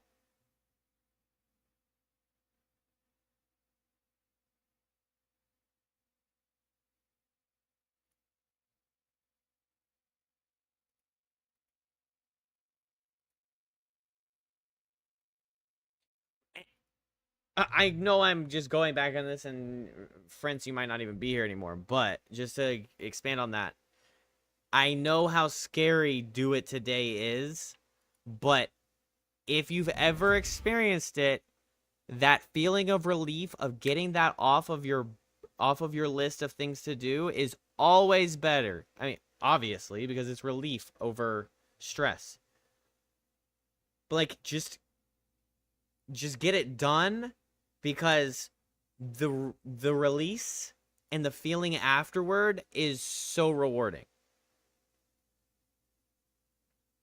Like for the last 2 years, I've been driving my car unregistered.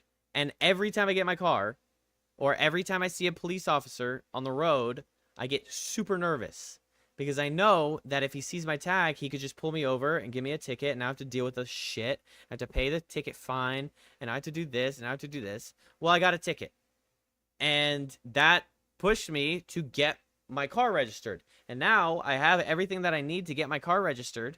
Because originally it was like a lot of, like there was a part that needed to be fixed, but I got everything done, and so now I can get my car registered, and I can now, every time I drive, I don't have to fucking worry about cops, because I don't do anything bad, I stay within the speed limit for the most part, and I'm a good driver. So now, I can just get on the road and never think twice about a cop. Because I just can, because they're not just gonna pull me over for doing nothing. They're gonna pull me over for my bad tag, or for speeding, and I don't speed, or for, like, you know, random thing. But this whole time, I've been driving with a bad tag, and I've just been worried. Every time I see a cop, I go, ooh, please don't get behind me, please don't get behind me, please don't see my tag, please don't see my tag, and then I just, like, the fucking shivers up my spine, and that's the feeling that you want to avoid, so get it done. That's the life lesson from my own life that you gotta apply. So as scary as Get It Done Today is, and obviously it's 1:21 a.m. I'm not saying go get it done now, but like, as scary as Stop Putting It Off is, the reward is so much better than the scary. You just got to do it. You got to steel yourself and make it happen.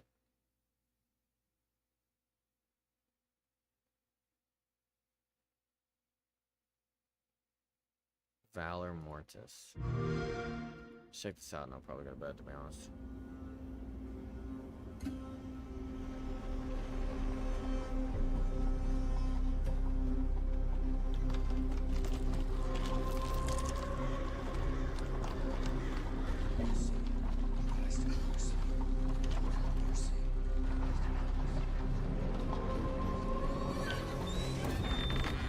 Not even looking.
Interesting. First person Souls-like with flintlock and sword.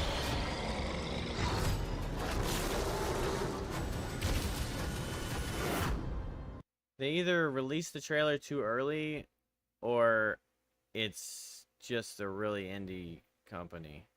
Because some of that was really, yeah, AA.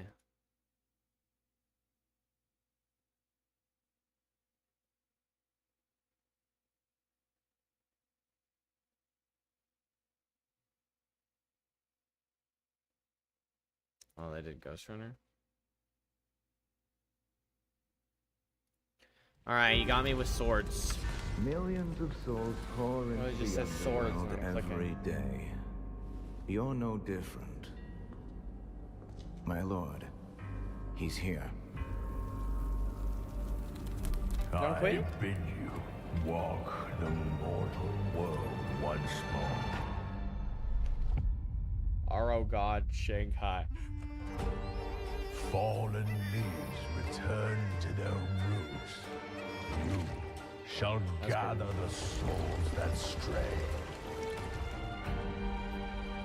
I've watched over this city That's for sick. ages. And That was a sick shot. Look at that. I've watched All that with this castle toppled, or pagoda, I guess. over this city for ages. And every name in your scroll of death.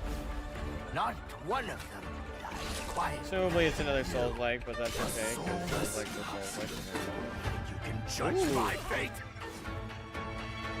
Why wrestle rogues when their artifacts can do what brute strength cannot?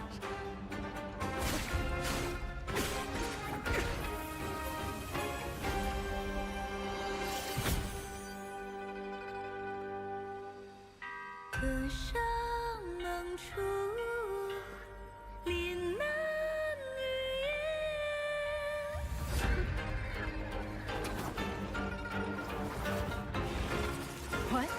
This was us.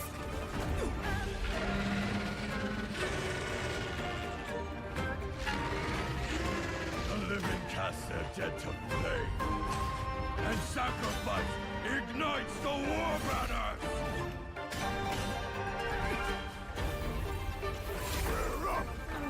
Here we go again.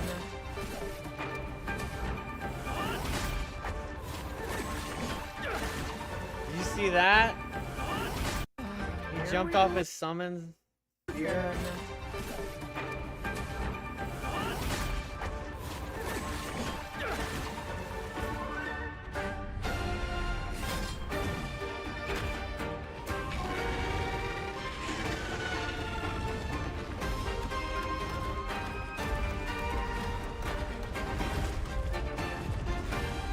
Monster House.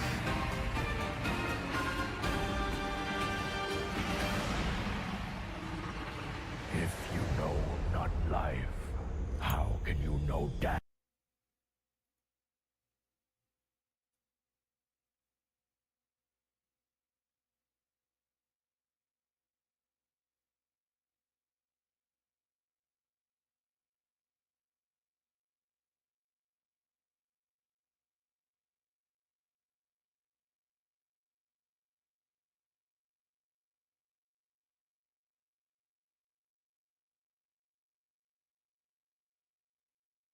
For the Torterra, life is best enjoyed in the slow lane.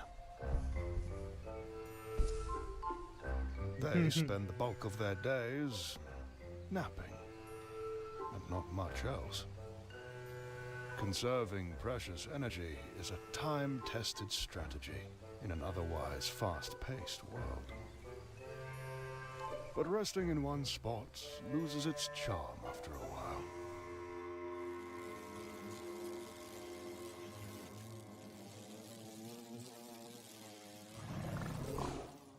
It's about time for a change of pace.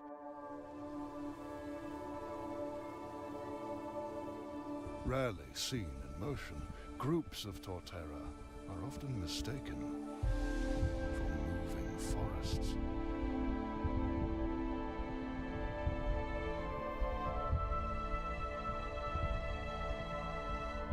This is sick.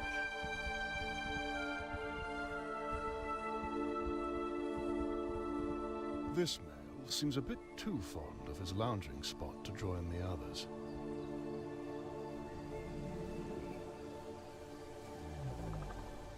Though a drink of water would be nice.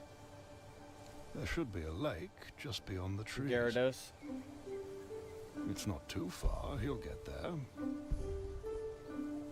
Eventually. Ah, I predicted it. Of course, a sudden surge of movement from a Torterra can spell trouble for those living on his back. I've been getting these National Geographic style Pokemon TikToks narrated by David Attenborough. Yeah. Cricket's on it and slack off. For some unlucky residents, it will take some work to get back home. For everyone else, it's going to be a bumpy ride. Within the next few hours or so, this determined Torterra will finally arrive at his destination. He's almost there. Fresh water at last. But he's not the only one in search of a refreshment. A female approaches.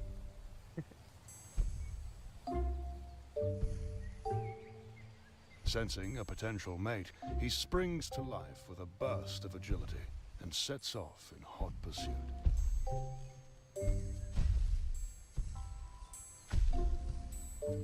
Sadly, the Lady Torterra doesn't seem very interested, and giving chase is too much work for our lounge-loving male. He may have failed this time, but he's more than happy to enjoy another rest. So cute. After all, there's no reason to rush. Perhaps slow and steady will someday work in his favor.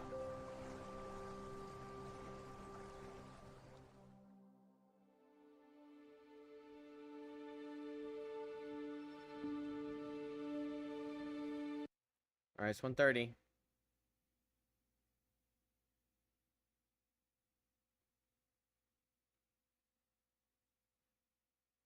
Fuck you. We had a deal, Seeker. Can't help it. I love trailers. I gave you a second chance. In return, hunt down those that hide from me. So go now. People are making really good cinematic trailers lately. Unfortunately, it's cinematic, so the gameplay is hard to expect.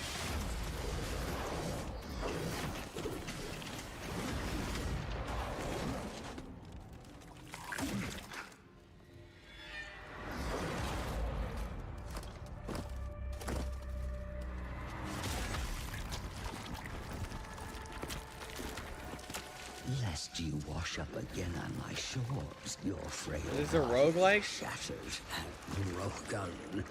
Ugh.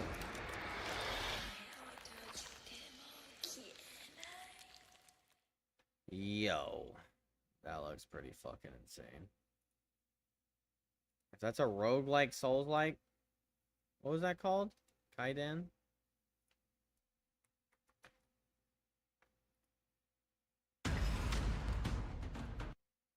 Ninja third-person swords play. Gore. I'll wishlist that bitch.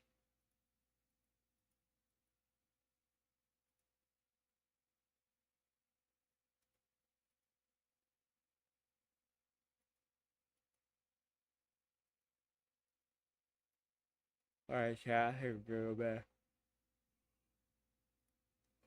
Rated E10 for ages 10 and up. A video game?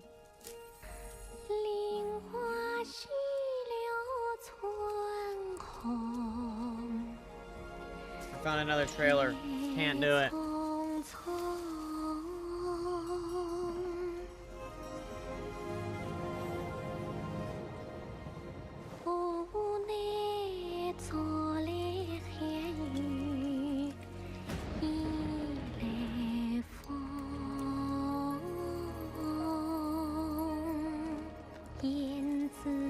Well, if they're gonna have the damn trailer show right now, it's not my fault. They just did what I wanted.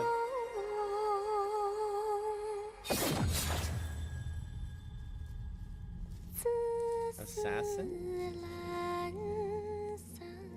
It's like suddenly everyone's making Assassin's Creed just better.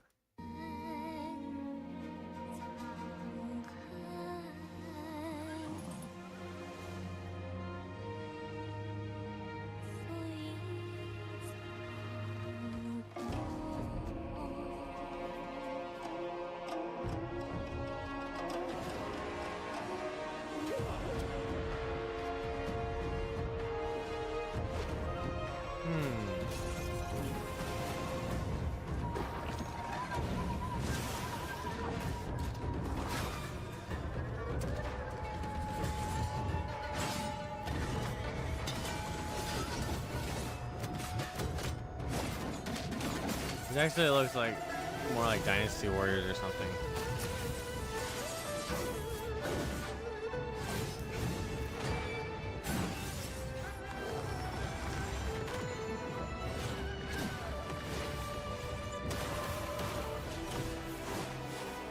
Yeah. It looks a little clunky. Like the movement of the creatures, characters.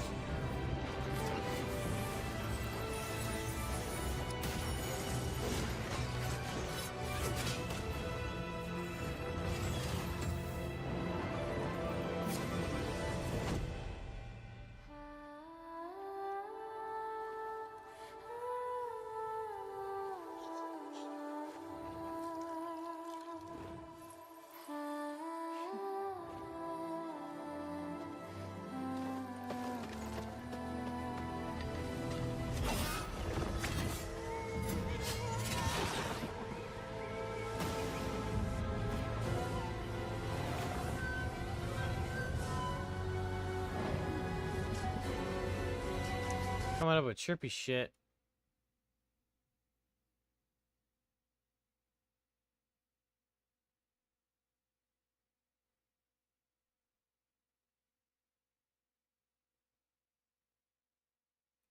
A lot of Souls likes. Souls like likes.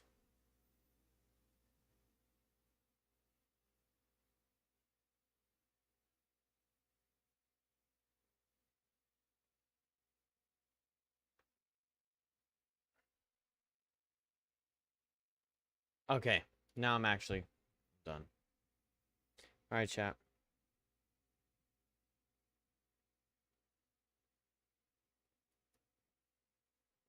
You guys have a wonderful night. Thank you all for hanging out with me. Thank you for spending time on my stream. I appreciate you guys, and I love you. Thank you for welcoming me back, and thank you for hearing me spill all the juicy bits of this trip. You guys have a wonderful night, and I'll be streaming tomorrow. I may or may not have platinum hair, but it's either tomorrow night or Saturday night. I'll have my hair dyed. Be cool. All right, love you guys. Bye.